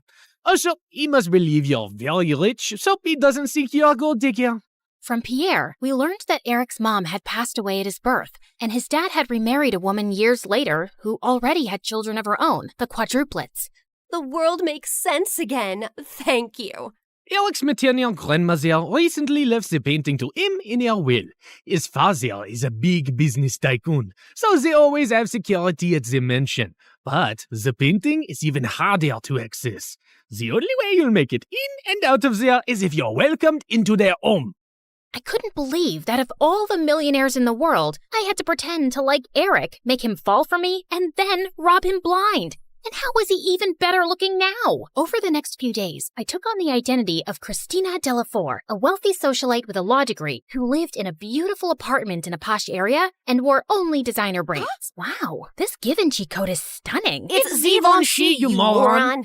Okay, geez. Also, Pierre, can't someone do a background check on me and easily find out that I did not graduate from Harvard and that I don't have parents who made a fortune out of selling toilets in India and now live there? If anyone runs a check, they'll find all this information to be accurate. I've made sure of it, and no one is interested in the law or toilets. So they won't ask you many questions. Now, show me how to walk in heels like a rich lady. Fine. Meredith, pass me the Jackie Chim Chews. Oh my god, they'll know you're fake in a second. I was joking. Relax. I've hung out with enough rich people to pick up a few things. I got this. And then, a week later, I was inserted into Eric's life. We talked over coffee for an hour, and I thought it was going really well. But when it was time to part ways, he didn't ask for my number and just left. Ugh, I'd failed to capture his interest. I'd have to plan another encounter without seeming suspicious. As I was walking away distracted, I ran straight straight into a garbage can and stuffed my toe hard. Son of a biscuit! Holy mother of fudge! I was still hopping around when I crashed into a woman pushing a stroller, and a doll went flying out of her hand onto the road. Just then, a car ran over the doll and turned it into a pancake. You destroyed my child's precious doll! I'm so sorry. It was an accident. I'll get your little girl a... Wait, your child is a cat? Yes. And that was my childhood doll, which I passed on to my baby. Look, here's some money. Get your baby another doll. She loves that one, and they don't make those anymore. Your baby is a cat. She doesn't love that particular doll. She probably doesn't even love you. She'd eat your face in your sleep if you weren't the one to feed her. Now, please. Just then, someone tugged hard at my purse, and I saw a thief running away with it. You've got to be kidding me! I took my heels off and sprinted after the thief. He jumped over a fence into a park, and I followed. I was gaining on him and sent a flying heel at his head. Just then, someone ran past me, pounced at the thief, and pinned him to the ground. Gotcha! Eric? The park security immediately arrived on the spot and took the thief away. Aren't you glad I followed you and came to your rescue? My rescue? I hit him with my shoe to slow him down and was about to catch him, but then you swooped in at the last minute, and now you want credit? Whoa, easy. I was just flirting with you. Oh, sorry. Wait, you said you followed me? Yeah, I felt stupid that I left without asking for your number. I definitely want it now.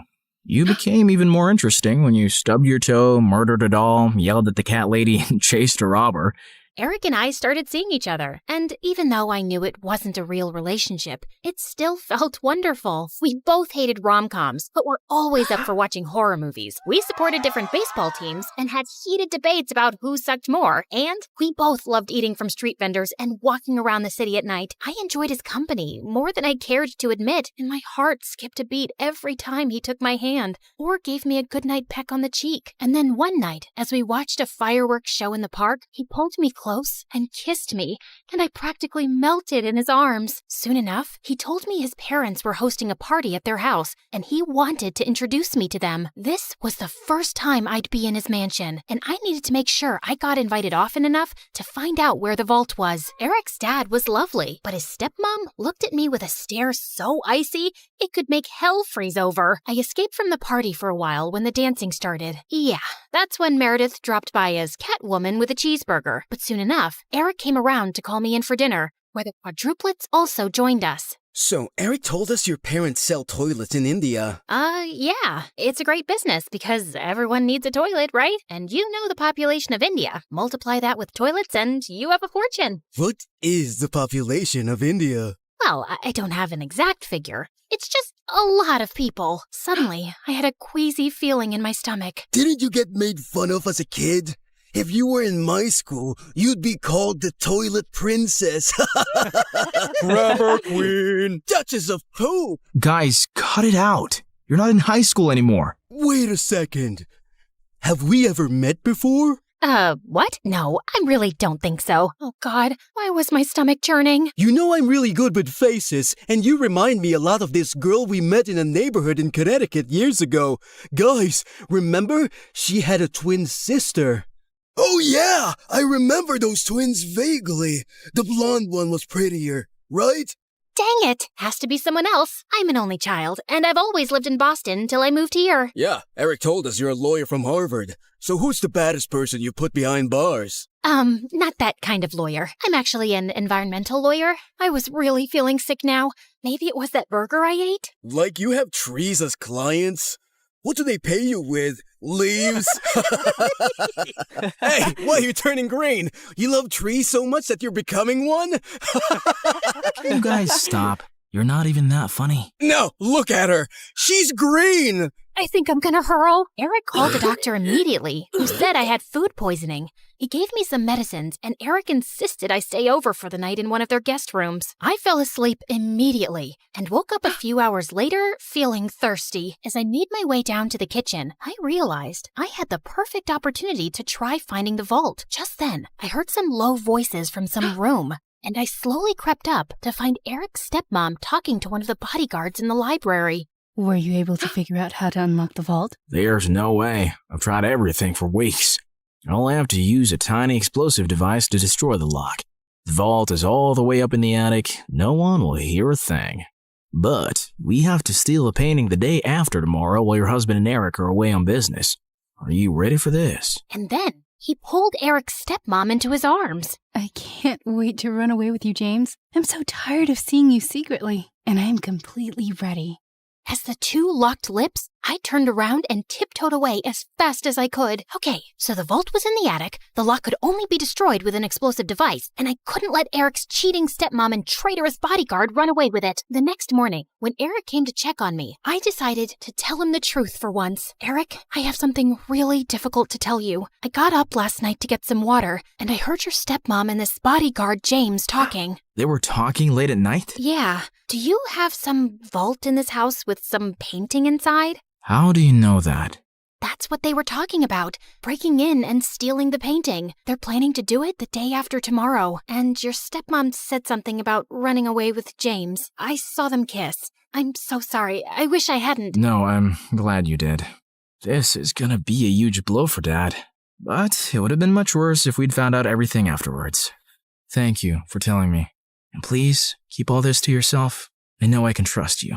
Eric kissed me gently before walking away, and 2 days later, when the bodyguard and Eric's stepmom were about to escape with the painting, police officers immediately arrested them.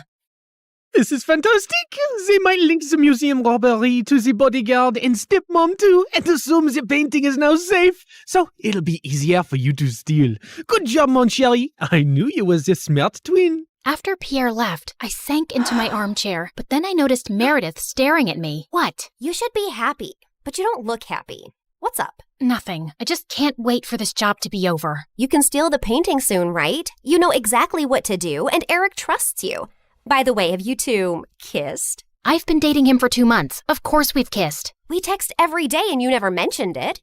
I didn't know I had to. So, how is it? It's fine. It's whatever. It's like kissing anyone. My memory's a bit fuzzy, but you know I've kissed him. You never let me forget.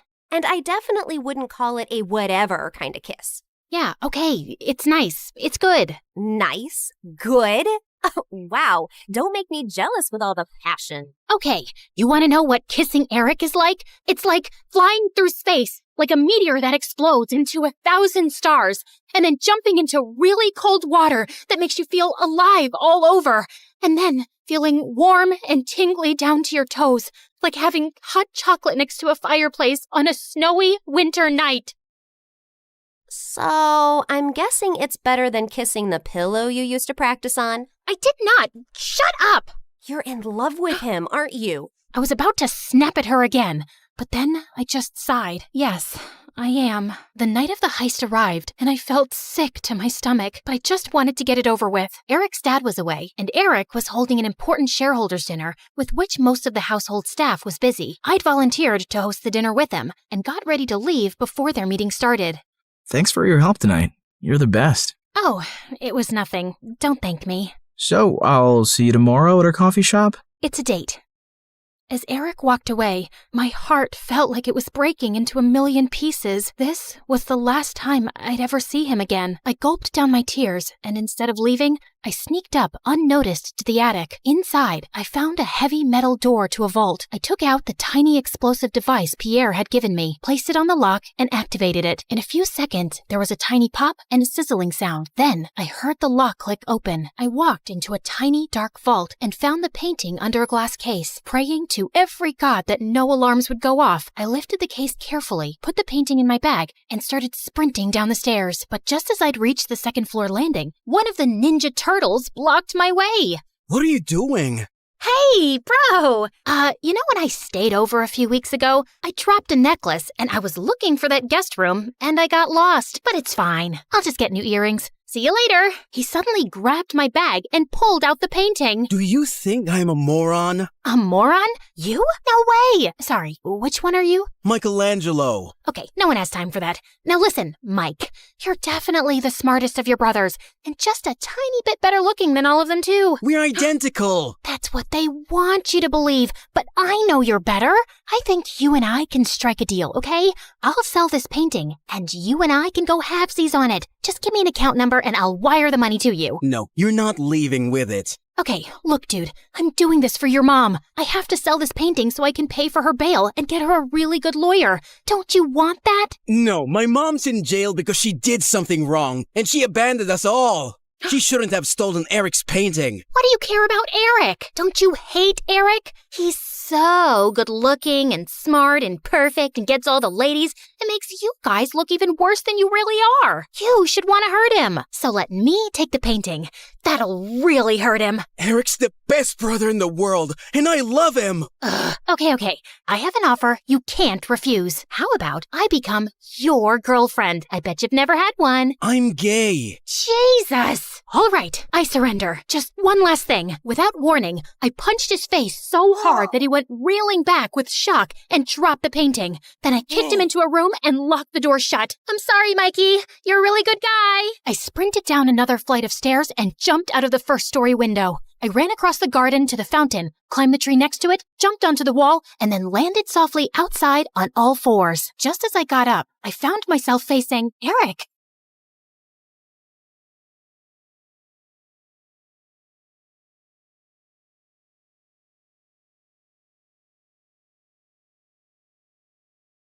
Hi, I'm Mona. I'm one of the smartest girls you'll ever meet. Please like and subscribe. I was 5 years old when I was playing hide and seek with the neighbor's kids, and I got stung by some bees. My skin immediately started to swell, and moments later, I fainted.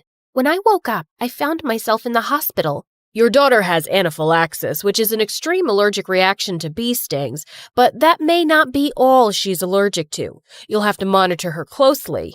After that, Mom was terrified and she wouldn't let me play outside. She also decided to homeschool me. During our lessons together, she always told me I was a genius. I still felt sad about not going to a real school, till she told me the big secret. School's gonna take away your genius and make you dumb like the other kids, because that's what the government wants. I wasn't sure why the government wanted that, but I didn't want it happening to me. While Mom was away working, I started making videos on YouTube to stay busy, and soon had some subscribers. Hello, guys. It's your stay-at-home genius. Today, let's talk about the amazing periodic table. Who knew there were so many elements? Sometimes the comments on my video were quite mean. Literally, every 11-year-old knows about the periodic table. Do us a favor and go to school. When I told Mom about the comments, she always said those kids were just jealous.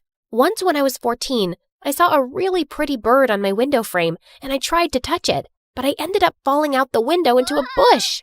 Oh my God, I was outside!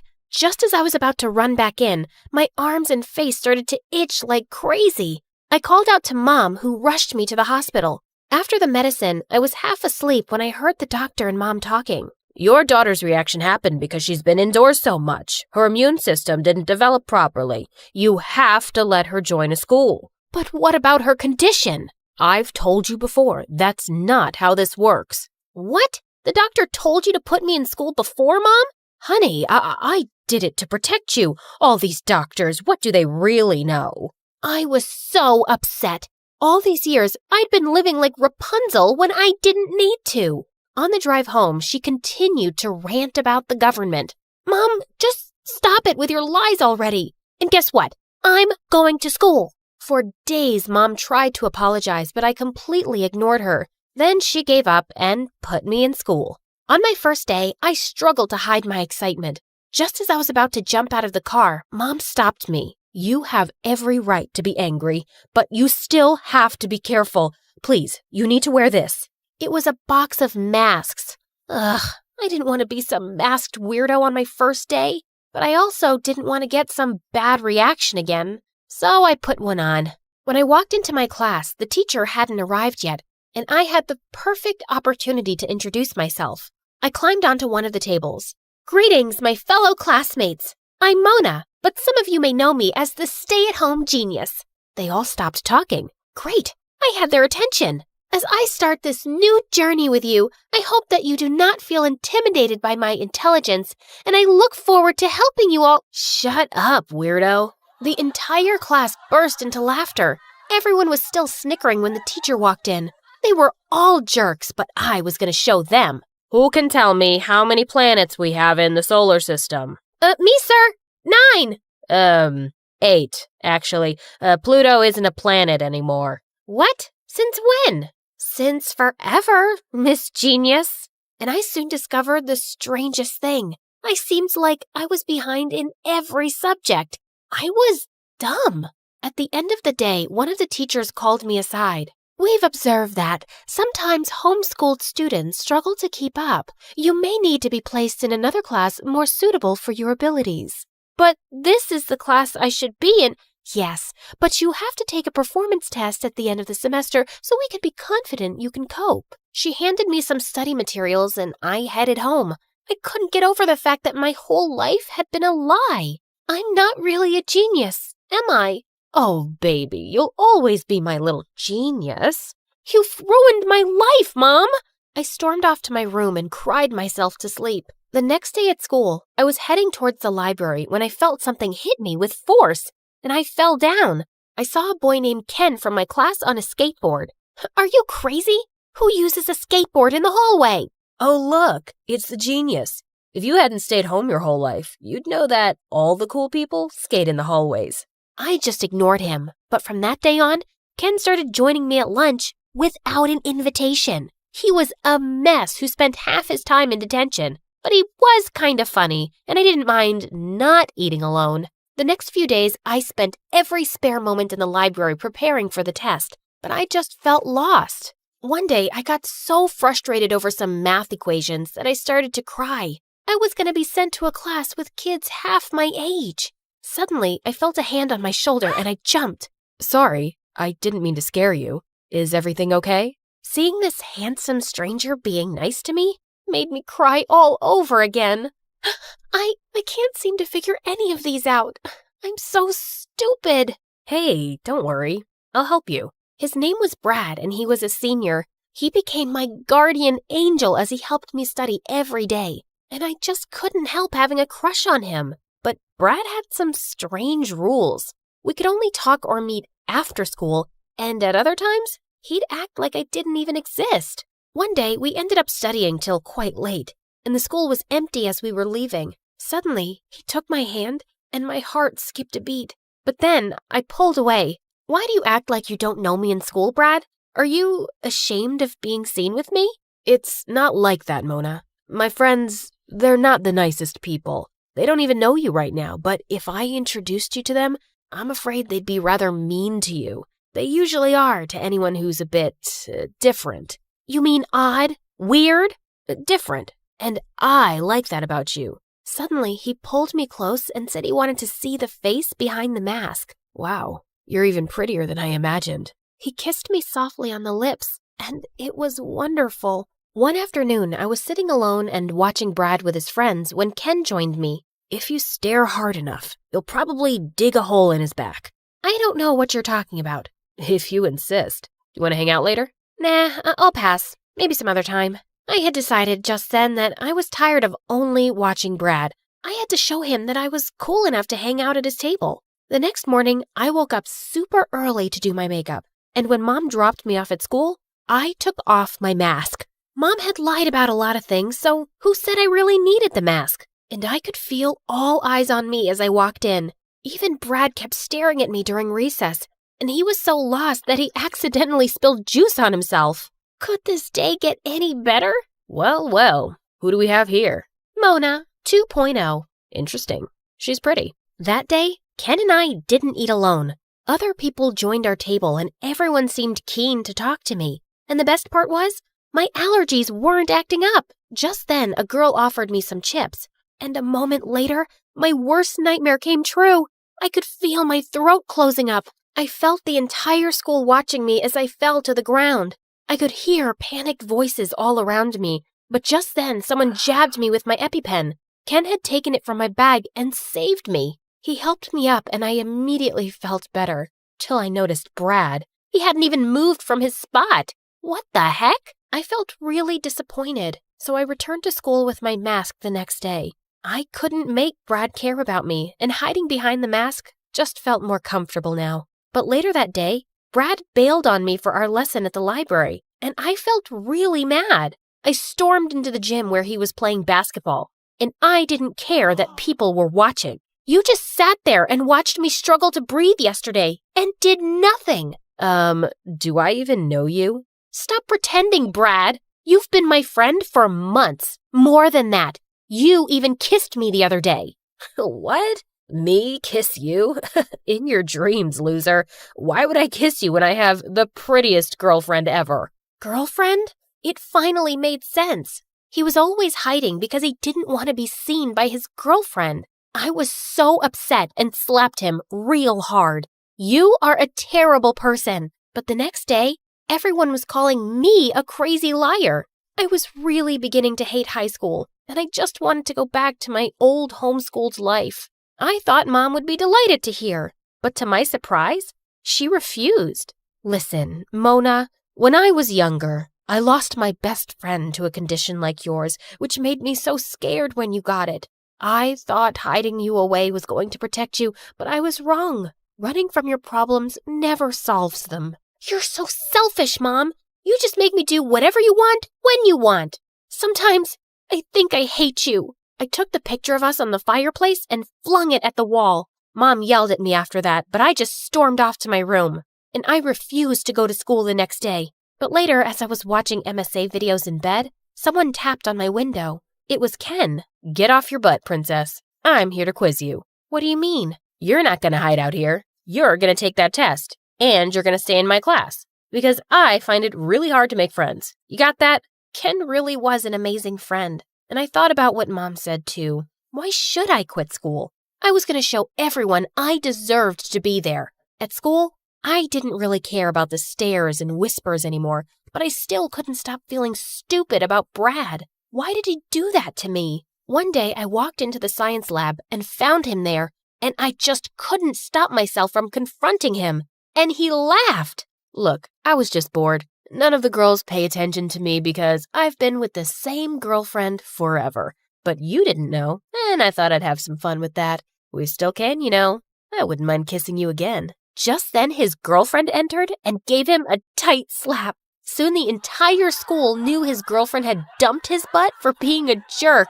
I was totally focused on my tests now, and studying with Ken became a routine. One day when he was over, I asked him, "What would you do if you had the chance to be anything?" Join the Rikers skateboard competition. I don't care if I win. I just want to be there. It's so cool. Then go for it. My dad won't let me. He says it's a pathetic waste of time. The day of the test finally came, and after completing it, I nervously watched as the teacher graded it. Wow, this is impressive, Mona. Congratulations. You passed.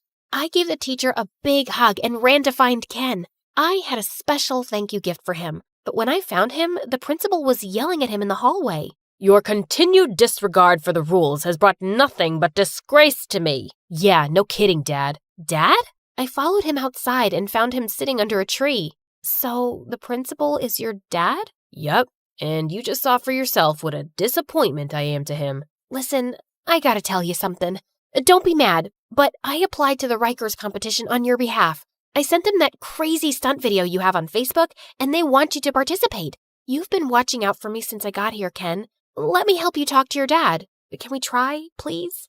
I could see tears in his eyes as I spoke, and then suddenly, he held my face and kissed me. I felt a million butterflies erupt in my tummy. That day when I got home, I found Mom sitting in the kitchen, and I hugged her from behind. I owe you an apology, Mom.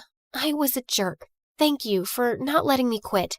I'm just trying to make things right, honey. You're on the right track.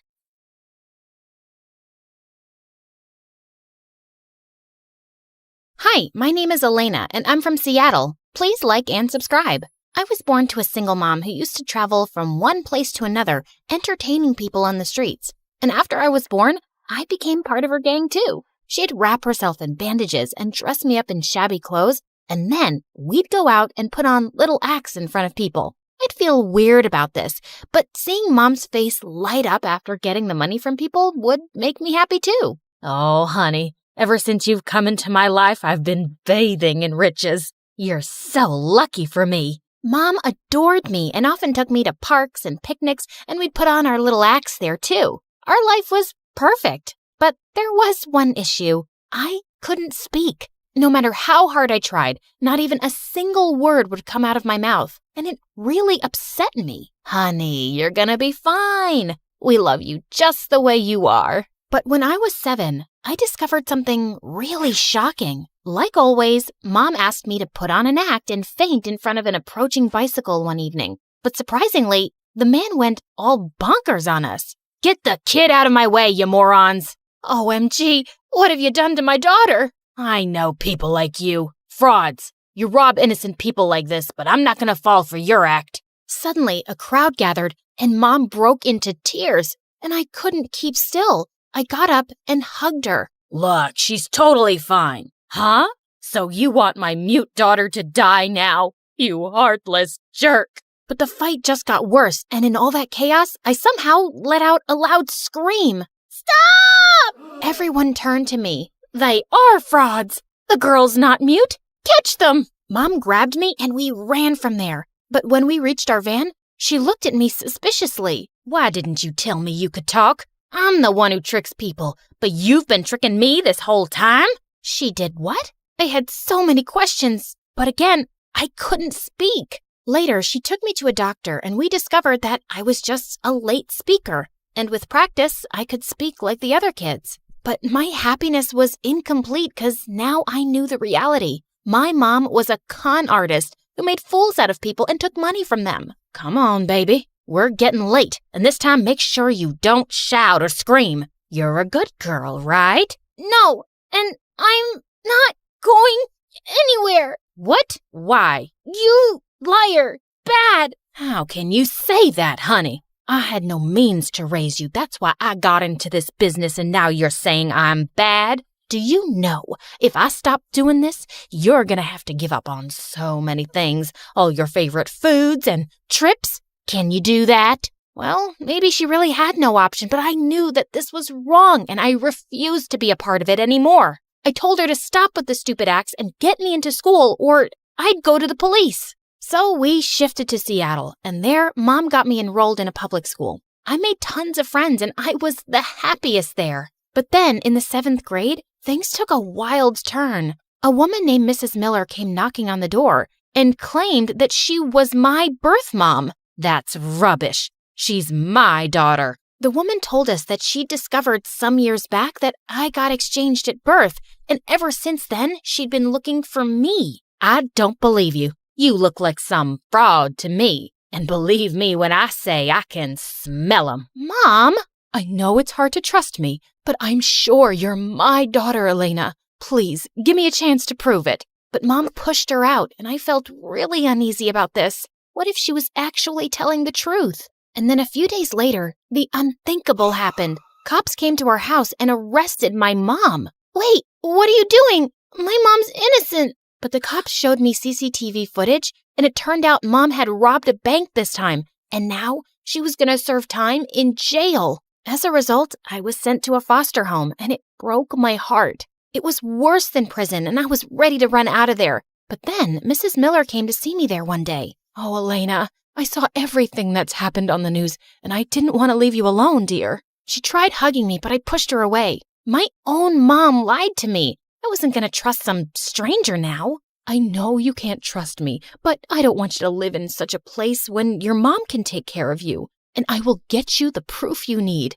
Mrs. Miller kept persisting, so I agreed to get a DNA test. And just like she'd said, the results were a match. And she was indeed my birth mom. I was super shocked by this revelation, and moving in with her seemed so much better than rotting in this filthy place. So I agreed, and she took me to a palace-like house. My birth mom was frickin' rich. This is gonna be your home now, sweetie, but I need you to promise me something. The girl who was switched with you, Stella, I haven't told her about any of this yet. I've loved her like my own child, and I want more time to speak with her about this, okay? I promised not to say a word about it, but as we entered, a cute little boy bumped into me, and we both fell on our butts flat. Ouch! That hurt! Hey, are you okay?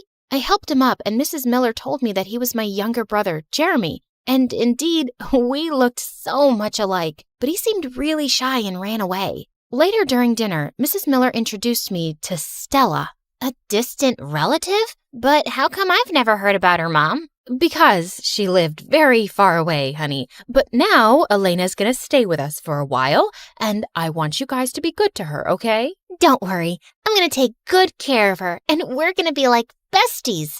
Stella seemed like a very nice girl. She showed me around the house and even let me borrow some of her gorgeous dresses. I'm having a sleepover tonight with my friends, and we're gonna have so much fun. And she was right. It was a blast. Everyone loved me and kept complimenting me. Your cousin is amazing, Stella. You should invite her to all our sleepovers. And I guess we won't even miss you because she's so much more fun. Gosh, these girls were so funny and crazy. They asked me some questions about my family, and I came up with some random lies. But Stella looked a bit suspicious. The next few days were amazing. Mrs. Miller would take me out shopping, and we'd have so much fun getting to know each other. She even took me to her workplace, and I got this proud feeling knowing that she was a top lawyer in a huge firm. And soon, I wanted to be just like her. But that night when I was asleep, I heard some strange noise in my room, and I saw someone going through my stuff. It was Stella. What are you doing here? Oh, well, I was just checking up on you. Go back to sleep. Saying that, she rushed out of the room, but I felt really uneasy and I couldn't sleep after that, so I went downstairs to the kitchen for water. And there, I found Jeremy hiding behind the kitchen counter, binging on ice cream and cookies. Caught you. No, please don't tell anyone I was here. I swear, I didn't eat anything. Hey, it's okay. I'm not telling anyone. Relax. After he calmed down, I asked him what was wrong. I binge eat when I'm nervous about anything. What are you nervous about, Jeremy? I always fail all my subjects and all my friends make fun of me, and we have tests coming up. It's freaking me out. What if I helped you with your studies? Really? Yeah. And we can teach those nasty kids a lesson so they won't ever pick on you ever again. You're so amazing, sis. Saying that, he hugged me tight, and after that, I'd spend all my evenings teaching Jeremy in his room. Over time, I discovered that we had so much in common and we bonded so well together. I'm so happy to see you guys getting along, Elena. Yeah, I've been helping him study, but I guess he's too exhausted for the day, so I'll go now. I was leaving the room, but just then, Mrs. Miller took my hand gently. It's a good thing that I never gave up on looking for you. I'm so glad you're here, my daughter. I'm glad too, Mom. When I said Mom, her eyes lit up and she hugged me tight. Then a week later, I started school, and all of Stella's friends were so happy to see me there. Who's the gorgeous girl, Stella? Why don't you introduce us? Well, I'm not sure either. Why don't you go ask her? Saying that, she ignored me and went away with her friends. But I didn't like her being this way with me. So later that night, I went to ask her, Hey, what's the matter? You've been acting weird lately. Yeah? That's because I know something's up. And you and Mom are both lying to us. Oh, really? Is that why you were going through my stuff the other day? Don't act, Elena. Nothing you say ever matches up, and it's been so many days and no family member ever calls you. What are you hiding? I knew she'd figure out something was up sooner or later, but I couldn't tell her anything now, so I just left. Soon it was our birthday, and Mom decided to throw a huge party for both of us. And I got a really awesome gift for Stella, to make things up with her again. Hey, you look so pretty. I got this for you, and I'm sure you're gonna love it. She opened the box and her eyes lit up. I've got something even better for you that's gonna blow your mind. I wasn't quite sure what she meant till something terrible happened at the party. While everyone was enjoying themselves, Stella got onto the stage and grabbed the mic. Hey, everyone. As you all know, it's my birthday, but it's also Elena's birthday. And I've got a great surprise for her. But before that, you should all know who Elena is. Saying that, a slideshow opened on a screen behind her, and it had pictures of my mom and all the news about her being a con artist and a robber. That's Elena's mom, and Elena's a fraud, just like her. Stella, stop this nonsense at once. Oh, this ain't nonsense, Mom. This is the truth. And now I want to know why you brought this street rat here and hid it from me. You're such a horrible person, Stella. Oh, do you want to cry like a little baby? Stop it. Don't hurt her. She isn't the con woman's daughter. You are. Suddenly, a loud silence swept across the room. Have you lost it, Jeremy? What are you talking about? Stop hurting Elena. She's my real sister. No, Jeremy, stop. Stella looked at Mom with questioning eyes. What? What is Jeremy saying? Mom? Mom remained silent, and the look on Stella's face changed and she ran to her room. After that, Mom asked all the guests to leave. Jeremy, how did you know this? Once, I heard you talking on the phone about how you were looking for your daughter who got exchanged. And that night, when you came into my room, I wasn't sleeping, and I heard Elena was my real sister. Oh, Jeremy, but you shouldn't have said this in front of everyone. You were crying, and Stella was hurting you, so I immediately went up to Stella's room, but she wouldn't let anyone in. Even Mom tried talking to her, but she didn't come out of her room for a few hours, and I decided to break in through the window. But when I got there, I saw she was lying unconscious on the floor. We immediately rushed her to the hospital, and the doctor said she was all right, but she just passed out because of shock. Later that night, when she gained consciousness, I was right next to her. What are you doing? Get away from me. Stella, calm down. I know it's a big shock for you, and I can understand how you feel, but please, listen to me. I don't want to hear anything, Elena. I hate you. I'm going to lose all my family and my home because of you. You're not losing anything, okay? Mom's loved you for so long and brought you up like her own daughter. How can you even think that she'd replace you? Elena's right, Stella. You're my daughter and my family, and you're always going to stay here with us. But Elena's your real daughter. Isn't that why you brought her here? And now even Jeremy loves her more than me. She is my daughter, but so are you. I love you both equally. Yeah, I love you both equally too. I'm sorry for what I did. So, you promise you're never gonna let me go, and I'll always be important to you? I promise, honey. Suddenly, she pulled Mom in for a tight hug, and I joined too. You guys, I'm here too. Come on then. What are you waiting for?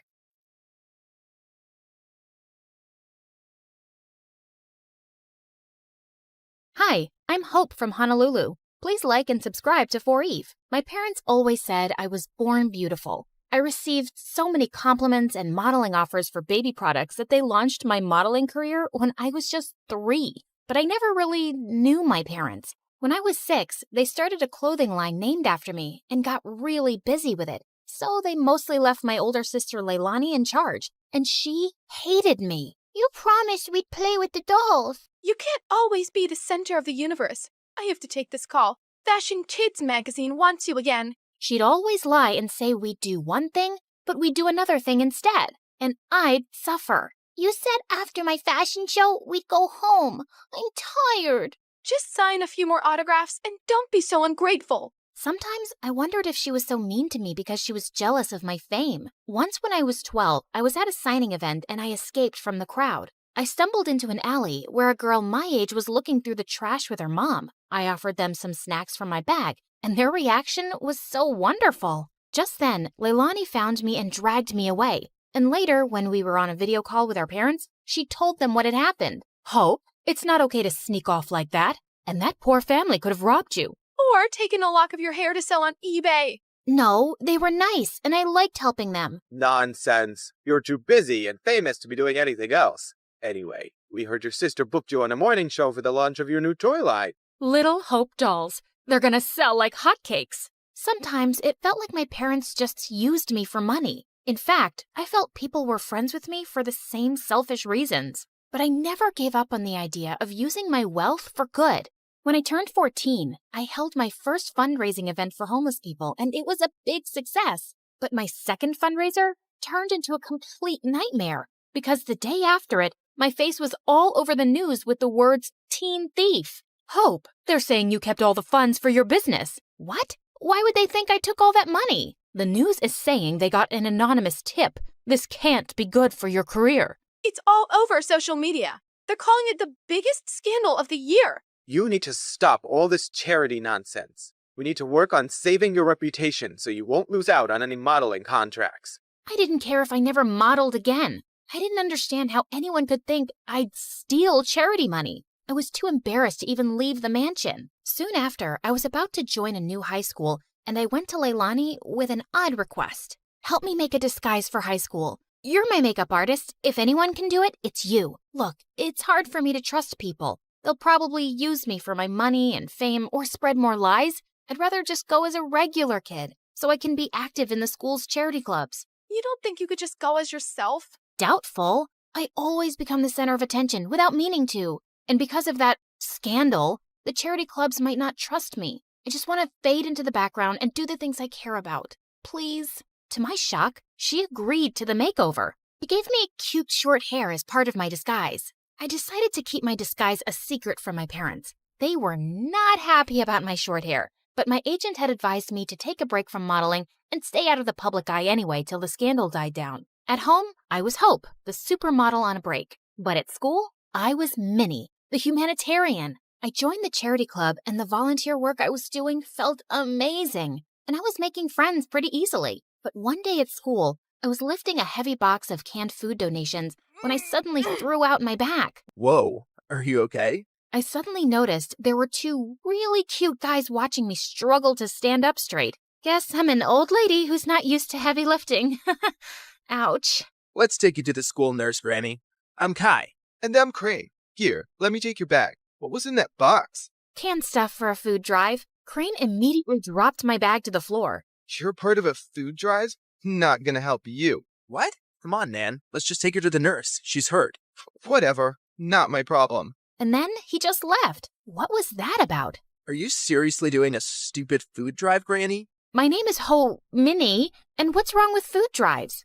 Minnie? Minnie. Everything about them is wrong, Minnie. If the poor just got off their butts and worked, they wouldn't be poor. Why should we treat them like babies and take money from people who do work? Wow. Sometimes it's hard for people to find work or earn enough, and they need help. Maybe lame losers do. Well, Minnie, here you are. Kai winked at me as he left. What a jerk. But I wasn't going to let his arrogant opinion stop me. I organized a school dance to raise funds for the food drive, and it was a hit. But just as I was dancing with some friends, Kai and Crane busted through the gym doors with crowns on their heads. To the rich, stand with the rich. What are you doing, Kai?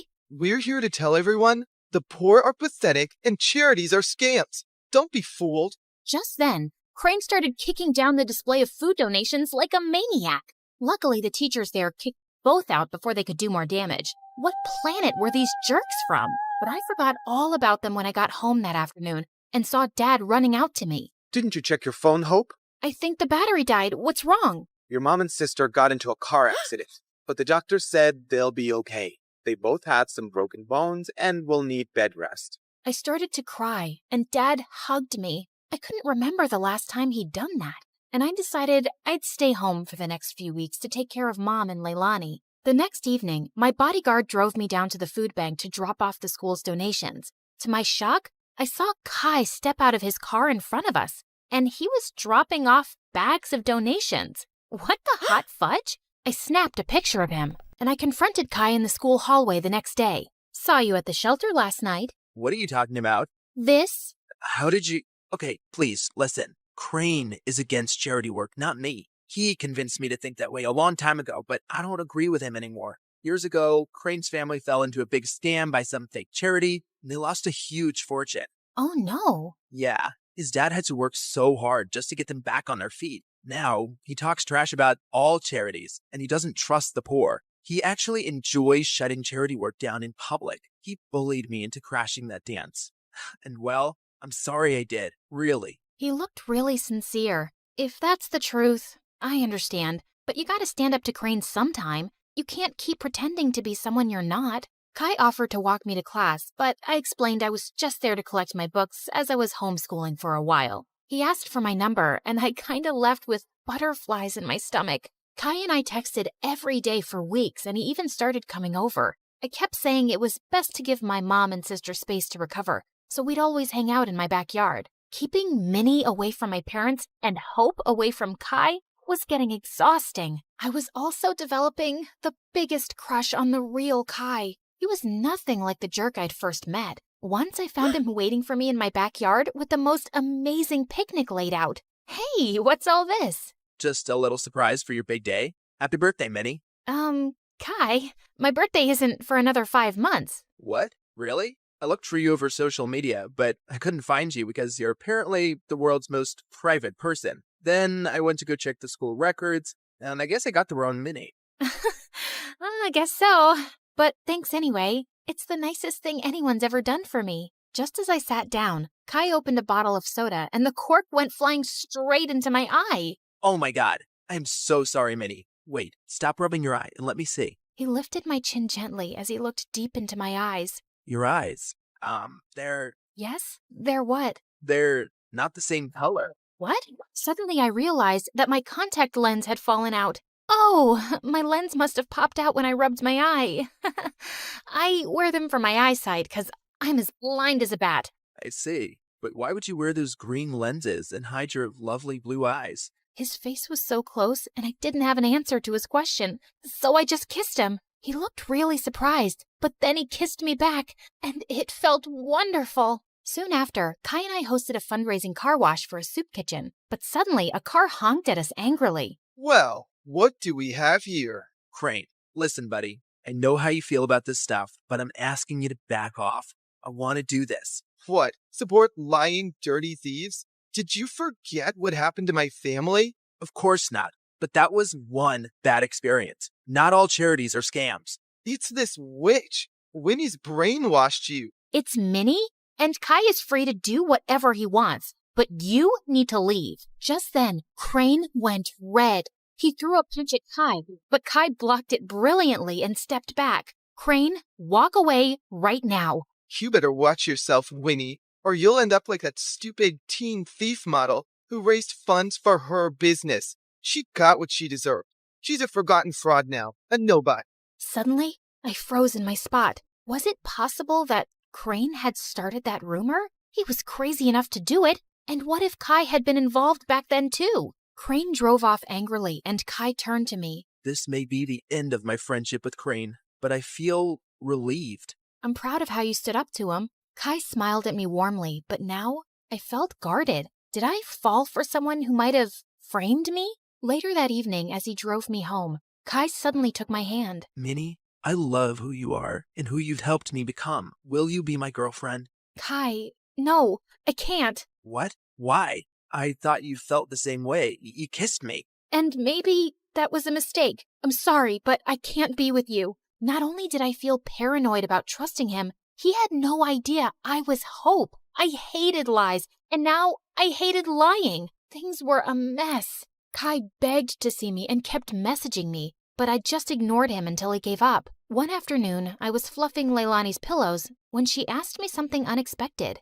Hope, how are you? Not bad. Why? Nothing. I just noticed that you looked a bit sad these days. I kinda lost someone I cared about. Wait, Leilani, why are you crying? Oh, Hope, I just need to tell you something. I can't keep it in any longer, especially after you've taken such good care of me. And to my shock, she confessed how she was the one who had started the rumor that I'd stolen the charity funds. I know it was really wrong, and I'm sorry, but I just got so resentful. I was left in charge of you, and you always came first. And you were always in the limelight, while I never even got thanks for anything I did. I got carried away. Leilani, how could you? I really regret it. That's why I agreed to your makeover request, because I didn't want to stand in your way again. I know how good-hearted you really are. Do you know what you've done? I immediately thought of Kai, this great guy, and how I'd shut him out. I wanted to slap Leilani, but I just stormed off angrily. I told Mom what Leilani had done and said I couldn't stand to be around her right now. To my shock, Mom agreed that I should take a break from her. We arranged for me to stay at my bodyguard's house, and I found out that he lived close to Kai. On my first night there, I walked over to Kai's place. I needed to fix things between us, but his butler informed me that he'd gone to Tokyo for 2 weeks or longer. My heart sank. For 3 days, I texted and called Kai, but he never answered. I knew he was avoiding me, and I deserved it, but I wasn't giving up. I called Mom and explained everything about Kai to her, and she actually listened. Tokyo might be a nicer break for you. OMG, Mom, you'd let me go? Yes, sweetheart. Ever since the accident, your dad and I have been thinking how hard we've pushed you and your sister. We just wanted you girls to know success early on, but we've realized there are more important things than success and money, like happiness and family. You've been amazing during our recovery, honey, and you really deserve to go. Thanks, Mom. I love you. And the next day, I was on a flight to Tokyo with my bodyguard and checked into the same hotel as Kai. Just as I stepped onto the elevator, I was shocked to see Kai inside. He looked awkwardly at me. Hi, can I help you with something? I suddenly realized he couldn't recognize me without my disguise. Kai, you're the reason I'm here. I came to tell you the truth. I'm Minnie. Minnie? Minnie from Honolulu? Yes, except my real name is Hope. What? I told him everything. My trust issues and my disguise and what my sister did, how awful I felt for abandoning him, and how I tried calling him. I'm using a different phone here, and I understand why you wanted to hide yourself, Hope. I've missed you. Do you think we could give us another chance? You flew all the way here to make things right? I'd be a jerk if I say no. But could you do just one thing? Give your sister another chance. Come on. Charity starts at home. I will. I promise. Contestant 9, please state your name. Sierra? Looks like a nightmare, right? Hi, I'm Sierra. And ever since I could talk, I've had a stutter. I didn't think much of it until I moved to a new town when I was 6. Welcome to the neighborhood. I'm Dean. This is my daughter, Kelsey. What's your name, sweetheart? Sierra. Why do you talk like that? It was the first time anyone had asked me that. It wouldn't be the last. My stutter happened frequently, but it got worse when I was nervous.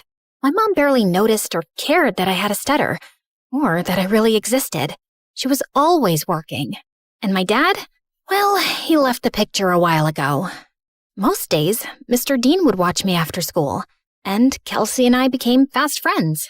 We did everything together. Played at the park, put on fashion shows, grabbed ice cream at Scoopy's. When we went out as a trio, I'd secretly pretend that Mr. Dean was my dad, and Kelsey was my older sister. In those moments, it felt like the family I'd always wanted. But things started to change when Kelsey's mom announced she wanted a divorce and moved out of state. After that, Kelsey started to change. She wasn't just upset. She was furious. She yelled at everyone, and once even smashed the living room furniture in a fit of rage. She lashed out in class and got held back a grade. And if her dad hadn't been the superintendent, she probably would have been expelled. By middle school, we ended up in the same class, and Mr. Dean dropped us off on the first day. Wow, your daughters are so beautiful. Aren't they? I'm a lucky dad. Kelsey looked like she was about to explode. I'm Kelsey. I'm his only daughter. My mistake. And what's your name? Sierra. Sierra? Why do you talk like that?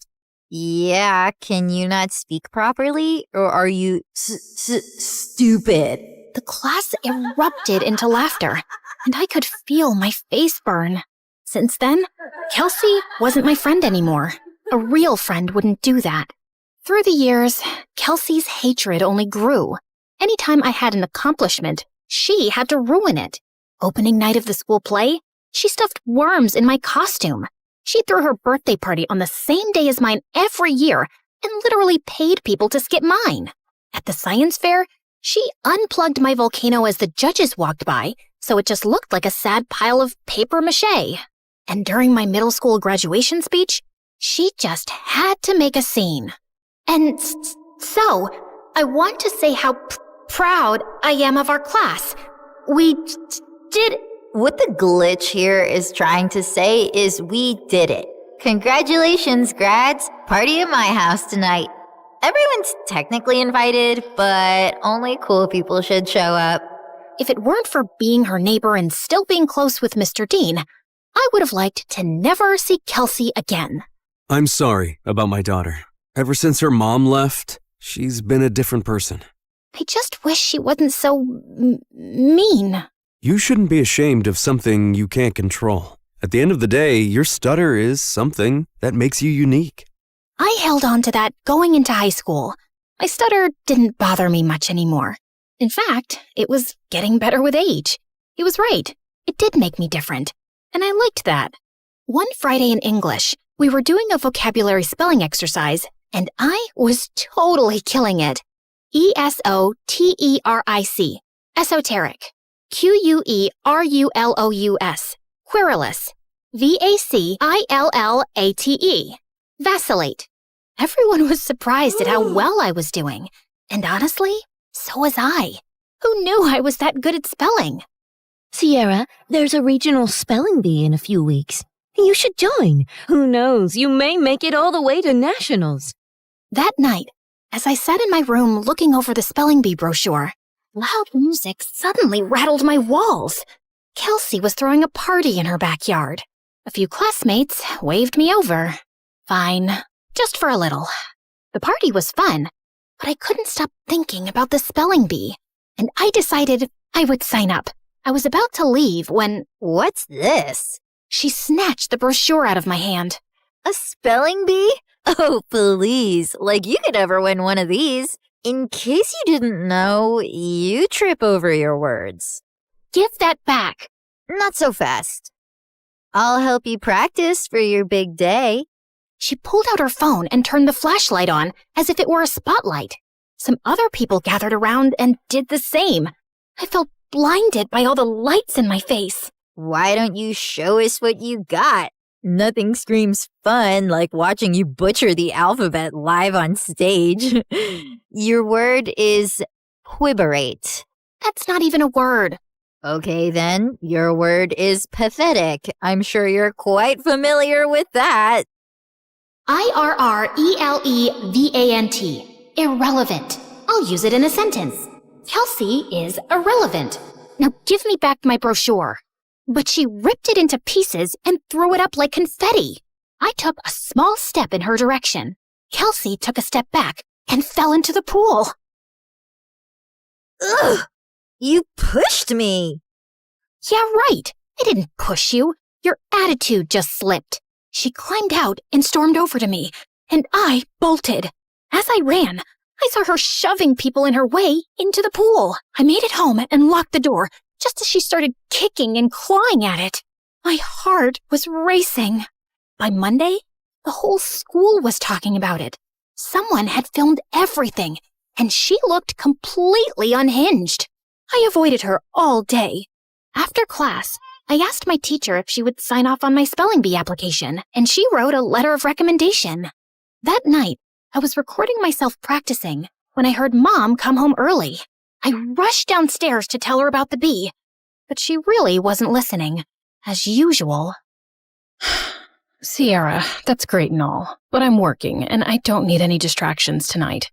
And the Mother of the Year award goes to... Feeling annoyed, I went back upstairs and found Kelsey sneaking through my bedroom window. What are you doing here? Get out! Relax, Miss Broken Record. I'm just here to apologize. Apologize? Yeah. I saw the video from the party over the weekend. I looked crazy. It wasn't okay how I was treating you, so I'm sorry, okay? Thanks? I'm not really sure what to make of this. Yeah, well, we used to be friends or whatever. I think it's time to put the bad blood between us to bed, right? Trust doesn't just snap back into place, not after everything that's happened between us. I understand. I intend to prove it to you. Do you mind getting me some water? Climbing up the vines was harder than I thought. Uh-huh. Sure. This certainly wasn't on my bingo card for how the night would go. I brought her water, which she downed in one gulp. Thanks. I'll see you tomorrow. Maybe we can sit together at lunch? Maybe. Also, never sneak into my room again. Then she climbed out the window. What a strange interaction. But maybe we really were turning over a new leaf. The next day, I walked into class feeling good about the new era I was in, where I tried new things and made up with old friends. But that confidence vanished when I found my teacher waiting for me, looking pissed. Sierra, you will not be attending class today. I've contacted the spelling bee and pulled my recommendation for your application. What? What did I do? You should be ashamed of yourself. The principal is waiting for you in his office. What was going on?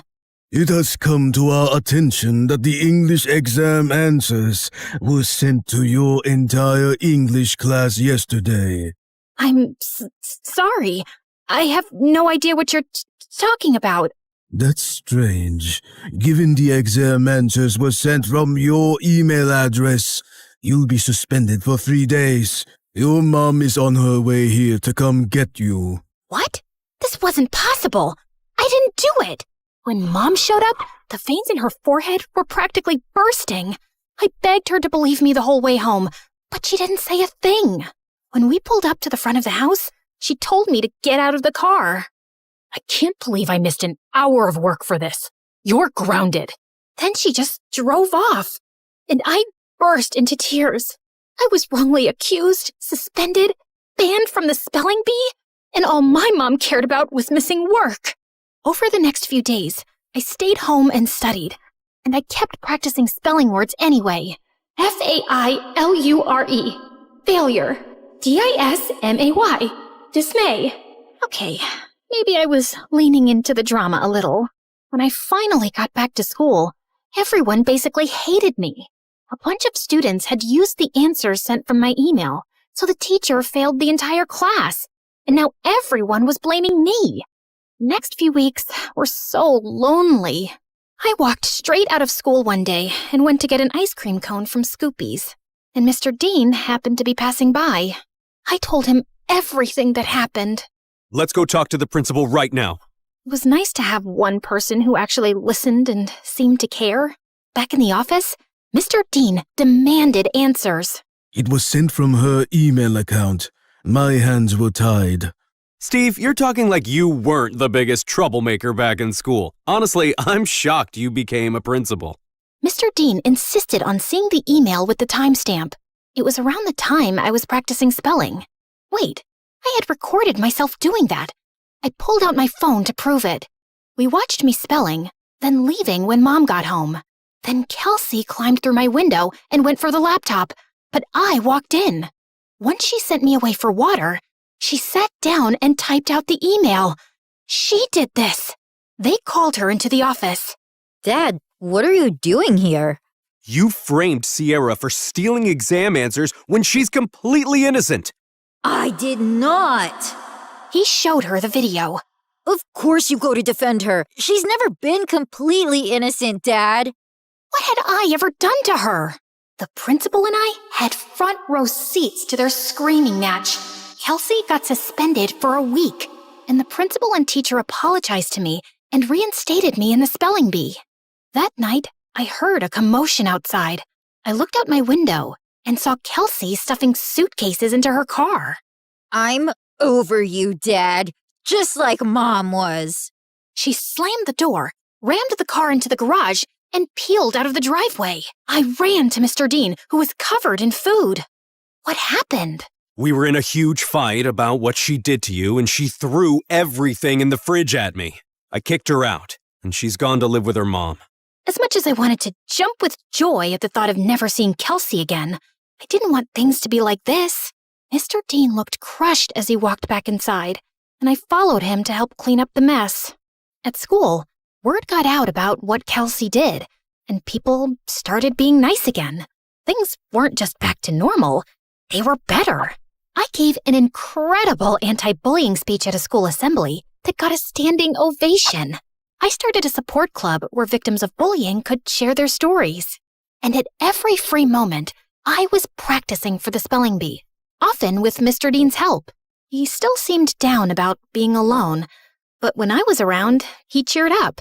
He drilled practice words with me every day until regionals. And on that day, he was there in the audience. My mom wasn't. I got second place and was qualified for nationals in a month. Afterward, the top contestants did a group photo shoot. I was smiling for the camera when someone put an arm around my shoulder. I looked up. It was the guy who won first. You were a great competitor out there today. Congratulations. His accent, his eyes. Suddenly, I forgot how to breathe. Thanks. Where do you come from? Where do you come from? Sierra, are you kidding me? Is that how you speak, or did I just fluster you? Oh, no. I just have a stutter. It's adorable. I'm Leon, and I'd love to get your number. We should talk more. since we'll be seeing one another for nationals next month. Yes, please. We exchanged numbers, and I practically floated back to Mr. Dean. It felt like the best day of my life. When we got home, Mom was on the porch, arms crossed. She rolled her eyes when she saw us together. And where have you two been?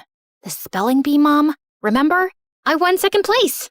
She did amazing. You should have seen her. I'm sure, but I was too busy with the logistics of moving. Moving? Work wants me to relocate to California within the next couple of weeks. Mom, no! I have nationals next month. Well, that's too bad. Work comes first. You know that. Work always comes first for you, Mom. It's never me. Oh, stop being so dramatic. What if she stays with me until the end of the school year? What? I have Kelsey's empty bedroom. She can compete in nationals, finish out the year, and then move out to California. Please, Mom. Fine. Within a week, Mom was gone, and I had moved into Kelsey's old room. Mr. Dean cared in a way my mom never had, and this new life felt good. And to top it off, Leon reached out. He was a foreign exchange student from Spain living in New York, and we hit it off instantly, texting all night, every night. We had so much in common, and he was so easy to talk to. I had a major crush. One night, I even felt bold enough to tell him. I was losing sleep, slipping in school, and didn't care. I had never felt like this about someone in my life.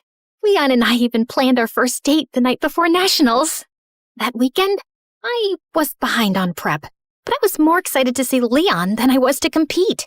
We planned to meet at a park, and I spent hours getting ready. I waited for him at the park. He was 5 minutes late, then 15, then 30. After 2 hours, unanswered calls, and 20 unread texts, I gave up and walked home. I got in bed and cried. Had something happened? Had I been stood up? I barely slept that night. The next morning, I was exhausted. Mr. Dean and I headed to the Bee. I checked in and looked for Leon. Nothing. When it was time to go on stage, I scanned the crowd. No Leon. But then backstage, I heard whispered voices. I turned and saw Leon talking to someone behind him. No, I can't keep doing this. Leon, come on. It's not that hard. He pulled away, and I gasped. Their heads snapped towards me. Kelsey laughed, while Leon froze like a deer in headlights. Was this all just a setup to mess with me? Sierra, wait! My ears started ringing, and I don't remember anything else that happened until... Contestant 9? Contestant 9, please step forward! A contestant sitting next to me tapped on my shoulder, and I walked up to the mic, trying to steady myself. Sierra? Why do you talk like that? Yeah, can you not speak? Are you stupid? You should be ashamed of yourself. Like you could ever win one of these. In case you didn't know, you trip over your words. Contestant 9, please state your name. Sierra? Your word is vicissitude.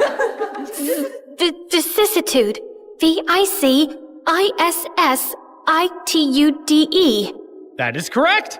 And just like that, my first round was over. With every ring of the bell that told me I got the word correct, my confidence rose. I shut Kelsey and Leon out of my mind. Contestants were dropping like flies, but I stayed strong. Until it was just Leon and I. Your word is appoggiatura. Appoggiatura. A-P-P-O-G-I-A-T-U-R-A.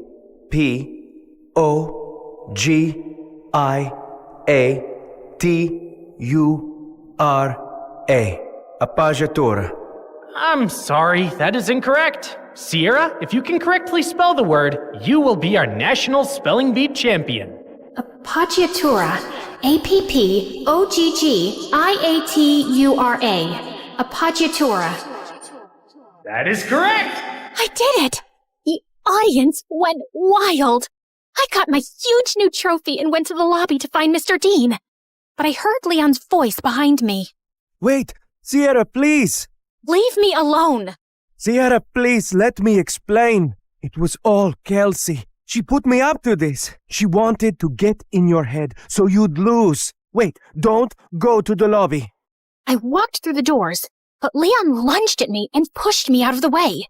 The doors had buckets of slime and feathers on them, which all fell on Leon. Why did you push me away? I was trying to save you from this. Listen, Kelsey moved to my school and found out I was going to regionals for the spelling bee. She said she'd pay me to flirt with you and distract you from studying. I'm so sorry. I was just a game to you? I only agreed because I really needed the money for my mom's treatments.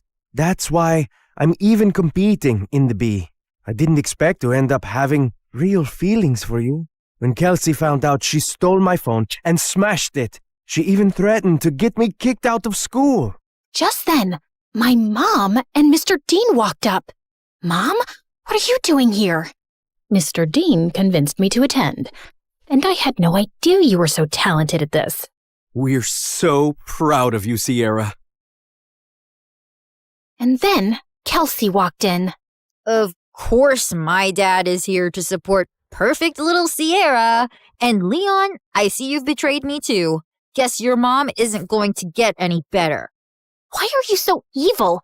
What did I ever do to you, Kelsey? You stole everything from me. Everything!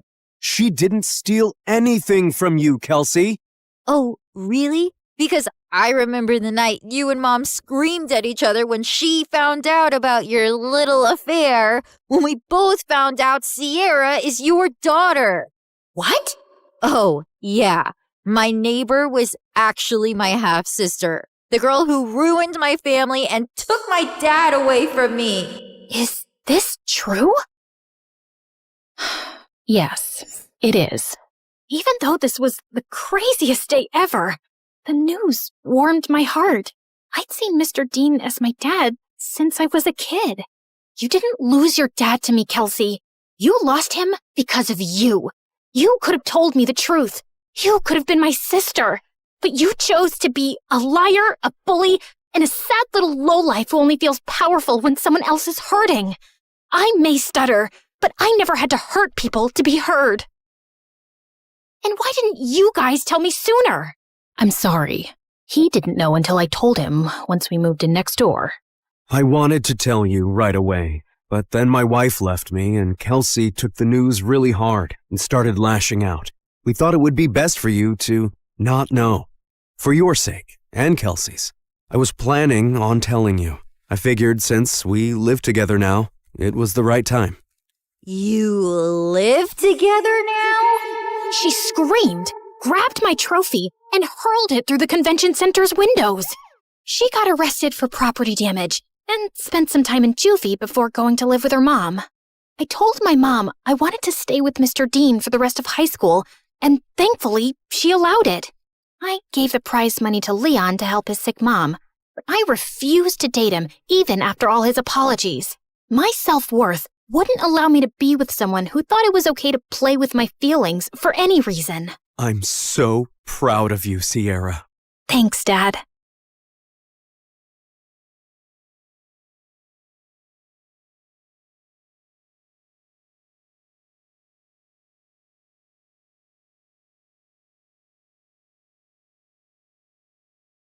Hi, I'm Nova, and my life sucks. I used to think I was just unlucky, but thank God I later discovered it was a full-blown family curse. No, seriously. I grew up with a twin brother, Dorian, who was 2 steps ahead in everything. For starters, everyone thought he was the much better-looking twin. He'd play video games all the time and ace his tests, while I'd stay up all night studying, and my grades were still average. He was good at sports, I was just clumsy. Even our parents favored Dorian, especially Dad, who dreamt of making him a football legend. In 8th grade, I tried out for the small school talent showcase, just a silly cheer routine I made up on my own. I asked everyone to come, but that same day, Dorian had his big football practice match, and guess where everyone went? Yep, including my parents. What's going on? Your brother scored the winning goal at his big match, so we called all his friends over to celebrate. So you missed my talent show for a dumb match? You participated in a talent show? Why? You're so uncoordinated. Just last week you tripped over a sock and hurt your head. Thanks, but I don't need your judgment. I'm just saying, maybe next time choose something you're good at. Oh wait, you can't. You're bad at everything. Shut up or I'll kick your face. Ugh, so annoying. I ran upstairs fighting tears when I heard a soft voice calling from a bedroom down the hall. Nova, is that you? That's Ella. She's my younger sister, and she's been sick since forever. Doctors didn't even have a proper diagnosis, just a fancy name that meant they were still trying to figure out what was wrong with her. And since our parents were too busy making Dorian a star, it was usually left to me to look after Ella, which I didn't mind at all. Hey, how was your talent show? What did Mom and Dad say? They never came because Mighty Dorian had a match. So what? Did you have fun? I almost did a backflip and only tripped twice, so yeah, it was fun. Then that's all that matters.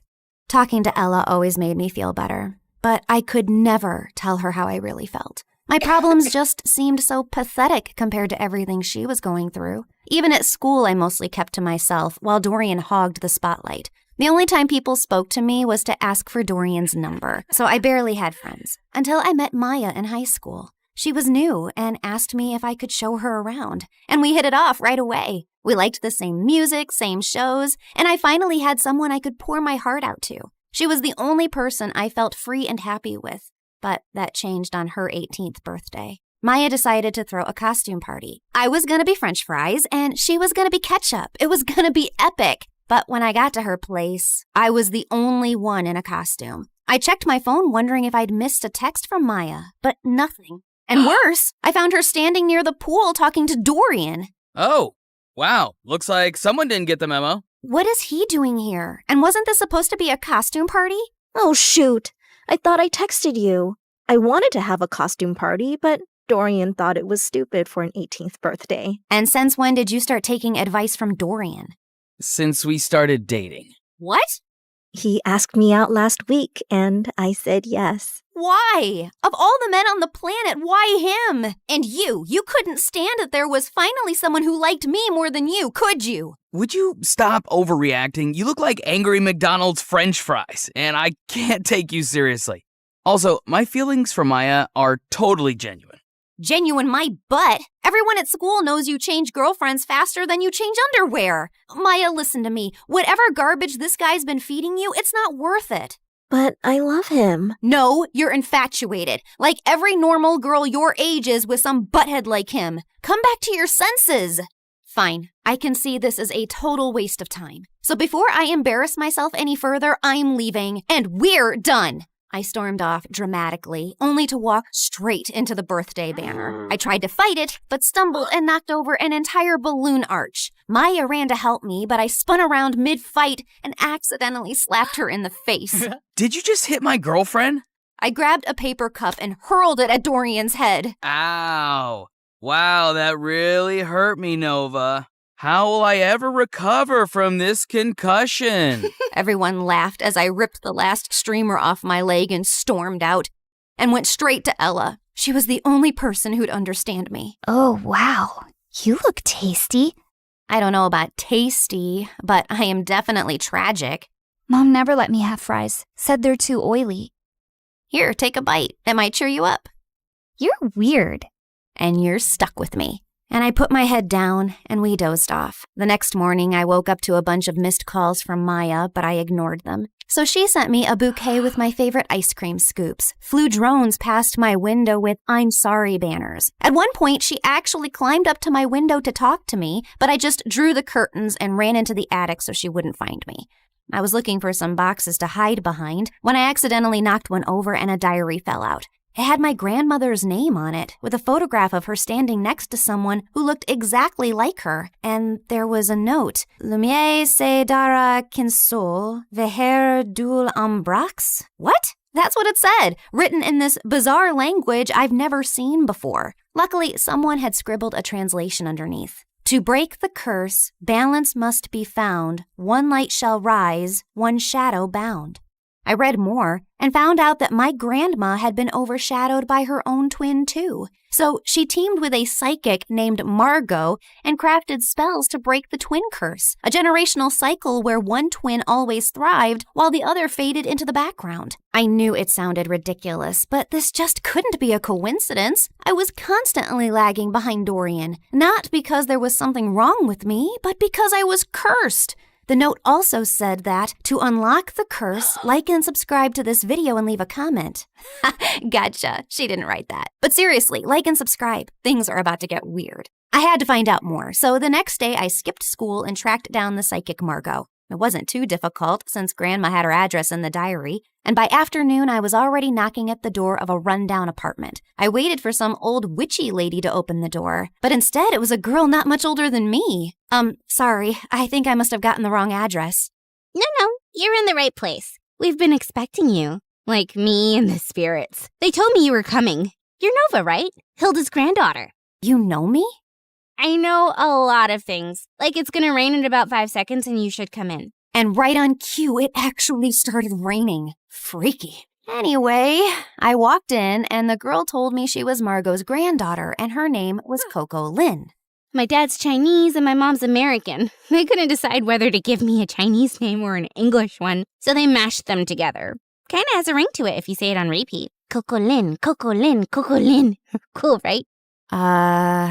I think it's very cool. Like, it's also pretty cool that I'm my grandma's reincarnation. I've retained some of her memories and her power to see the future, talk to ghosts, and read your star chart, yada yada. In fact, before I was my grandma, I was this super rich woman who went on a ship, met this cute artist. He was poor. I was loaded. We fell in love, but then the ship crashed and he died. Like the movie Titanic? What? Never mind. Can we just get to work, please?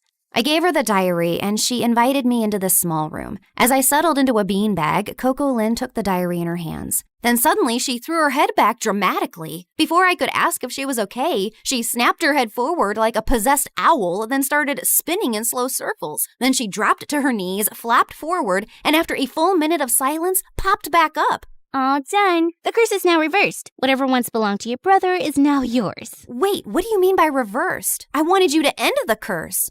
Yeah, well, unfortunately for that, you'd have to find the original witch who cast the curse on your family. And she's probably dead. So unless you have a shovel and a time machine, this is the best I could do. Now remember, every spell has its repercussions, so just be aware of potential side effects. What kind of side effects? Mild nausea, headaches, nosebleeds, and in rare cases, hallucinations. It depends. On what? On how badly cursed you are. Just kidding. I fixed the curse, remember? You'll be fine. Would you like some tea? But I just thanked her, paid her fee, and got out of there as fast as I could. The whole way home, I kept thinking if what I'd done was wrong. But was it really that bad if Dorian suffered a little? Also, Coco Lin was kind of a weirdo, so I wasn't too sure if her chaotic head Roomba fixed anything. But boy, was I wrong. I looked around and I froze. This wasn't my room. It was bigger, with velvet curtains, a chandelier, and a full-length mirror. I jumped out of my bed and pulled the curtains, only to see a massive, perfectly manicured garden with fountains and a freaking swan. Why am I in this place? How did I get here? I checked my phone. It showed the same date as yesterday. Okay, this is clearly a dream. Ow! Ow! I pinched myself hard, and seconds later, Mom burst into the room. Oh my God, Nova! Why did you scream like that? I thought some stalker tried to jump into your room again. Again? When was the first time it happened? Oh, my poor baby. You've been so traumatized lately, you've probably blocked out everything. It's fine. We can talk about it later. For now, drink your kale.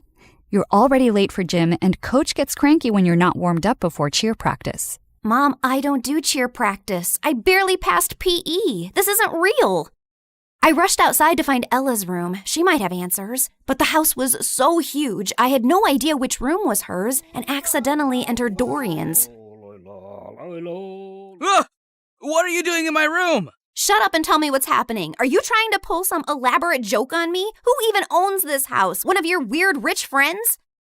What are you rambling on about? I'm just living my perfectly miserable life in silence, and you won't let me have that? If your life is miserable, I might as well be an earthworm. You know, I saw this documentary about teen celebrities.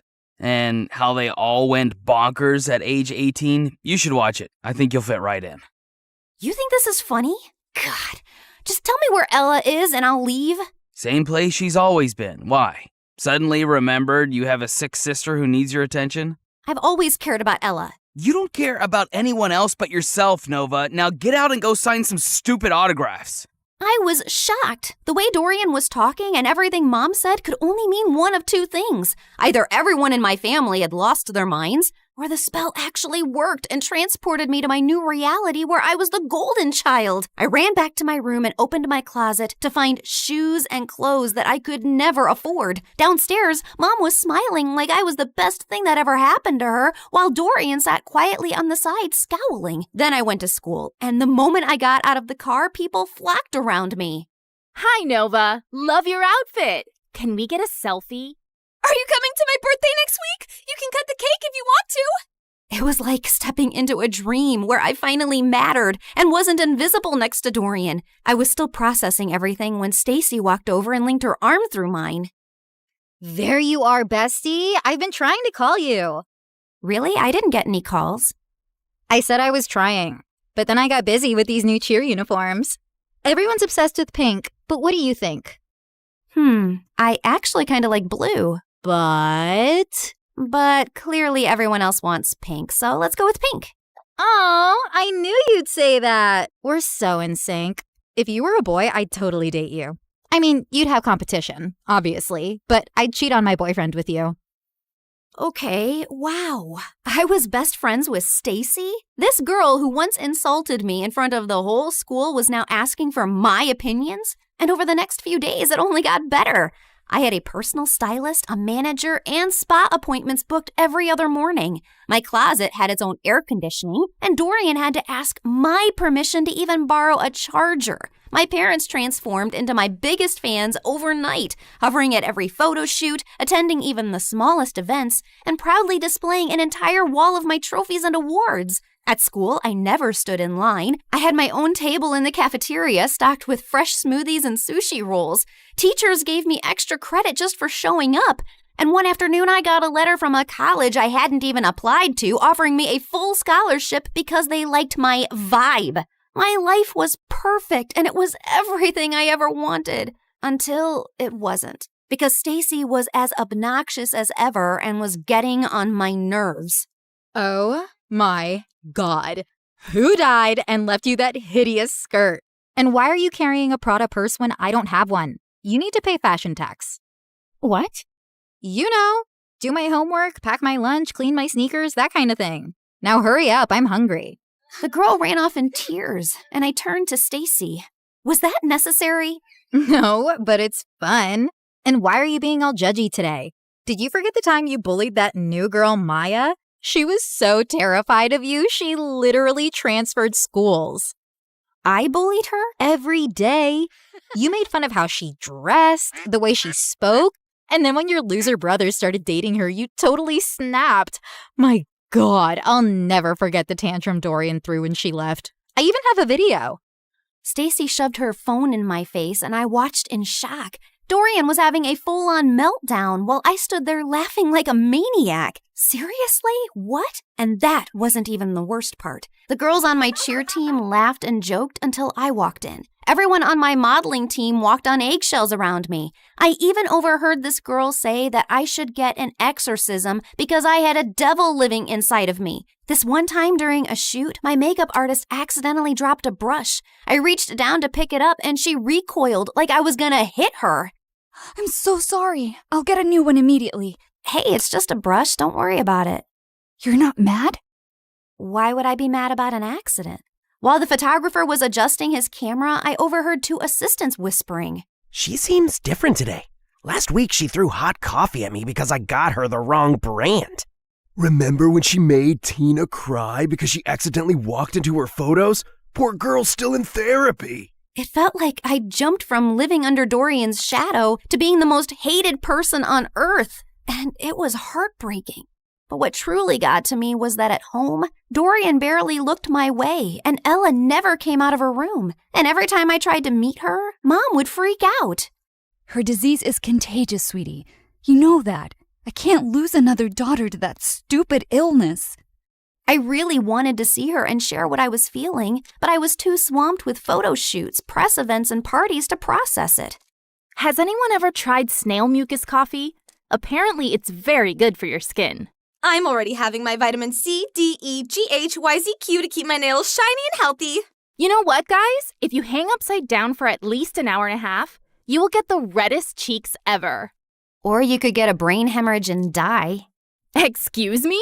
I'll just be right back. Jeez, how lame were these conversations? If these people were the cream of society, I'd rather be skimmed milk. The rest of the night was just as bad. The music was too loud, the people were fake, the food looked fancy but tasted like chalk. Then my date asked me to dance, and I accidentally stepped on his foot so hard he started limping. I rushed to grab him a first aid kit and came back to find him making out with a waitress. Ew. I just wanted to leave. I was walking to my car when I spotted someone across the road. Maya was standing at a stall selling t-shirts. I dropped everything and sprinted toward her. Maya!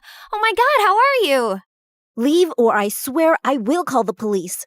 Look, I know you're really angry at me and I deserve it, but I swear I didn't mean to. You didn't mean to ruin my life? Come on, Noah. You and I both know you bullied me because you're evil. But honestly, you did me a favor. That school wasn't for me anyway.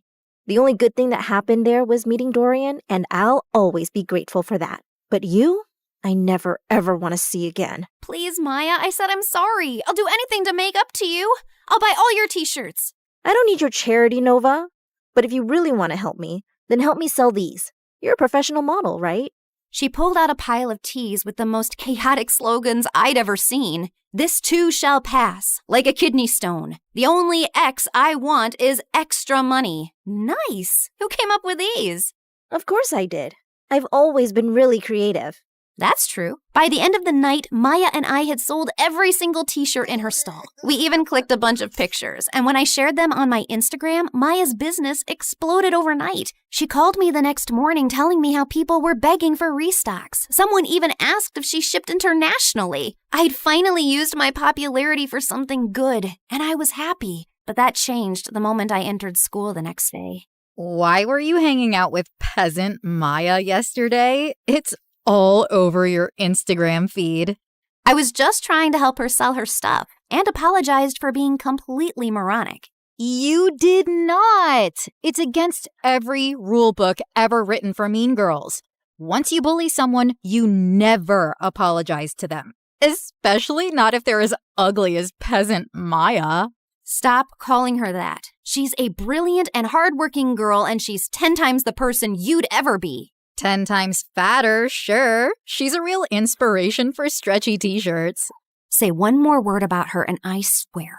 Or what? You'll cry into your organic kale smoothie? I have a better idea. And I launched myself at Stacy, but she didn't even budge. Instead, she smiled and punched me. Then she jumped on me, pulled my hair, elbowed me in the stomach, and I almost threw up. I thought I was gonna die when a bunch of girls rescued me. Later, while I sat outside the nurse's office with an ice pack on my face, I overheard a group of girls whispering nearby. Wow, Nova really thought she could take down Stacy? That girl's made of iron. I heard her mom's Russian. She came here illegally, then married some rich guy, and that's how Stacy got all her money. My maid's cousin works at their house. She says Stacy lives like a trash gremlin. Her room smells like stale yogurt and wet socks. Ugh, gross.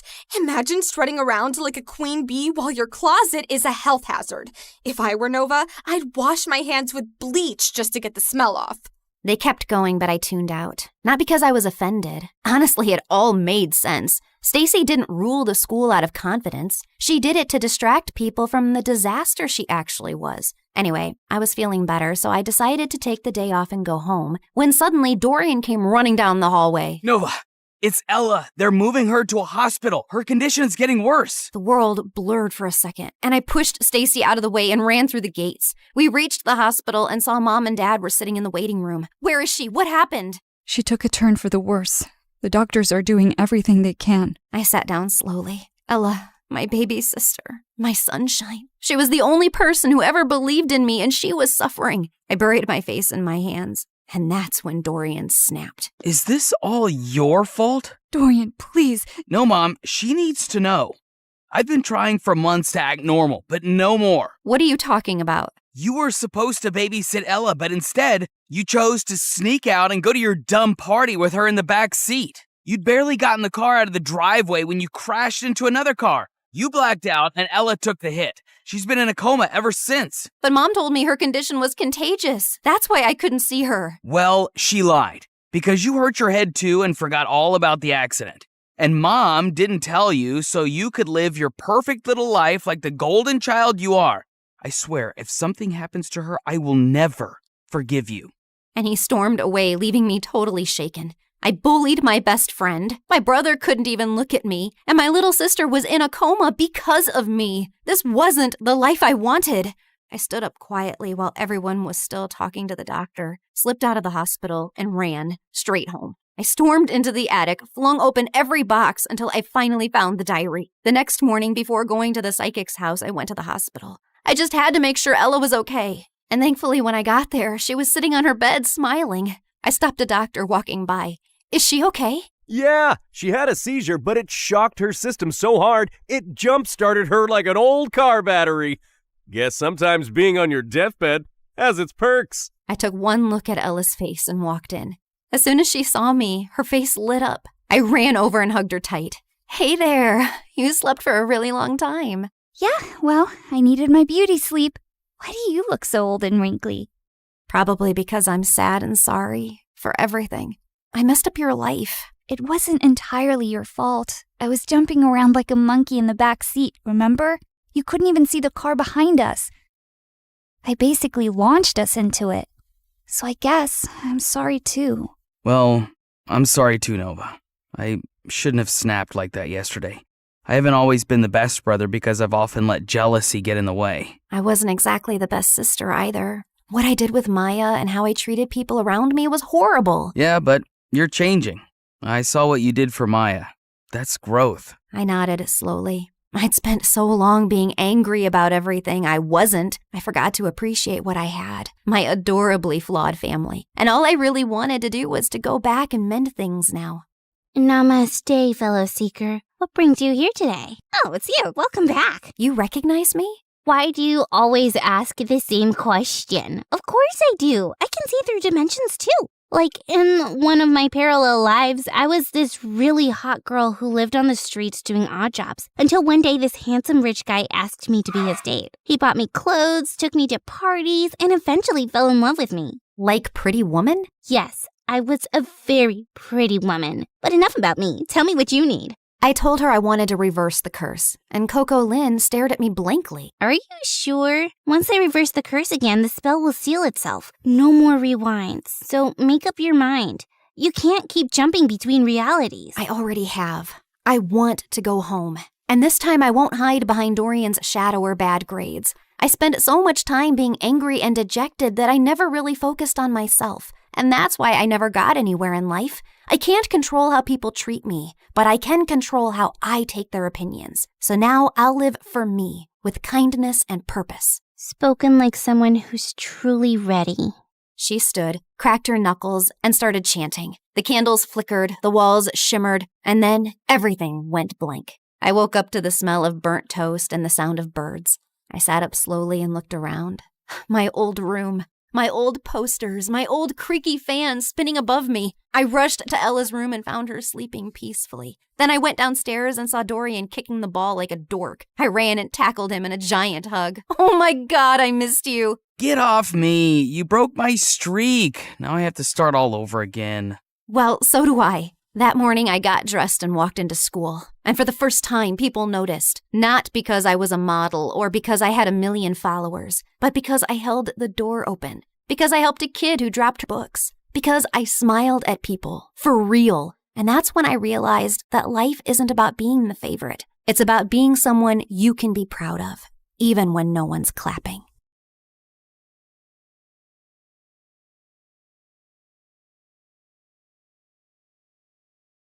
A large chair swiveled around to reveal a tiny, skinny guy. What? You think all mafia bosses are tall, fat, bald, and wear gold rings? Sorry to disappoint you with my looks, but trust me, I am every bit as ruthless. Something about his steely gray eyes sent a shiver down my spine. I believed him. His name was Pierre Soufflet, which was obviously a lie, and the job he had for us was to steal a priceless painting from a museum and replace it with a fake. That's the painting? It's, tiny. What's your problem with tiny things and people? It's also kinda stupid. What is that? A raccoon eating a cheeseburger? It's worth $10 million, so the joke's on you, dummy. Now, the owner of the painting has allowed the museum to borrow it for only 3 days, so we don't have a lot of time. Wouldn't it be easier to steal it from the owner's house? Everyone, look at Lady Einstein coming up with brilliant ideas. Why didn't we think of that ourselves? Happy to help. Of course we thought of that ourselves. Trust me, the museum is easier. Why choose us? It's a very stupid security measure, but the museum's floors are activated by pressure sensors at night. Anything above 55 kilograms and they go off. I haven't been able to find a boy who weighs less than that. Ellie, get the weighing scale. Meredith weighed 52 kgs, while I weighed 55.1. How is this possible? You eat so much more than I do. What can I say? I got all the good genes. Okay, you're out, fatty. Meredith, you're my leading lady. The plan was to enter the museum through its large air ducts, carrying the fake painting with us. We first had to make a stop in the security room and disable all the cameras and alarms. Then we'd crawl back through the ducts till we reached the exhibit area, and I'd lower Meredith down along with the painting so she could switch them out. As Meredith made it to the bottom, I dropped the painting to her, and she missed it. And we heard a loud crack. Oh my God, did you break the frame? Me? It's your fault. Who told you to throw it like that? I was expecting you to catch it. But what was I thinking? You made us lose the Frisbee tournament in 8th grade because you're so bad at catching things. Unless it's someone's boyfriend. Seriously? You were so distracted by that hot boy on the bleachers, your throwing skills were completely off. FYI, that boy was totally into me. Why are we even talking about Frisbees and boys right now? You started it. No, I didn't. Okay, shut up. Let me think how to fix this. Are you trying to glue it together with your saliva? You got a better idea? Any idea would be a better idea than that. Look, it's a museum. They must fix broken, ancient things here all the time, right? I'm looking at the floor map, and there are some offices in the left wing. I'll go get some glue. It took me an hour to find glue and return to our spot. And I found Meredith eating a bowl of ramen. Where did you get that? I brought a packet of instant ramen with me, and you were taking forever, so I went to make it in the staff kitchen. There was someone's chicken sandwich in the fridge, so I used the meat from that. And there was also some tofu, and I added a dash of oyster sauce. I'm so happy you chose this moment in your life to become a gourmet chef. Just send the painting back up so I can fix it. Tried to fill in the crack as best I could, then sent it back down to Meredith, who took the real one off and put the fake one on the wall. But just as she started walking back, the whole floor lit up suddenly, and a blaring sound went off. Oh my God, what's happening? I don't know. Is the painting heavier than the fake one? Just hurry up. We gotta get out now. They pulled up Meredith and the real painting and closed the opening in the ceiling seconds before security burst in. We crawled down the ducts and out of the building as fast as we could. We ran a few blocks down where Pierre's van was waiting for us, and we sped away. Oh, I would have preferred if you hadn't alerted all of New York about the break-in. Now I'll have to move this painting around with cops crawling all over the city. Never mind. Here's your check, and Claire, try to lose some weight. Au revoir.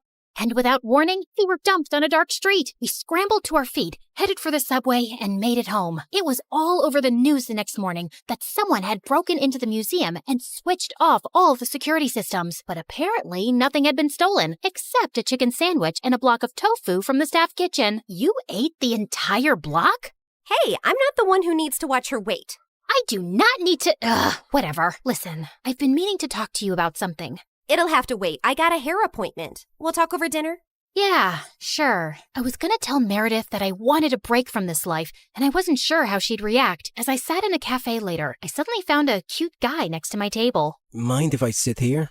There are no other empty seats. I won't disturb you. I promise. We actually ended up talking for over an hour, and I found him sweet and charming. I'd love to meet you again if you're free. I don't live in New York, but I come every weekend. You come here for work? No, actually, I came to visit my mom who's admitted in the hospital here for a medical trial. She has some rare brain issue that sent her into a coma. Oh, I'm sorry to hear that. How long has she been in a coma? 6 years now. It's been the toughest thing I've ever dealt with. Actually, she was part of this other really promising clinical trial before, but that didn't work for her. He was in a hospital in Connecticut. As he kept talking, I suddenly felt like I was spinning around very fast, and I could hear my heartbeat in my ears. My chest felt heavy, and I could barely breathe. I don't know what I said to the boy, but I just ran out of there and didn't stop till I got to our hotel room. Hey, I was about to call you. What's wrong? Claire, are we in trouble? I am a terrible person. Hey, you're not that terrible, just a bit ugly. You don't have cops after you, do you? Meredith, I met someone. It's not a cop, is it? No, I met a random guy in a cafe, and his mom was in a clinical trial. I hope this gets interesting at some point. In a hospital in Connecticut. Oh my God, the same hospital Mom was in? And the same trial? What a small world. No, it's not the same trial. It's a different hospital, too. Okay, I'm bored again. The coincidence made me interested for a bit. Meredith, his mom's been in a coma for 6 years. We did that to someone. Didn't you just say it's not the same trial? Yes, but for a few seconds, I thought it was the same trial. And I just realized for the first time today that we did something awful to someone out there. When we switched the patient files, we took away someone else's chance to get better. You realized this just now?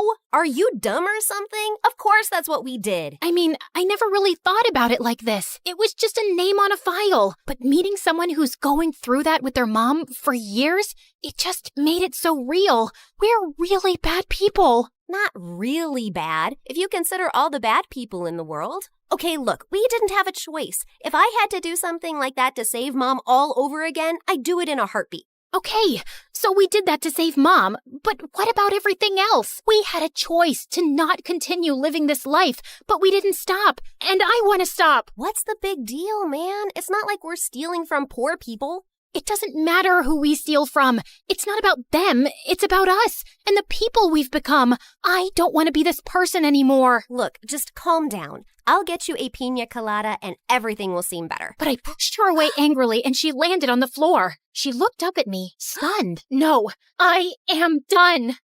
Meredith and I barely spoke over the next few days, and I had no idea what was going through her head. But I'd made my decision. I was gonna go home. I sent Freddie a text to say I'd be coming next week, and he called me back. Hey, I'm actually in New York with my parents for the weekend. Can we catch up? The moment I saw Freddie, I just burst into tears, and he hugged me tight. As we talked over dinner, he assured me that he'd talk to Meredith and try to make her come home too. We had just stepped out of the restaurant and walked 2 blocks down, when suddenly a black van screeched to a halt beside us, and some men pulled us in, handcuffing and blindfolding us. When our blindfolds came off, I realized we were in Pierre's quarters, and I found Meredith there too. What's going on here? Welcome, welcome. We just gathered here to discuss a teensy-weensy, itsy-bitsy issue. Now, Meredith, go ahead and tell them the moronic thing of titanic proportions that you just did. Apparently, Meredith had found her way to Pierre's headquarters and stolen the real painting from him. She had then tried to sell it to a buyer she'd arranged, and while the exchange was about to happen on the docks, the cops had showed up. Meredith had barely managed to escape, but the buyer and the painting were in police custody. The police didn't let it get out in the news, but they knew the real painting had been stolen and replaced with a fake. They were probably watching every dock, airport, and train station to see if someone would try and move it out. And your sister practically handed it to them. What were you thinking?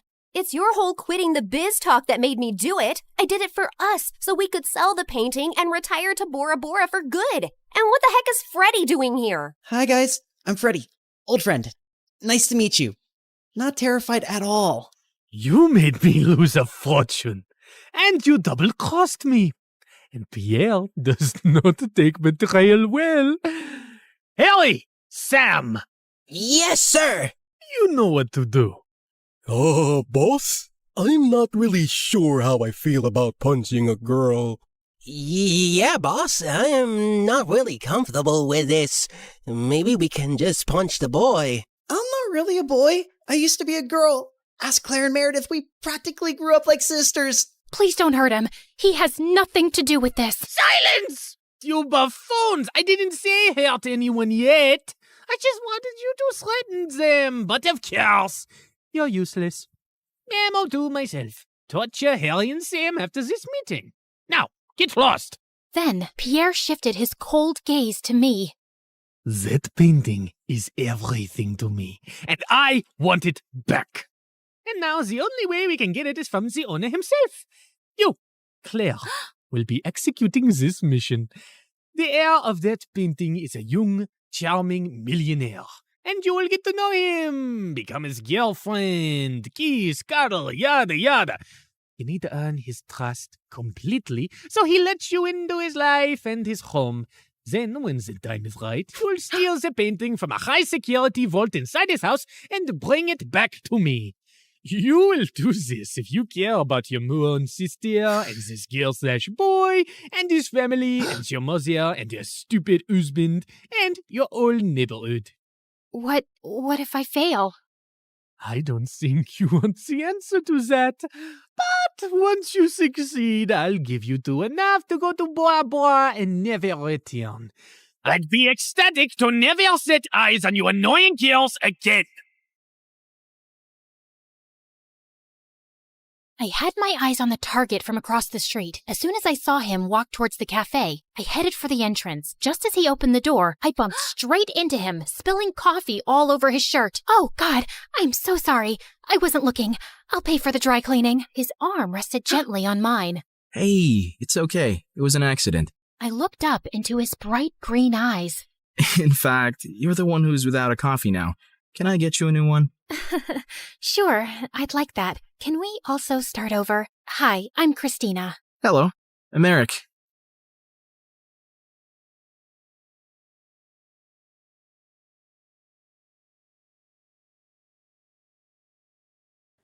Hi, I'm Blair, and I'm about to tell you a crazy story. Before we continue, please like and subscribe to MSA. Growing up, my parents fought constantly over money. Dad was a struggling sculptor, and Mom, who was a waitress, cursed the day she met him because we constantly had money problems. She always said dropping out of school was her biggest mistake, so she made sure I studied hard. That's how I earned a full scholarship to one of the city's top schools. But my true passion was painting. I fell in love with it at 5, taught myself through YouTube, and by 13, I was winning major school competitions. Dad was proud, but Mom didn't like it one bit. Art's a hobby, Blair. You can't make a career out of it. Definitely not a successful one. It was my dream to become a world-famous artist. Well, mine and my best friend Ashley's. She was an artist just like me, and we'd been best friends since middle school. Ashley was rich, so she got to go to amazing art classes and shared everything she'd learned with me. And whenever my parents argued, I'd sneak over to her mansion. Life was just better with Ashley around,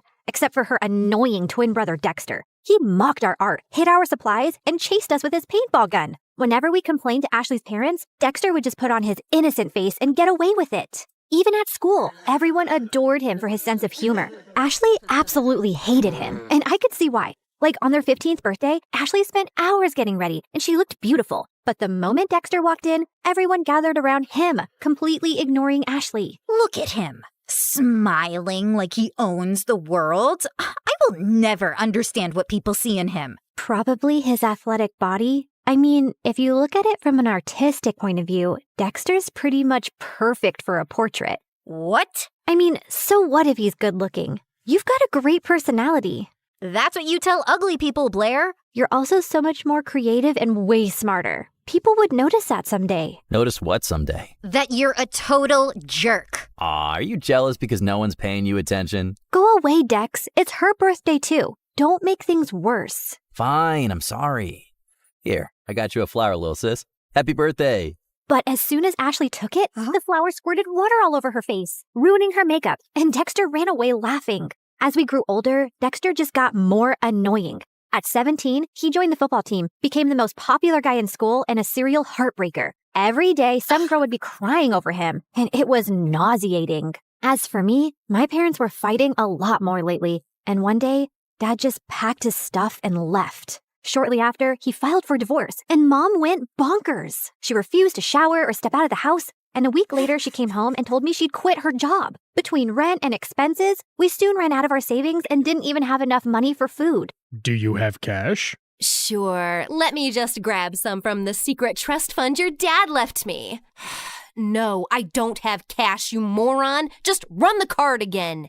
I've already tried 3 times. It's not working. Pay or leave. Mom just started yelling at the cashier like a madwoman. He called security, but as they approached, Mom grabbed a bunch of stuff and bolted in the other direction. She went round and round in circles before the security guys finally caught her and dragged her out. Since Mom was acting all kinds of crazy, I took up a part-time job at a cafe to help out. But between work and school, my life was miserable, and Ashley wasn't helping. What do you mean you're not coming for the concert? We booked this months ago. Things were different back then. Now I have to work. Ask someone to cover your shift. We're short-staffed, and I need the money. But Hank's gonna be there, and I need your help talking to him. You're not getting out of this. Ashley kept pushing me, but I kept refusing, and eventually she gave up. The next morning, she told me Hank had asked her out, and I was happy for her. College applications were looming, and I desperately wanted to get into NYU's art program, where Ashley was applying to. It was expensive, and I needed a strong portfolio for a scholarship. I couldn't risk my mom finding out, so I stayed late after my shifts at the cafe to work on my portfolio. One day, while I was heading back home, it started raining heavily. It was already late, so I couldn't get the bus, and was waiting for a cab when someone walked up to me with an umbrella. Dexter, what are you doing here? I was just across the road running some errands, and by errands, I mean date that didn't go too well. Anyway, I saw and I thought I'd help. Dexter led me to his car, and on our way, we got talking. He asked me how I was doing, and I don't know why I ended up telling him everything about Mom and how things were really tough at home. Ashley told me about your parents' divorce, but I didn't know things were so bad. If you need anyone to talk to, I'm here. Something about the way he said it made my heart melt. And after that day, Dexter and I got closer. He would wait for me at the cafe and then walk me home. We'd debate over classic movies, argue over music, and bond over our favorite MSA videos. The more time we spent together, the more I saw a different side of Dexter. One that was kind, funny, and surprisingly thoughtful. And before long, I started having feelings for him. You know, I've always had a bit of a crush on you. Really? Why? You're kind, beautiful, smart, creative, and you're probably the toughest person I know. Wow, thanks. I always thought you're kind of annoying. Gee, thanks. What a compliment. Let me finish. But now I think you're the only person who gets me. You've shown me what it's like to really connect with someone, Dex. I guess what I'm saying is... That you like me? I like you too. And then Dexter kissed me, and it was perfect. I wasn't sure how Ashley would take it, but before we can even gather the courage to tell her, we found her crying in the school garden the next day. Hank dumped me. He says my nostrils are too big and that my face reminds him of his dead cat. What kind of reason is that? The kind that's a lie. Hank's a total player. Why would you ever fall for him, you dumb... Ow! I mean, I'm sorry you're hurting, but don't weep over that idiot. You're stronger than that. Be a man, woman, girl, be a girl. Did you hit your head or something? Why are you even talking to me? Blair, I need a hug. The next few days were a mess. Ashley was hung up on Hank and dragged me along for endless shopping sprees and salon visits to distract herself, and I didn't think it was a good time to tell her about me and Dex, who I wasn't even getting to spend any time with. She was also home all the time, so Dexter started sneaking into my room late at night. This is not fair. You're totally ignoring me. I know, but she's miserable, and she needs me. Hey, Han, remember when you needed her, but she was too busy falling in love? Anyway, my football team's having a party tomorrow night, and I'd love for you to come. It's low-key, just close friends. How close are we talking? Close enough to do this. Dexter leaned in to kiss me, but before he could, someone knocked on my door. Ashley! He hid under the bed as I opened the door. Who are you talking to? No one. I was just humming to myself. La la la. See? You tell me, what's up? No time long see. You're being weird. Anywho, I need your help. I've heard the football team is having a party tomorrow and Hank's gonna be there. I need him to know that I've moved on and this party is perfect for that. I have the invites. You're coming with me. No excuses. But I have to work on my portfolio. I promise I'll help you after the party. Please say yes. Ashley looked desperate that I couldn't refuse. Dexter was furious, though. He didn't answer my calls or reply to my texts. Even at the party, he ignored me. But I could see he kept looking my way. Ashley had hired some guy to be her fake boyfriend, so she left for the dance floor with him while I waited for Dexter. I was near the pool when I almost slipped, but someone held on to me. Careful there, sweet cakes. You'll hurt yourself. Blair, right? I'm Hank. I know. Great. Then let's skip the introductions and dance. I don't want to. Come on. She said no. I turned around and saw Dexter looking furious. And who are you? Her boyfriend? Yes, now back off. Or what? You'll hit me, pretty boy? You bet I will. Dexter punched Hank right in his face and he stumbled backward. Hank charged at Dexter and the two got into a fight. Everyone gathered around and I caught sight of Ashley's face in the crowd. She looked furious. I ran over to her, but I slipped and fell in the pool. I don't remember much after that, but when I opened my eyes, I was in a room with Dexter and Ashley staring at me. What happened? You passed out. You don't know how to swim? I didn't exactly grow up with a pool in my backyard, so no, I don't. You're bleeding. That's no big deal. Yeah, no big deal. Just like it's not a big deal to hide from your best friend that you're dating her idiot brother. How could you not tell me? I don't know, okay? I freaked out. You've always hated Dexter, and then you'd just broken up with Hank, so I didn't want to rub my relationship in your face. You don't have to treat me like I'm a child who doesn't have a handle on her emotions. Anyway, you've chosen Dexter.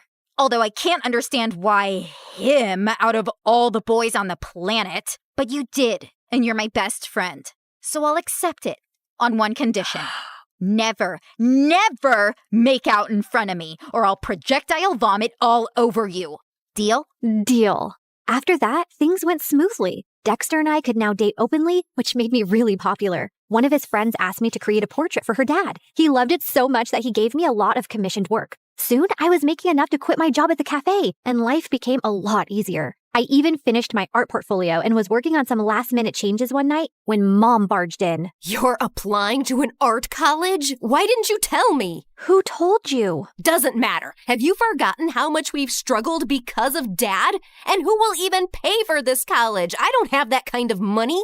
I'll get a scholarship, Mom. I made a portfolio. Look. No, art school is too expensive and not worth it. You'll join a community college and stay close to me. Now give me that. Mom snatched the portfolio from me and left. I followed her, but she locked herself in her room. No matter how much I begged, she wouldn't open the door. Mom didn't get out of her room the whole day. And since submission was only 2 days away, I had no choice but to give up on my dream. I was talking to Ashley and Dexter about it when he came up with a brilliant idea. Dad knows the dean personally. How about I talk to him and get you a personal interview? And we can ask my friend whose dad bought paintings from you to let us borrow those. It could be your portfolio. That'll work. It should. I'm not letting you give up on your dreams, Blair. What about Mom? She just has to make peace with it. I know you love her, but what she's asking of you is not fair. She's acting like the kid in this relationship.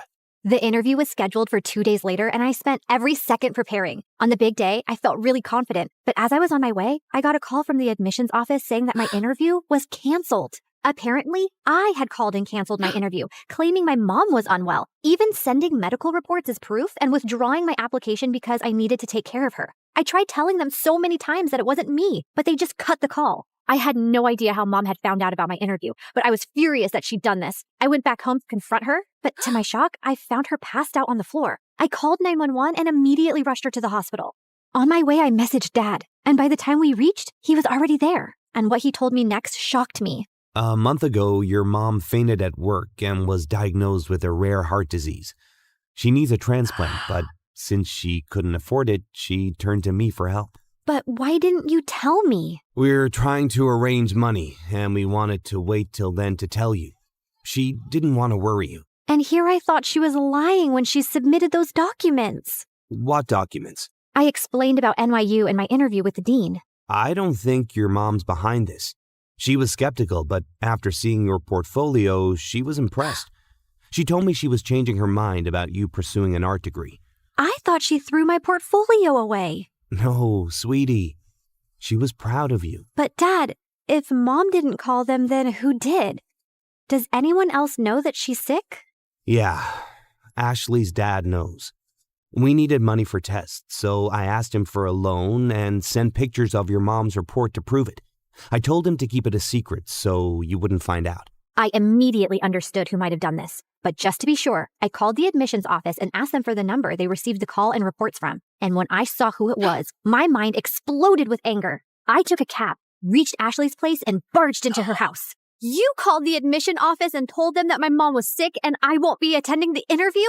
Don't even try to lie to me. I have proof. My mom was sick, Ashley. You could have told me that at least. Instead, you used that against me. Hold on, I think there's some confusion. Why would Ashley do that? Ask her. And suddenly, Ashley's face twisted into rage. Yes, ask me. Ask me why I'd go out of my way to make your life miserable, Blair. It's 'cause I hate you. There, I said it. I hate you. First, you were my best friend, and you chose to date the person I hate most, my doofus brother. It was bad enough my parents always chose him over me, but even you? Also, I couldn't stand how perfect your life was. You have a football jock boyfriend. Everybody loves your art. Everybody loves everything about you. Heck, even the boy I likes you more. I didn't want to go to college and be second to you again. So I told your mom about your art school plans, hoping she'd stop you. And when she failed, I used the pictures and did what I had to. I can't believe I trusted you. I thought you were my best friend. How can you do this to me? You've shattered everything we had. I never want to see you again. We're done. Don't think I'll cry over it. I'm going to NYU, Blair. I'll make new friends. You disgust me. Whatever. I never saw Ashley's face again, and Dexter told me that his parents heard her entire confession and ended up grounding her big time. She didn't even get through NYU, but I did, thanks to Dexter's dad who got me a second interview. Mom stayed in the hospital for a few more weeks before coming home. A month later, we found a donor. It was tough to get the money for the surgery, but we managed, and Mom made a full recovery. Today is my first day in college, and I couldn't be happier.